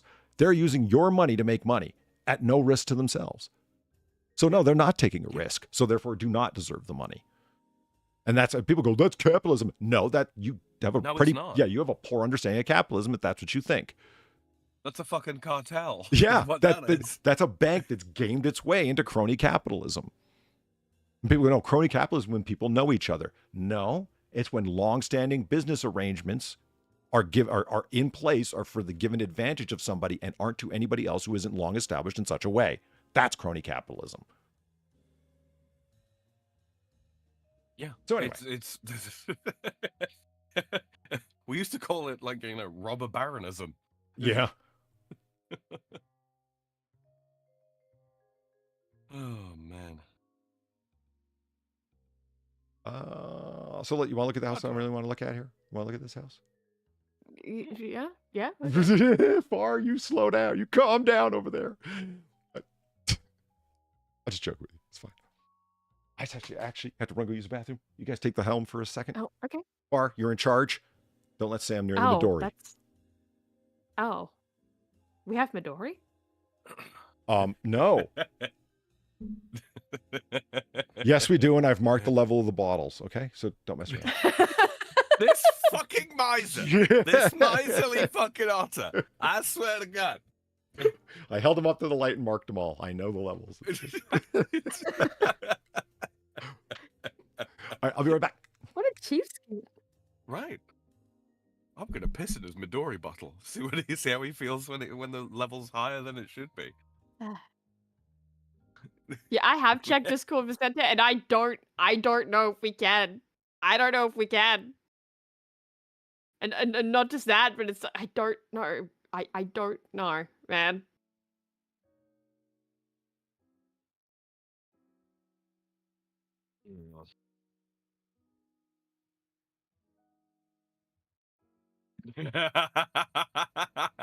No, I don't think we can.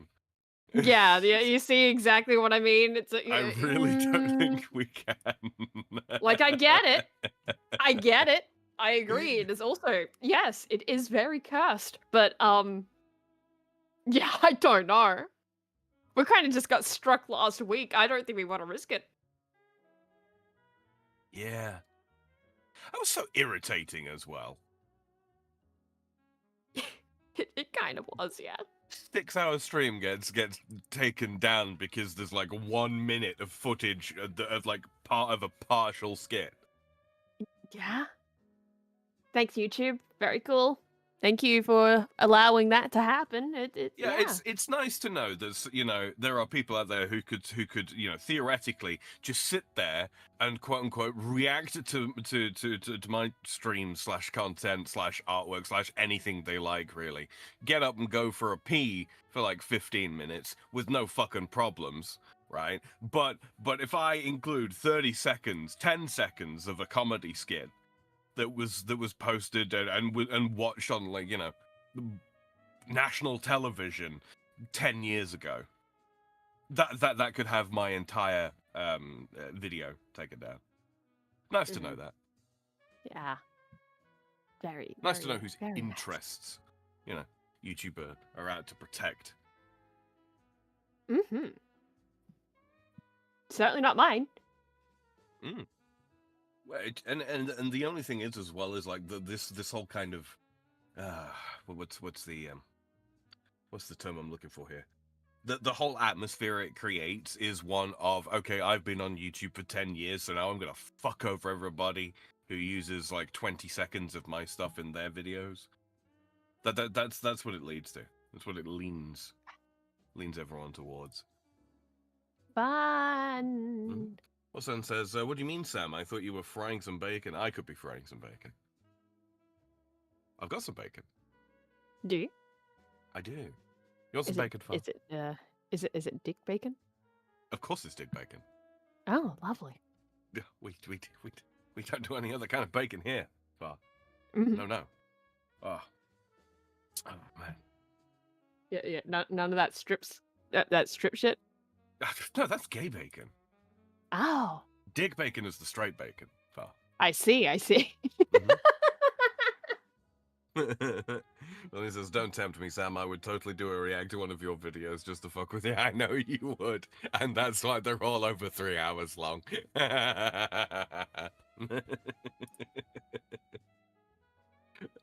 What about sausage? Sausage is bisexual. We're now assigning sexualities to food. Yeah, absolutely. Far, I'm French. We do it with literally everything. What are you talking about? That was a golden opportunity there, Far. I'm surprised you didn't hit me right in the ribs with that one.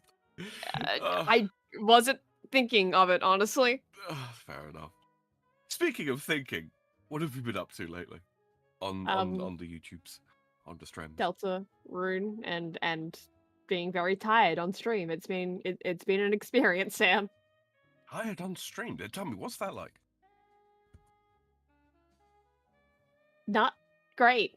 It's not. It isn't, is it? It really isn't. No. You know what? I blame Vicente. I do. Oh, why? Streaming with your lovely lady wife the other day, and I was really tired. I was like almost out of it, And he starts asking these particular, like, pertinent political questions, and I didn't have the sort of the filter to kind of just, blow it off. I was sort of read it. I was like, that's a really good question. I'm going to answer that 15 minutes later. Oh, God. Oh, God. I did sanitize my response, but I was tired, so it took a bit of, stumbling around the point. But, Deltarune, you enjoying it? Yeah. Yeah. It is certainly a Delta rune. Indeed. Is it a story from beneath, in fact? Mm. An Undertale, if you will. Yes, no, it is not an Undertale because Toby Fox is very clear that it is not, in fact, an Undertale, despite it having lots of Undertale in it.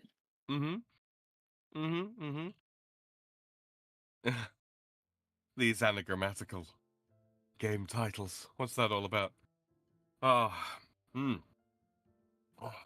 apologies if I do seem a little bit out of it. By the way, chat, I'm kind of smashed with hay fever right now, and yeah, the medication is helping with the some of the symptoms, and greatly exacerbating others.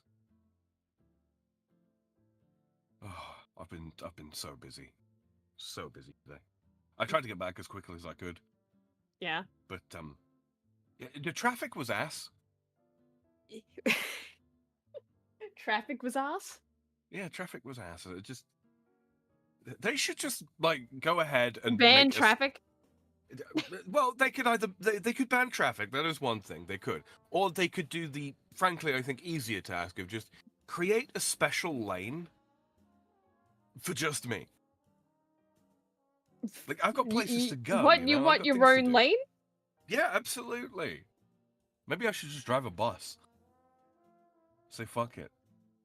But you would have to. I don't think that would work. Maybe not. But who's going to argue with a man driving a bus?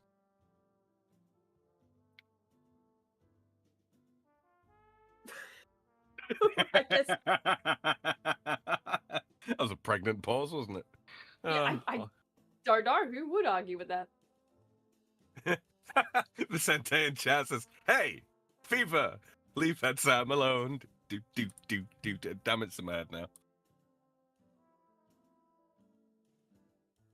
Special emergency vehicle lane, especially for look, when I've got to go somewhere, it usually is an emergency. So yes. So that's your lane, buddy. I'm gonna get a siren far. I'm gonna get a siren and some flashing lights. Oh. You know what the siren's gonna go like? What's it gonna go like? Oh my god. Oh my god. Clip it. See if I can.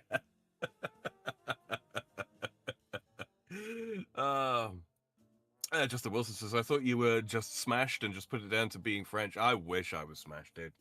I wish. Allergy medication don't hit like it used to, I'm telling you. Ever since that some, genius revealed to the feds that you can make hard drugs out of certain allergy medication. Yeah, they've put all kinds of weird and wonderful restrictions on the good stuff. Do Parisians say "ho ho" differently to the rest of the French? Yes. Yes, they do. Yeah, how do they say it? These are secrets that I will not reveal willingly. But they're Parisians. You hate them. I do, but I don't want. I don't want anybody getting the wrong idea. It's the thing. What, you don't want them thinking that you're Parisian? I don't want them. I don't want them conflating the Parisians with the Lyonnais. Uh-huh. Mm-hmm.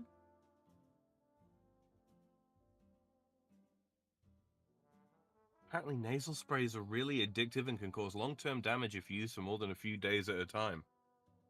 Yep. I also learned about that recently. Yeah, apparently that's a thing. I don't think I've ever had a nasal spray that lasts more than a day.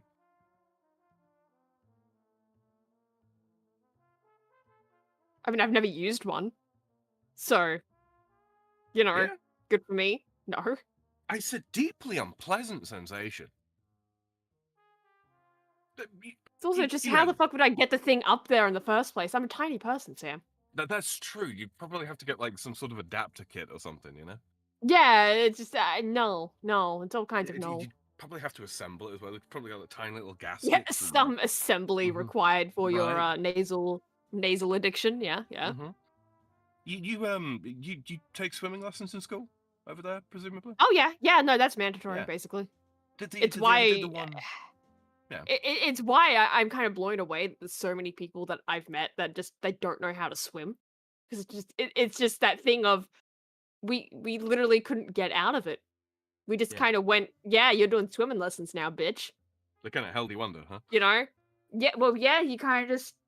I don't think you could even really get out of it. Your parents signed the form, sure, but I don't remember anyone ever not doing the swimming lessons. You get what I mean? Yeah. Like that it was just non-negotiable. You're going to learn to swim, and you're going to enjoy yourself, kid. You're gonna basically that's how it You're went. gonna do spells. You Yeah, are a exactly. wizard. Yeah. Yeah, exactly that. You are a swimmer, basically. So as far as I'm aware, like that's just kind of how it works here. That's how it worked for me anyway. So it's kind of just one of those things of, what the fuck do you mean you can't swim? Your school didn't, force swimming lessons upon you? Really? Fucking really? As part of your swimming lessons, did they do the one with the you gotta go down towards the deep end so that you're completely submersed, and then you gotta do a forward roll under the water? I don't remember. I don't think so. Oh, I remember the very first time that we were instructed to do it. Right, we weren't told, oh, you should probably like pinch your nose or something like that because it's going to get filled up with water and it's going to try and shove itself right up your sinuses. You know, because of the way water works. Yeah, Jesus Christ. Now I've always been blessed with a rather extremely large nose, so. So when my nose fills up with water, it fills up with water, and the sensation afterwards is not very nice. And so no, I don't imagine it would be. Nasal spray is like the same goddamn thing. I can't stand it. It's a, I don't know whether it's a tism thing or if I am just an entirely reasonable human being here. I hate the No, that's sensation of reasonable. nasal sprays. Welcome back, Polly. Hello.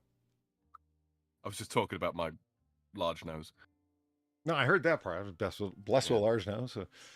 Yeah. It's a good follow-up from, the banking system. I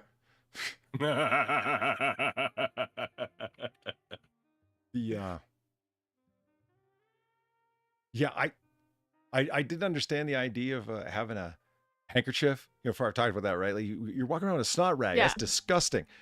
But it's until I developed like seeming year-round runny nose or year-round hay fever or allergies or whatever it was, because like my nose has been running since Christmas like it stole something, and it's getting on my nerves. And it's like, but it's just my nose running. It's not snotty. It's just running like, when it's cold outside and you come inside and your nose starts running like that. Like condensation has beaded on your nose almost. Sort of like from the inside, and it just, I need to blow my nose, and all it is, I've wet the Kleenex. That's it. And it's like, is that what handkerchiefs were for? Do I need to start carrying around a handkerchief to just dab? Because that's, god damn, it's annoying. Wish it would stop. That's for all sorts of things. For coughing into, for wiping away the sweat that forms upon one's brow. Now, that sort of thing. I do have a handkerchief for that, but it was never for like the snot rag aspect, because as soon as it gets hot where I'm at, yeah. And that's when I discovered the complete uselessness of a polyester handkerchief. Why do they even make them? I know. What? I was so stupid. I was at the hardware store, and they had, classic paisley handkerchiefs, different colors, right? All up on the hook by the cash register. Rapid purchase item. I didn't grab it and feel it and think about it or even think at all what I was doing. I was like, oh yeah, fuck, it's getting hot. I'll grab it was like they were 2 packs, right? So I grabbed one. It was like gray and black. So there we go. I threw them out. You don't wipe sweat off your brow. You just wipe sweat around on your brow. Like it doesn't absorb shit, It's terrible. What? Holy shit! Yeah, that's awful. What the fuck? Yeah. I remember. My mind is recalled back to one time I was seeing a lady friend of mine, and we were together, and there were dishes that needed to be dried, and she's got a polyester fucking tea towel. You can't fucking dry dishes. You aren't drying them. You're just kind of moving the moisture around and hoping it evaporates. It's just terrible. God.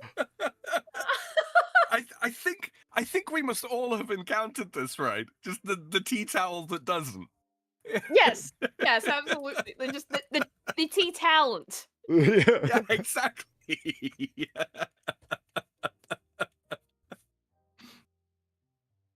Oh man.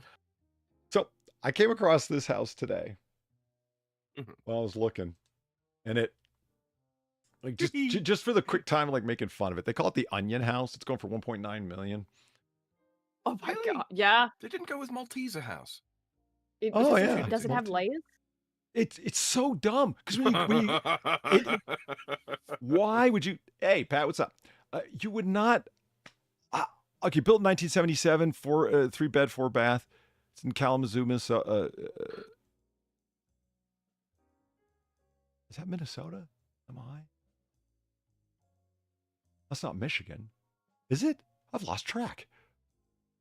You know what? So have I. It's in Kalamazoo, wherever that might be. It doesn't look like Minnesota. No, it is Michigan, isn't it? Yeah. Yeah, definitely. Okay. So the Onion House. And, it looks like it does from the outside, sort of like space potty and stuff. Yes, Kalamazoo's in Michigan. Cool. There we go. Thank you, Eel. But when you start flipping through the pictures, you get it like, come on, man. Futuristic pod house, right? Some crazy architect in 1977 designed this thing. But when you go inside, the whole thing is normal. Except for that dog. Well, I mean, part for that, yeah. I mean, normal, like nice. it's just, all you have is like round walls in certain places and then a certain roundness to the architecture inside.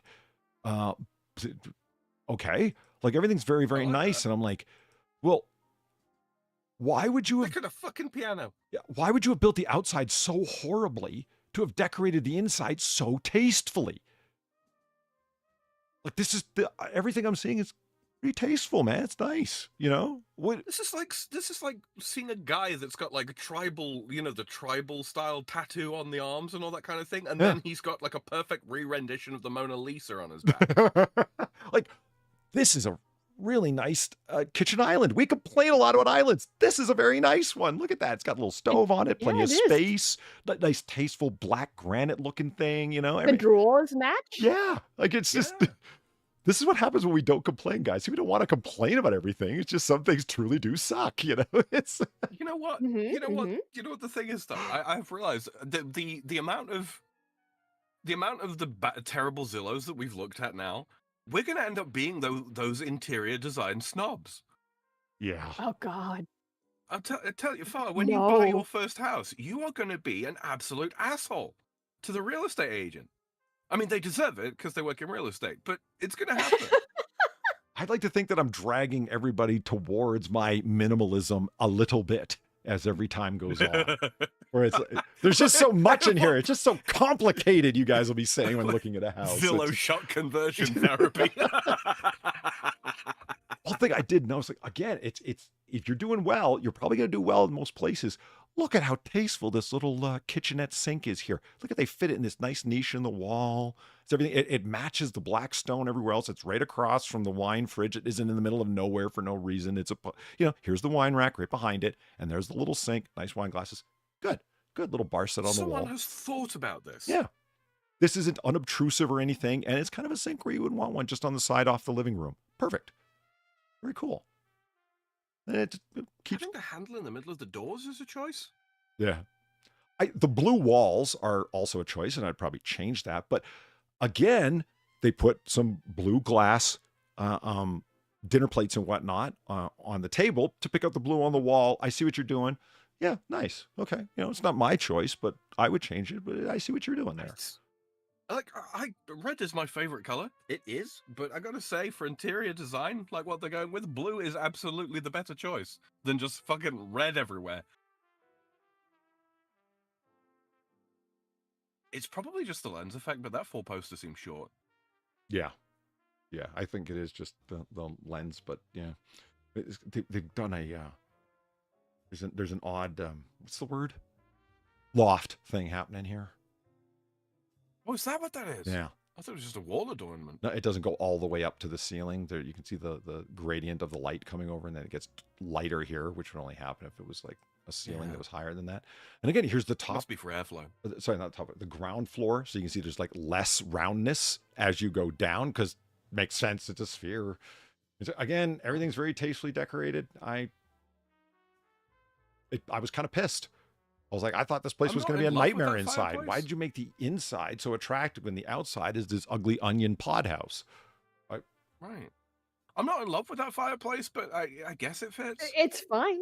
Yeah. It's just okay. It's not. Yeah, like it's not the worst fireplace we've ever seen.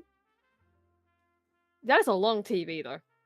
It is. I was just thinking about that. Is that an extra long TV or is that a lens distortion? Distortion. Yeah. Right. Zelthor would be very pleased with that TV. Yeah. He would. Like I'm thinking, in rooms like this, especially with beds, you want to show the whole bed. So you want the lens effect to squish. In rooms like this, you want the lens effects to stretch to make it seem more expansive. You know, that kind of jazz. See what they've done? Like the dinner table on the other side now seems really wide and stretched out, when in the previous picture it seemed very cozy and small. Yeah, there's a lens distortion going on for sure. But still, it's not an untoward place for that dinner set. It's not in the middle of anything. Yeah. There's no. It's a bit 60s with the avocado green, avocado yellow. Yeah, I think there's an unavoidable. I mean, 77. There's an unavoidable periodness to the whole place. You know what I mean? You can only get it so modern. All right, so I just want to complain about that place. I didn't quite get why you would go so. And I don't think this outside gives any indication the inside's going to be that normal. That's me. It could just be a middle finger to the community. You know, True. Fuck you. It's an eyesore on the outside, but I get to enjoy it. Yeah, I don't ever plan to come outside. I don't want to see you fuckers. So Right. Actually, I'm curious. Who needs grass anyway? Oh, a 5-acre lot. Fuck. 6,300 square feet. That's roomy. Yeah, well, $2 million. Yeah, it better be. It's kind of weird how it's like pod elevated. So no basement is what I'm guessing. So what we're going to do is clean. Let's clear that. Go on to the one we're actually looking at. Boom. Boom. Yeah, man. She has outdone herself with this. For $819,000, you can have this 4-bed, 3-bath, 1,600 square foot built 1948 dream home. Oh, what have they done to you?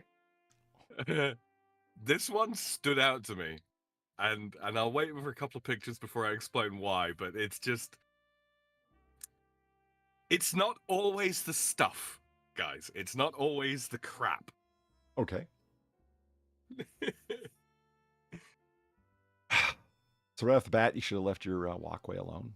But, Yes. the trans house, yeah. Oh, not even. Not even. I mean, I could write it off if it was, Have they... You see like the grass sprouts that are just like trying desperately. Have they upped the saturation just to show off the colors? Like, do you see them like the grass threatening? It's like the house was in severe disrepair and they just tried like planting new seed to have a lawn, for God's sake, that kind of thing. No, it's just the people that. Wow, that accelerated quickly. Yeah. Zillian, thank you very much for the $5. She says, I'm back. It looks like your longest stream was 7.5 hours. Don't tempt me with an endurance challenge. Well, I wouldn't want to disappoint you. Yeah, this is already a lot, isn't it? Yeah.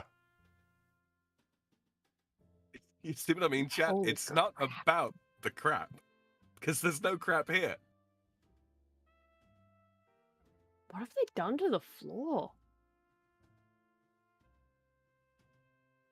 You know what this reminds me of, and like it's causing like trauma for me, remembrance of trauma for me.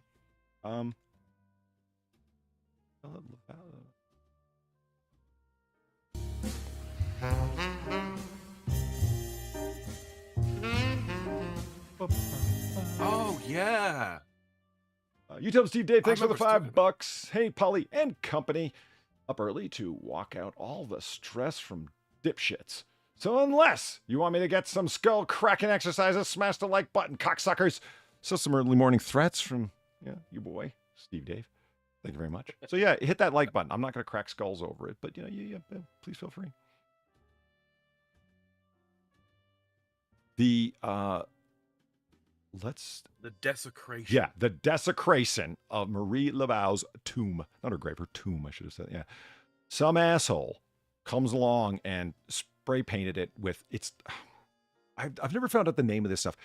You could paint your driveway with it, especially if it's got thick cracks and you have a lot of hail damage and so on going on, or a lot of hail in the area. You're looking at concrete damage and you want to seal your driveway. So it's a plasticky, thick, goes on like paint sealant. And it's kind of rubbery. It'll always have that rubbery texture. Sometimes the floors of automotive garages are coated in it, that kind of thing. It gives it a slick, glossy finish, so it's also easily cleaned up. That's what some miserable bastard came along and sprayed all over Marie Laval's tomb. And then the miserable bastards who take care of this graveyard in New Orleans decided to try and pressure wash it off. And somehow made it so much worse. They made it so much worse and ended up destroying the whole outside surface, because for the longest time people had shown up, and that's not bird shit. That's time and writing and so on that people had done for all of the various Catholic, quasi-Catholic, and straight up shit. What's the name of the native religion? Hoodoo, not voodoo, but hoodoo, that goes along with it, that Marie Laval practiced in part along with every other synchronistic thing that she combined into her various practices. Anyway, the point is, it's part of New Orleans history and a big part of like her personally and what she and her family were into. And so people come along grave sites because it's an important part of what's going on there. And everyone destroyed that. Years and years of incense and the little cake offerings and the candles and the X's, the constant X's that everyone would write in small, and they were layered and layered and layered. And that's just part of what happens at the tombs of priestesses of this sort. And now it's all destroyed and gone because some asshole came along and decided to make it fucking pink. Who do what? I can't think of any other word other than desecration. It really just is. Yeah.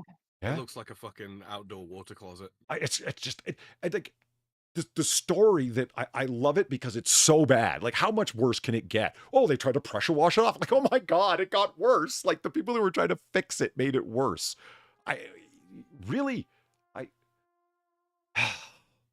Yeah, so all that's left is like, again, you can see all the X's are just layered and layered and layered and all like, the gifts that people would show up and drop off, the offerings that in the tradition. Again, you don't need to understand it to understand that they take it deep. You know what I mean? So okay, whatever.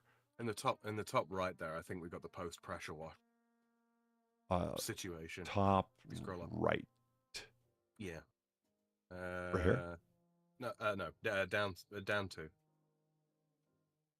that one on the right hand side. Right here. Right from there. Oh God, yeah.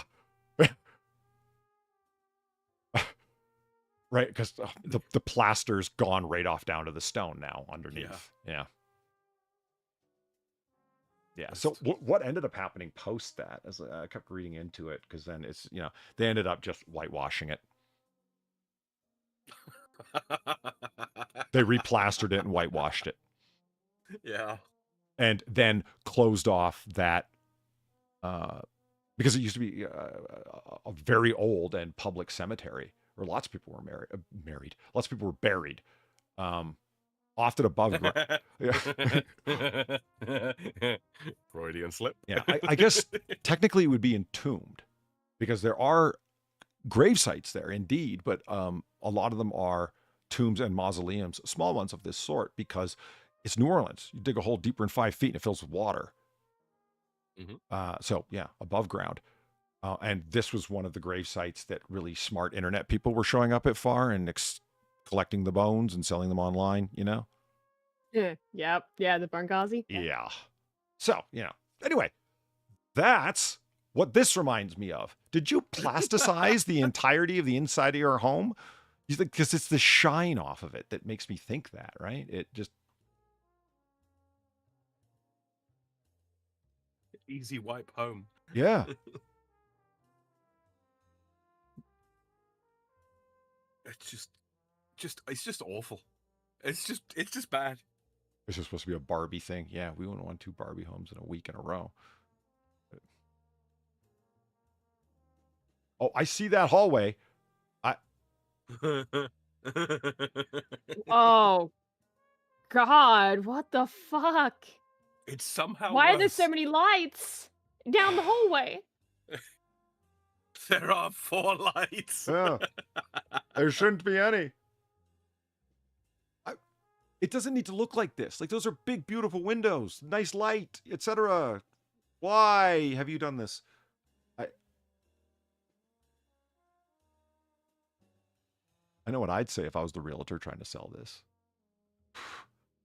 As a untouched palette for your creativity, you know what I mean? Like, go ahead and paint it, fucker. We know, do it. Oh, that was the kitchen down there. I saw the colors at the end. I didn't.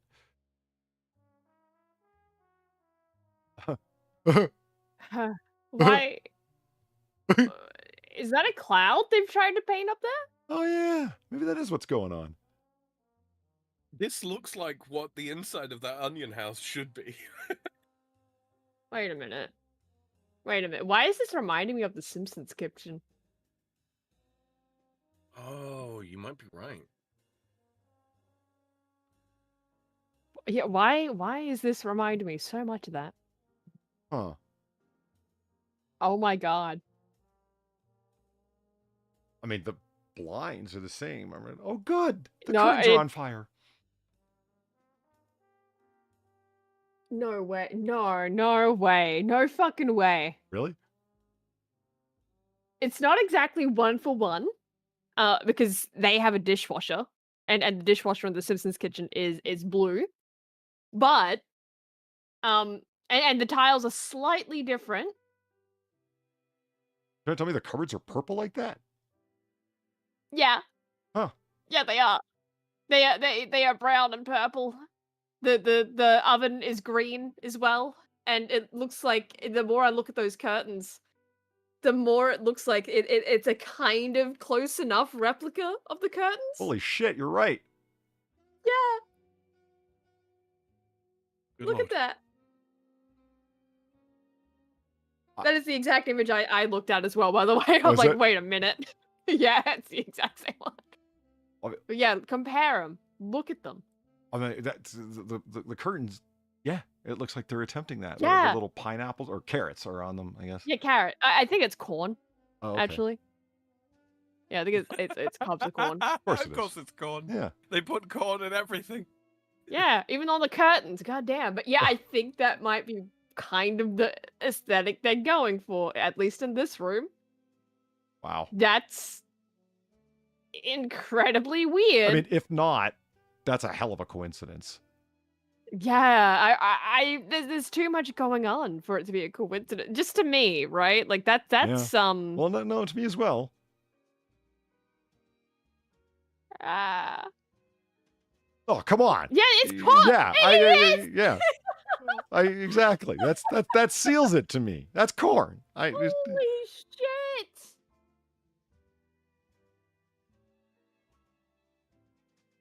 Oh, and that'd be the fridge. Yeah. That'd be where the fridge would go. They took the fridge, but they didn't take the dishwasher or Okay. the oven. Solid call, Far. Very solid. And look under where the fridge used to be. The tiles are the same as they used to be. It's Right. normal. Right. They only colored what they could access.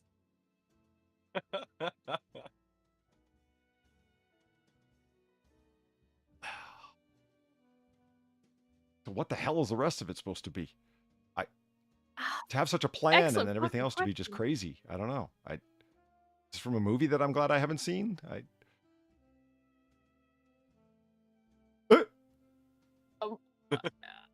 What's on This this? is a themed room. What's on this wall? It's dinosaur stuff. Is There'll be it? dinosaur stuff. Jurassic Park. Look at the stuff. Look at the stuff on the walls. Oh, okay. I thought it was supposed to be like, I don't know. I was like green underwater, so it's sort of like a tropical environment or something. I thought these were all fishes swimming. But these, No, it's dinosaur footprints. yeah. Yeah, and like little dinosaur T-Rex and Brontosaurus here, and yeah, now, Yeah. I see it now, yeah. But I thought these were all fishes. Oh. Oh. I love how they spell out Jurassic Park on at the top of that door. That's really great. It looks like the gates going into Jurassic Park. These doors look like the gates going into Jurassic Park that had the sign above it that said Jurassic Park. This whole room has a feeling of you needed to spend like 50 more bucks somewhere down the line. The dirty dinosaurs done dirt cheap, I guess. Yeah. So, can I look forward to every room being themed on something? Is it? Yes, yes, you can.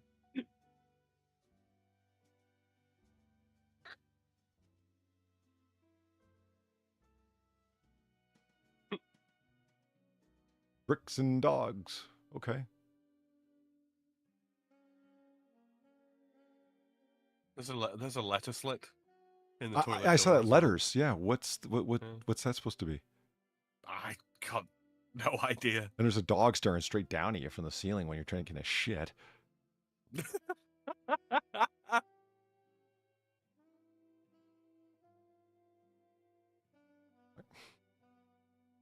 Yeah, right, Eric? This is a good point. I mean, clearly you've seen the movie. Were you not listening to Dr. Malcolm when he said you were too busy concerned with what you could and didn't stop to think if you should? The house.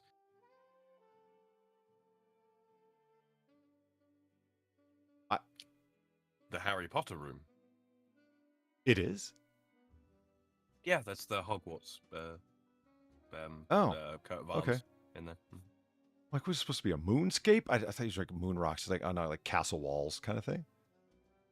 Yeah, it's supposed to be the so in the Harry Potter verse, at the Hogwarts castle and the Great Hall, the ceiling's enchanted to look like to look like the sky outside. Oh, hey, Yeah, cool. that's That's what we're going for there. that'd be a neat spell, actually. You got the platform 9 3/4 sign up above the closet there. Yeah. That's where the school train leaves from. Platform 9 3/4. Oh. It's in every closet? No. What? No. No. King's Cross Station. Yeah.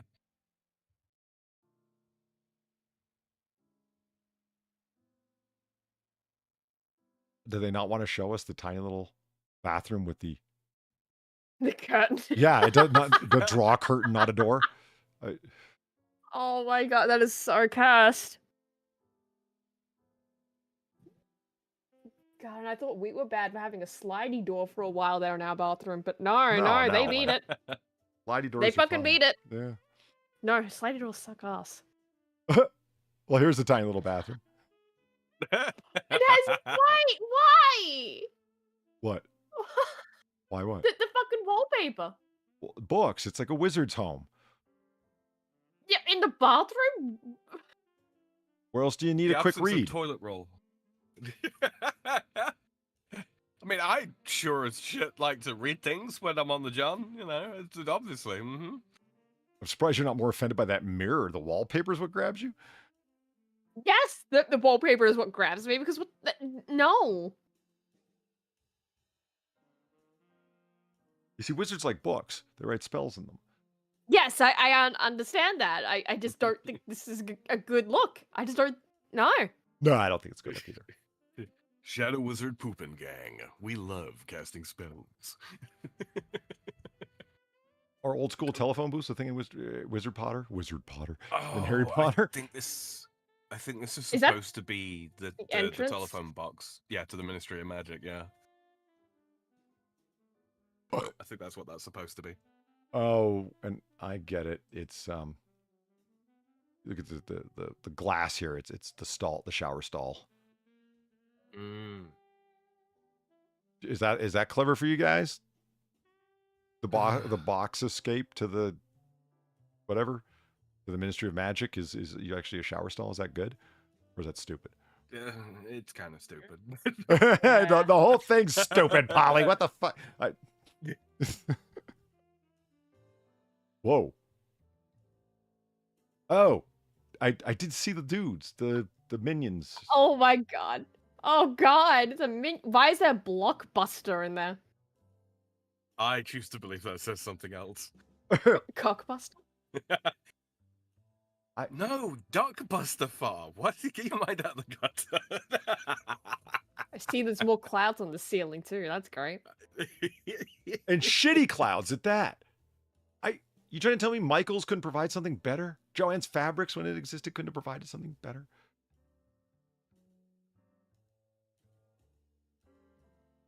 There's no tiny moon. I'm disappointed. This house was built in 1948.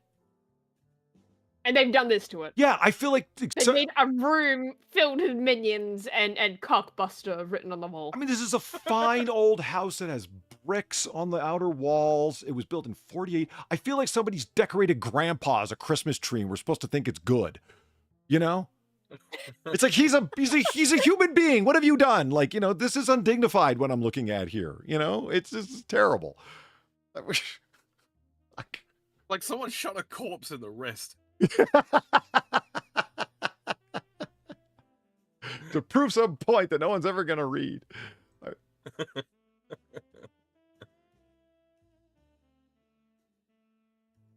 Yeah, it looks like you've got something leaking from the attic, not really clouds. Yeah, it kind of does, doesn't it? Travesty is the word that comes to mind. Have you guys ever seen any of the Evil Me, Awful Me films or any of the Minions films? Oh, Despicable I mean, Me. I've seen Yeah. Despicable Me. I've seen the first one, Yeah. but that's about it. The rest of it, not really. No. It's a very memeable movie, but It is. Like, the first one is fine for what it is. It's the same way I feel about the same way I feel about the first Ice Age movie, right? It's fine for what it is. You know, Yeah. but everything after that point, it just kind of starts getting, are we really doing this, guys? yeah, it's Really? not Shrek, is it? No. Which continue to be good. Is that what you mean by that? Up To until a point. Up until I think the last two films, frankly, yes. Yeah, I mean, 1, Shrek 2, and 2 3 was were- good. Yeah. Shrek 3, you could see signs that they were beginning to sort of lose it a little. The fourth one was a strange. They did a what if. Okay. For Shrek 4, and that kind of lost the thread somewhat. And then the latest one is an absolute assault upon the eyes. There's 5? Oh yeah. Oh. And a TV show. Because of course. Of fucking course. Mm-hmm. I have a Minions onesie. Really, Villain? Why would you? No.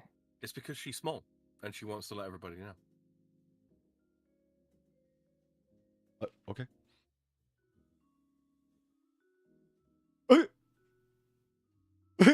It's me, Depressio. Oh god, is Let's that another not go. curtain leading to a bathroom? Oh, At least those look like I almost clouds hope in so. Mario. Where's the pipes potted plant dealies? Right. Or the little bushes, and they're supposed to go in the background. Yeah, No, why- they just painted it green. It's fine. It's all one big pipe. Where's the turtle turkeys, whatever they're called?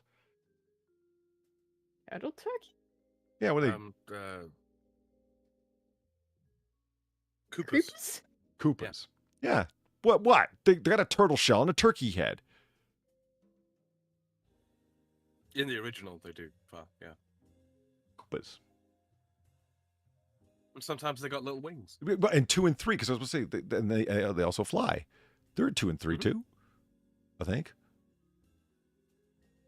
My knowledge of Mario comes pretty much from watching speed runs. Well, someone's got to watch them. Yeah.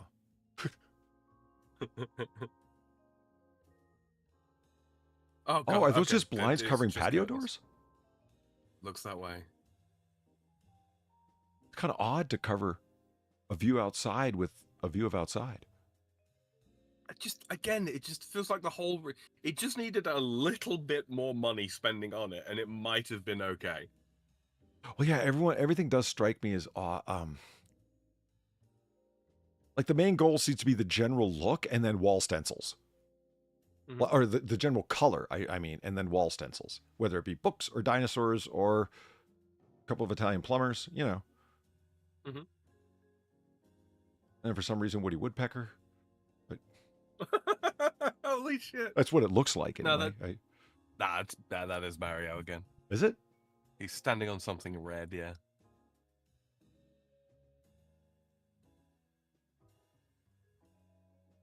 Oh yeah, it's a bunch of Mario's doing different things. Yeah, okay. Is it just weird? Does this room look fuck off huge? It kind of does. And awful, every inch, awful. Yeah. What an interesting gift this is. Those floor tiles don't change size, guys. You can actually see the camera distortion in effect. See it? It's like, that's how the lens is just, like, it's kind of hard to, the algorithm does weird things, man, but you can actually see it because those squares are all supposed to be consistent size and they're totally not. It's sort of weird. It's like you're walking into a fun house or that Winchester lady's house. You've seen that, right, Far? The Winchester lady's house? Maybe. She was heir to the Winchester firearm fortune, and she was quite mad. It's pretty sad, actually. So she spent her money like expressing her thoughts, which were quite mad, in architecture.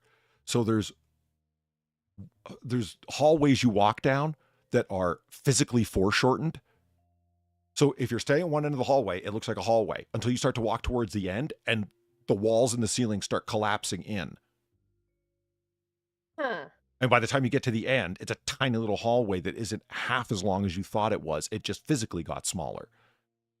And then there's stairwells that go nowhere and doors that open on the 3rd floor that just drop out underneath you. It's the house is craziness. Yeah, just craziness put to architecture. All of her various thoughts that kind of just were erratic and nowhere, you know. A lot of people they laugh about it, but it's actually just an expression of one person's madness, you know. It's sad. Unlike this, where these people had a choice. What's with the green bubbles? Are they trying to go for a Nickelodeon theme? Is that it? Chat, we're trying to crowdfund the answers here. I got nothing for this room. I don't know. There are 4 lights, however. There are, but how many green lights are there is the question. You know, one small detail that I do appreciate, they've bothered to sanitize and seal every toilet in the place. I appreciate that. They have. I mean, it's just a paper strip that demonstrates it's been sanitized and sealed as such. We've seen some pretty awful toilets in our time. Let's be honest. We have. We have. I still can't, to this day, I have not been able to get over the toilet with stance indicators. Right, that one. Oh my god. I have actually had dreams about that very room. Nice thing to walk into you're just looking around, you're like, oh, you don't give a second look at the toilet. You go, that's great, because somebody their company's reputation is on the strip and on the line. You know what I mean? That kind of thing. It's like, yeah, okay, cool. Moving on.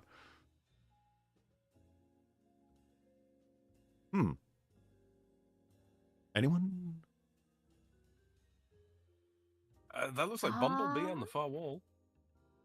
T for Transformers? Yeah. I think it is. That's an odd call. It would be A for Autobots. They don't really call themselves Transformers exactly. Right.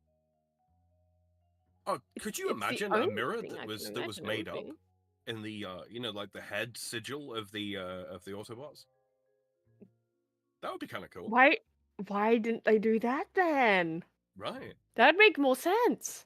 This is like somebody who didn't know anything about Transformers and tried to make a room out of it. Like, we're going to put honeycombs on the ceiling because Bumblebee? No, guys, he's not a bee. There's a bee.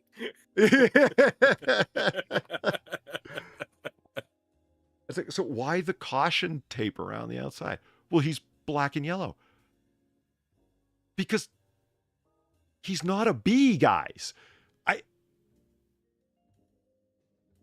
He's called Bumblebee because he's Bumblebee yellow. Yeah, like he's called Bumblebee because he's that color. He's actually a Volkswagen Bug.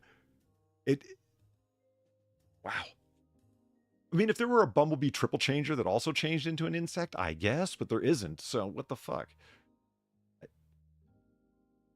They ever do that in any of the shows?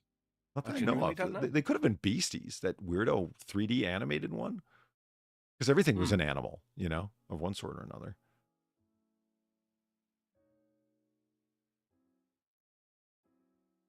Huh. Well, at least I got the Autobot symbol up there. Good for you, I guess.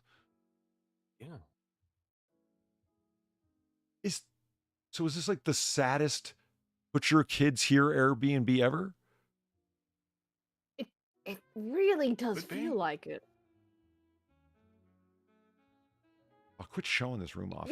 I'm definitely. Oh my god! Really? Imagine someone in the 1940s, right? They built this house. Yeah. They're like, "Yeah, this is a great house," and then almost a century later, You're right? so Someone drunk, looks you at can't said nothing. house. You're probably seeing double. I have 2 guns. One for each of you. Yeah. Each of you Yeah, bastards someone- who designed this home, man. Shit. But yeah, someone looks at this house and they look at this pillar specifically, right? Yeah. And they go, "Yeah, this would make a great Super Mario block pillar." Uh-huh. Yeah. Like, try explaining that to the people that built this fucking house in the 1940s. I dare you. You know that one meme video that I've got that I've sent a couple of times? I think both of you have seen it, of the unfortunate woman dressed up as a cat girl. And she goes, it's like, did I ever think that my life would turn out like this? Well, no, but this is what we're working with. Oh my god, no, I don't think I'd see that. I don't think I could reasonably show it on stream, but I'll send it to you, Far. All right. Evelyn, thank you for the 550. You say it's sad. What if the Winchester lady just wanted to remain single? She would have lost control of her fortune if she married, so she trolls all the attempted suitors, and she's happy. I feel like it's a very long way to go. I mean, it's an interesting theory, I have to admit. If I was invited by a lady in waiting's house and it looked like that, I wouldn't be there very long. Especially she said, bathroom's like third door on the right, and I open it and it's like a dead drop down 3 fucking stories. Yeah, I'm leaving.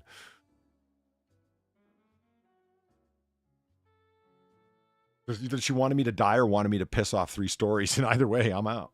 Like, it just,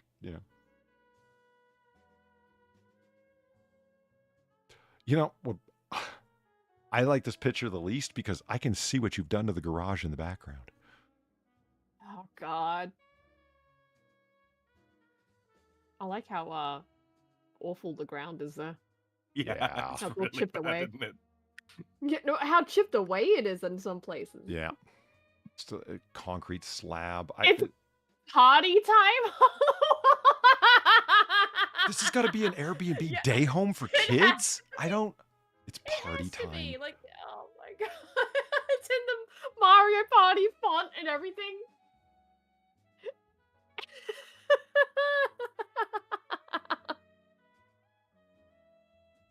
Holy shit.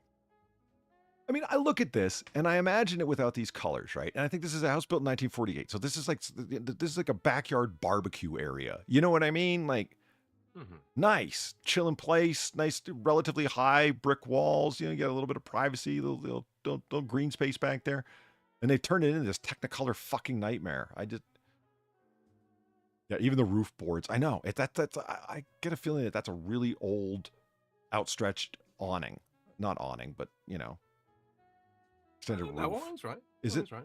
Even if it's solid, it's an awning? I thought if they were only, like, collapsible. Okay. Yeah. Okay, so this awning, I mean, I get it. If it's not original, the house in 48, it looks like it's quite old. And just look what you've done. Look how you massacred my boy. Just... Okay.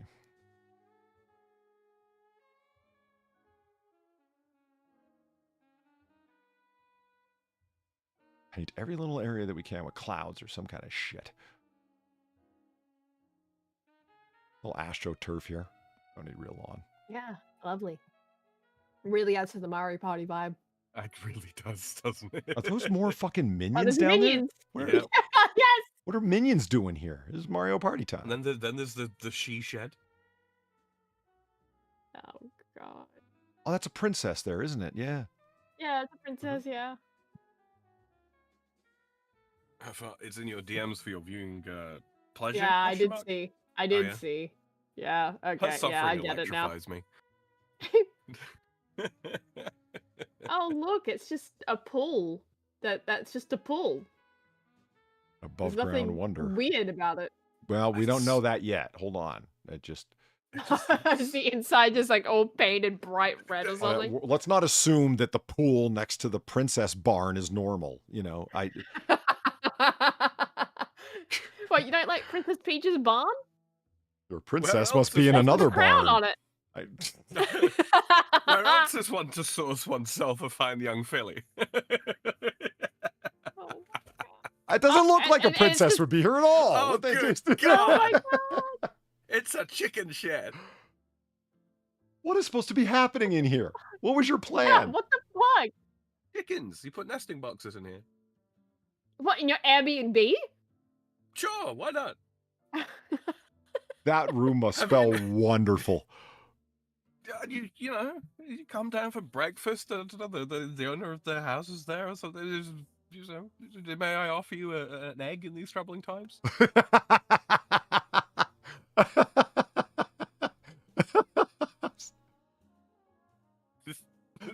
Far's not impressed. That's the kind of thing, like, I don't know why. I'm getting tired. That's why. It just struck me as one of the funniest things you could say to a stranger out of nowhere in an office building. Right. Just walking around the streets of New York or something like that. Can I offer you an egg in these troubling times? My house flooded last week and lost my job, and my wife left me. May I offer you an egg in these troubling times? It's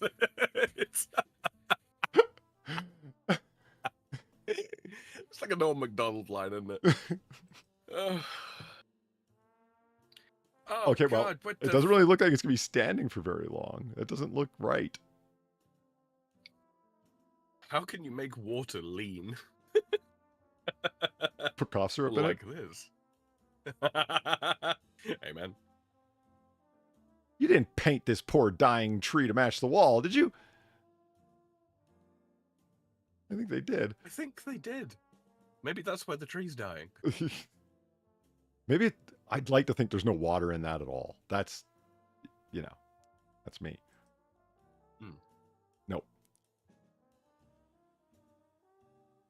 Well, that is the saddest looking Edom plant I've ever seen. That's just pathetic. It looks like it's wailing in agony.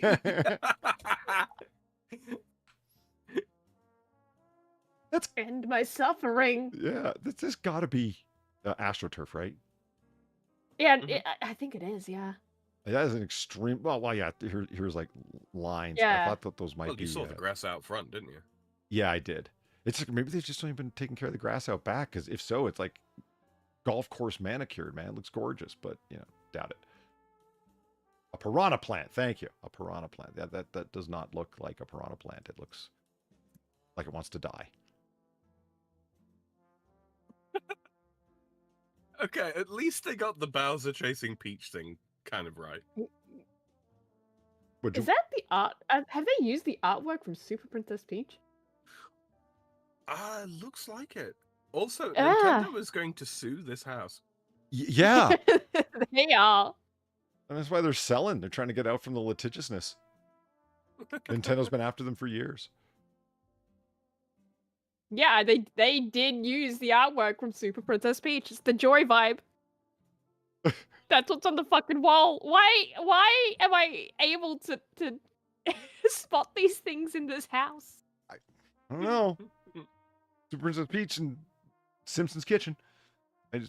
Ah, my two very weird special interests, I guess. It's like they had some tile, but not enough.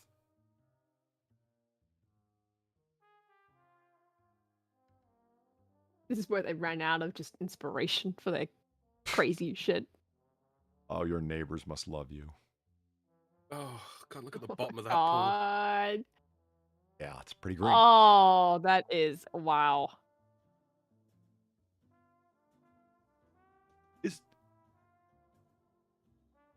Man, it really looks like they have. Yeah, that's just a second house on the property because this is the garage on the property right here, right? pool. Right. Ah. So they've got. Okay, this strikes me as really interesting. They've got two fucking houses on the same property, and it looks like a separate entrance because it's fenced off from the first property. So is this like two addresses? Possibly. Yeah, maybe. I think I've seen that before, actually. That kind of placement. I never have that I know of. That's weird. Yeah, I have vague memories of visiting someone, like, a classmate's house in childhood and them having a very similar setup to this. My place in Salt Lake. But was like that. Yeah. It was one property that had been subdivided, and yeah, you got two great fuck off houses, and one behind the other, very much like that. Yeah. I mean, it's an interesting division of these two places, if you know what I mean. Like, it's not the worst. They've managed, like, both places have, like, this is our back patio, which is separate from and not visible from your back patio. Do you know what I mean? Like, it sort of all makes sense. These guys get the front driveway, but then these guys get the garage. So, like, okay. Interesting. Thanks. I didn't realize this was the one. I was so confused about what property we were looking at. And this really, really helps me figure it out. Somehow I actually already knew where the property boundary was. It has Yeah. a sort of. We must be getting good at it. We can just aura, recognize it without any special Photoshop tricks. I'm telling you, it's got a very potent aura, Polly. Black and green. Yeah, there is a distinct difference between the front and back lawn, isn't there?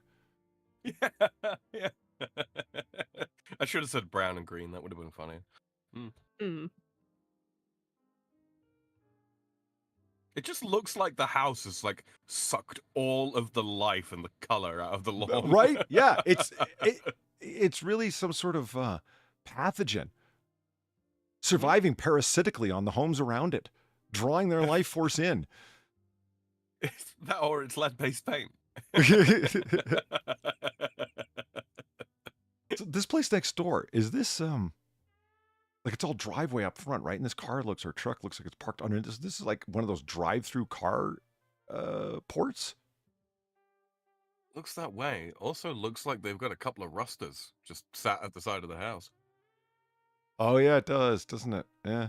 Mm-hmm. You know what's funny today? I was looking in the comments section on Ben Shapiro's video. He has the most hateful comment section. It's just fantastic. Like, and not just hateful, insane. Like, they're yelling about shit that's got nothing to do with anything. Like, it's like people are just drawn to this as like the community insanity post or something. Like in the center of town where the crazies just show up and say shit. You got people yelling about their fucking breakfast they had they didn't like. It's got nothing to do with nothing. Like, it. Yes, the people who are unaware of what it would be like if they hadn't had breakfast this morning. And I guess they decide to let I did have breakfast, and it sucked ass. And I'm assuming that one of the commercials that ran, or whatever advertisements that Shapiro must have read off, was Cars for Kids. You know, the service where it's like, if you have a junker car and you want to get rid of it, just call us. We'll come give it to you. We'll give you a tax receipt for it for some like minor, like $200 amount or whatever it's going to be that you can get for your taxes. And we'll take care of it. We'll pull the car away and whatever. And all the money goes to children. It's a big charity. It's been around for quite some time. Yeah, Cars for Kids. And it's like, they got mechanics and tow companies and everyone else is doing that work for charity as a charitable contribution to this big company that's set up to do that. And then whatever can be done with the cars, if they can be fixed, they're fixed. If they're sold for parts, they're sold for parts, whatever. And it all goes to charity. That kind of idea. Mm-hmm. It's like lots of people have junker cars. Throughout the comments, we're like, fuck, how rich are you? You got cars you can literally give away. And I'm like, how ignorant of the world are you that you've never seen someone with a junker car in their front yard? What the fuck? That happens all the time. Inability to conceive of things in the abstract, man. I'm telling you, it's a fucking endemic issue. There were so many people that were so mad at that. I'm assuming that was how many people got cars they can give away. You talk about giving away cars now. Fuck you. I don't have that kind of money for charity. I'm not going to buy a car. What's it? I'm not going to buy a car to give it away. Wow, have you missed the point? What are you talking about? Yeah, it's for cars that are completely shot that you don't have the money to repair, couldn't care to repair, or a wife's been bugging her husband for the last 15 years to fix, and he's like, honey, I'll get around to it. Quit reminding me every 2 years. You know. My anger has been somewhat perforated by that last joke, because it's one I like to tell myself. I know. I told you I was pocketing that shit. I'm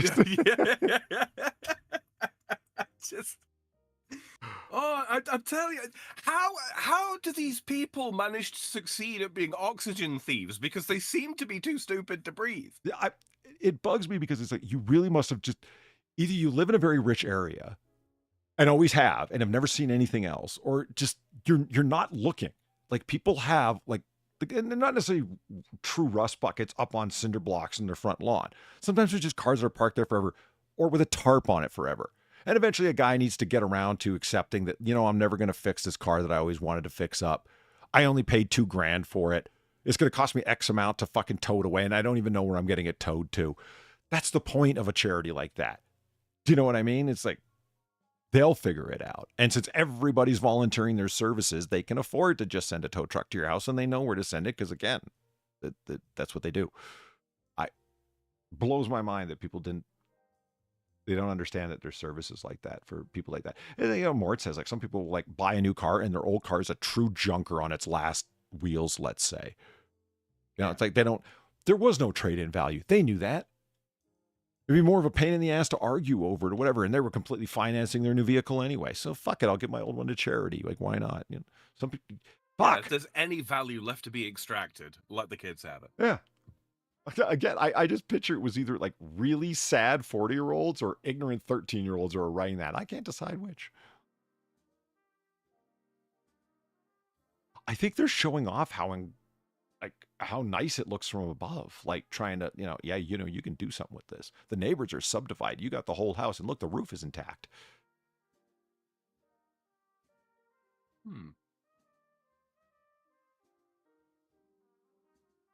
Huh.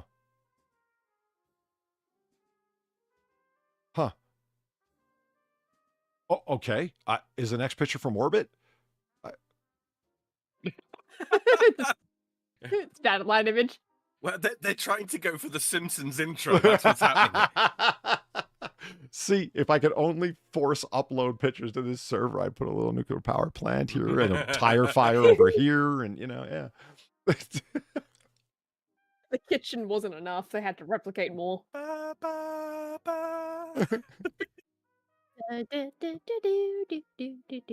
All right, let's see how the realtor tries to spin this. You're so drunk, I'm playing $820 nothing. brilliance. You're probably seeing double. I have 2 guns, 1 for each of you. Oh, fuck. Van Nuys, California. The Blood or a Crip neighborhood. I think they all avoid it. Eileen, thank you for the 550. I hate that. I make enough to buy a new car, but if I found a Jeep Cherokee that wasn't grossly overpriced, I would get one. Drive that to and from work. Take a BMW or a Raptor for longer drives. Eileen just flexed on every one of us. Speak for yourself.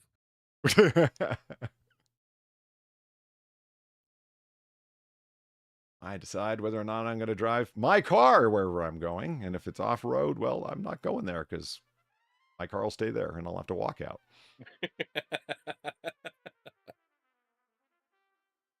Let's see.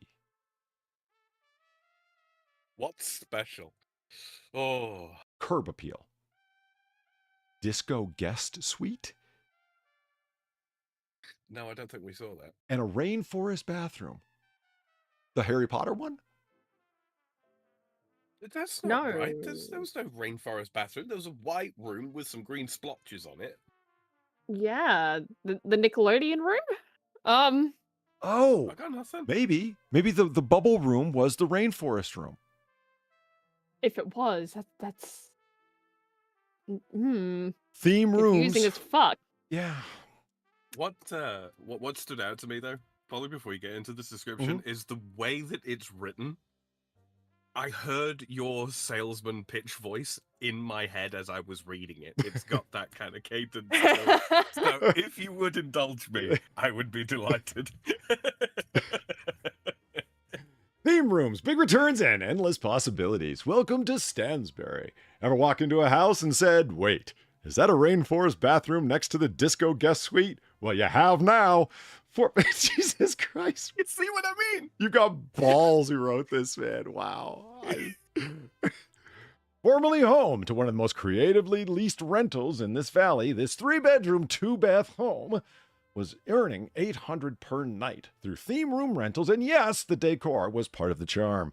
Now, professionally cleaned and cleared, 7032 Stansbury Avenue is ready for its next chapter. 4 bedrooms and 3 bathrooms. Tax records show 3-bed, 2-bath. Buyer to verify. We've faked some bathrooms. Detached garage and storage unit in backyard. Whether you're an investor looking for your next flip, a buy and hold buyer ready to cash flow creatively. That's the way we say drug front, or an end user with vision.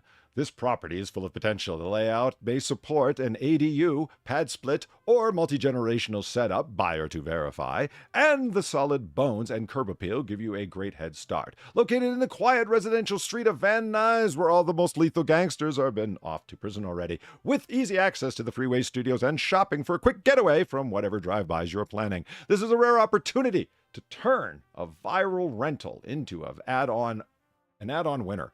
Or strip it back and make it your own. Bring your contractor, bring your creativity, and maybe bring your sense of humor. The stone cold bollocks on whoever wrote this. I know. To say a couple of things you should be able to tell us with solidity and say verify. You haven't been there, have you? I like the part where it was like, what was it? Bring a contractor. What was it? The vision part. Yeah. It's like, motherfucker, if I walk into this place, I'm not leaving with vision.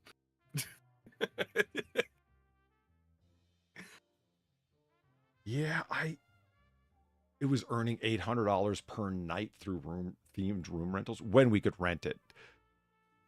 I love it was $800 per night. What idiot is sitting there thinking $800 times 30 days in a month, you know? Right, $800 a night from whom? Yeah. Whomst would pay that for this fucking shithole? Isn't it a little bit more likely that this house was, set up as an Airbnb rental, etc.? Sure. And then it wasn't making any real money and it went into foreclosure and now it's the bank's property, which has been handed off to a realty service. Yes. Yes, almost certainly. Well, that's a little negative, but yep. Let's just check its sales history. Wow. You don't see that very often. Dropping value in a home like this? Steady and then dropped? From California, I guess.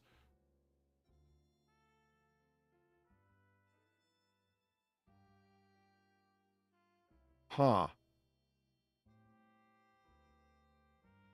Why does it have specifically the per square foot value listed?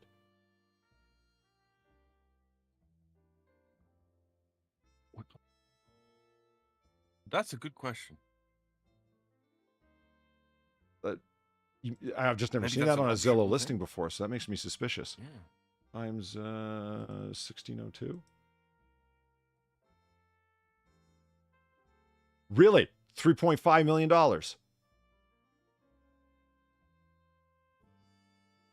Huh. Are you sure about that?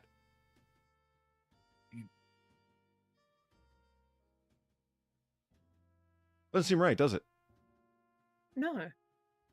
Where's the 2200 No. coming from? 2,200 per square feet, wasn't it? Or was that $22 per No. square feet? What? Yeah, 2,200 per square foot. No, $1 per square foot. 2,200 was the listing price. It didn't even occur to me Huh. because why was the house selling for $2,000?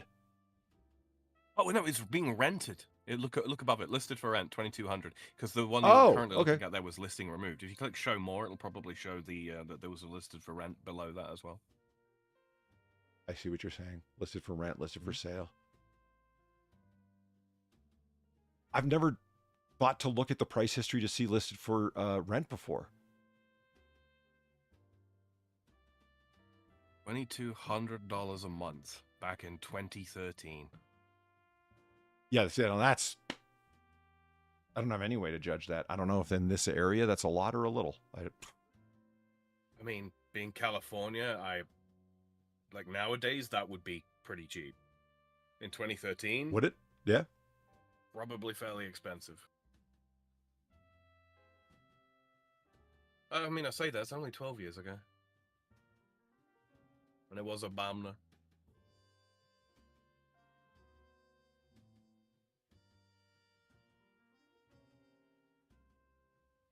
So it did go on sale and has already dropped 30 grand price since its original listing at the beginning. Well, middle of the month. And now it's toward, yeah, not, wow, that went down fast, didn't it? A week later. Maybe that's the offer that they've had on it, and they're just keeping it up, as a listing. Mm-hmm. And it's 24th of the 7th of this year. Yeah, so that's got to be the current offer. Gotta be. What, the 819,000? Yeah, they'll have probably been offered like 809, 950 or something like that, and they've stuck 10 large on top of that to see if anybody will pay them 10 large more.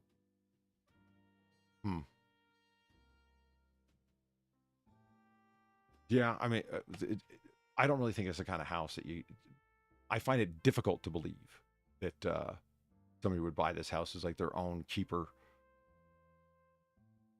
It strikes me as something that somebody would buy as a refurbishment to resell. Like, my God, yeah. The name of this realty company just makes me think liquidator. Yeah. Exp Realty of California Incorporated.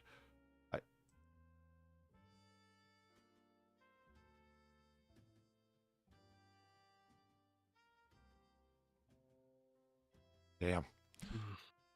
Well, that was thank you, Mitzi. Again, always making the rods and cones suffer. Thank you.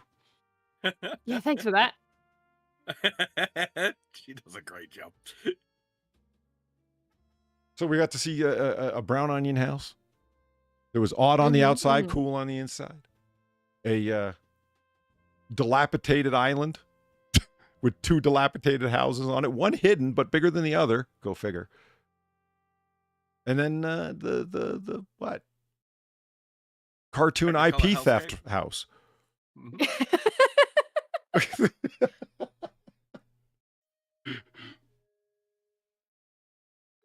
Man. Weird ride. Weird fucking ride, man. Yeah, no fucking kidding. Yeah, I'm feeling the Ups and downs all over the place and awfulness. Yeah, down is where whew, I've read this one out and I'm fucking feeling it, man. Okay, so let's wind this down, don't you think? Yes. Yeah. Sounds like a plan. Before we get into it, before the usual talk around Far and Sam. Far, how'd your game stream go the other night? Yes.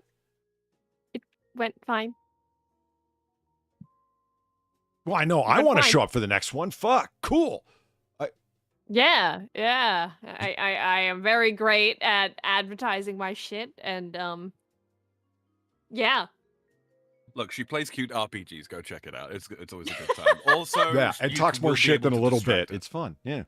Oh yeah. Oh fuck yeah. Like I tune in sometimes and I'm like, man, I don't talk nearly enough on my streams. Holy shit. Oh, you can find links to Far's channel right beneath in the comments section in the what's it called? Under the video. You can find it under the video. Description. Thank you. You can find the description section under the video. And Sam, how's your streams bloody going? How the gaming streams working out? Yeah, going pretty smoothly, going pretty well. We keep end up having these weird instances where all of a sudden, just out of nowhere, we'll end up with like 40, 50 lurkers. Just for no apparent reason. And it's kind of funny. I think the YouTube algorithm might be broken. So if you don't see the notifications of us going live, don't worry about it. It's not you, it's YouTube. But come hang out anyway, because it's always a good time. Got another one coming up tomorrow. Be some Path of Exile with Platty, as per usual. 5 p.m. Pacific start time. So yeah, should be able to work out from there. Cool. Nice. And link also in the description. Yeah, and Sam's links are all back English. See, yeah, it's time fucking to wrap it up, man. Yeah, links are in the description. More discombobulated than a IP theft house paint job. Now, that brings us to the end. The last call here at Noir Bar, live from the Chase District Noir sale. I thank everyone for coming out for our own little brand of 1940 booze and lack of sleep-fueled banter. I'd like to thank Far and Sam for coming out, keep you company at the bar, especially Far, not so much Sam, but he gets why. I'm kidding. I was busy, Polly. I know. Had to go. I know. You told us in advance. It's fine. Those was jokes. Holy shit! Am I gonna die in a Ukrainian prison now? Oh God.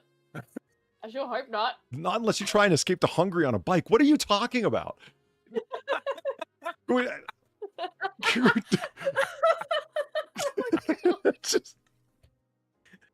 It's not too soon. It's been just long enough. Oh yeah, it has. Yeah. The fact that we can say this and it all makes sense because it actually fucking happened. I know.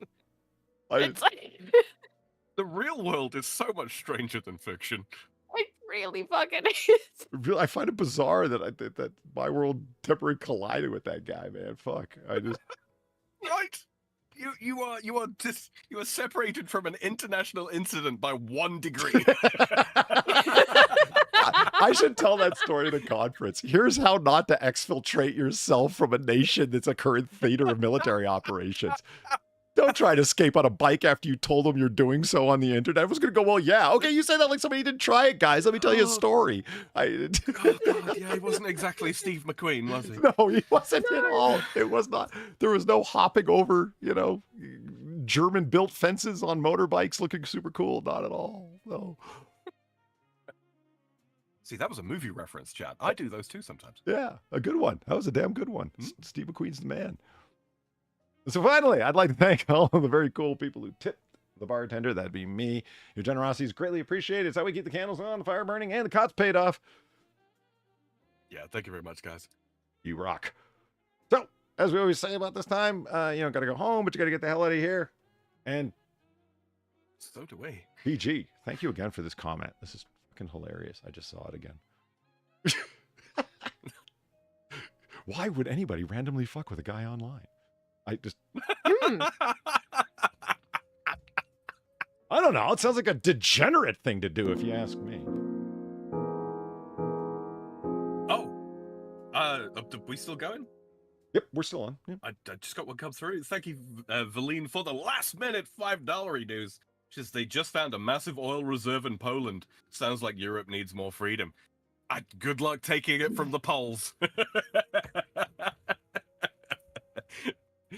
Don't fuck with the pulse. Yeah. Despite Anyway, good night, everyone. Yeah.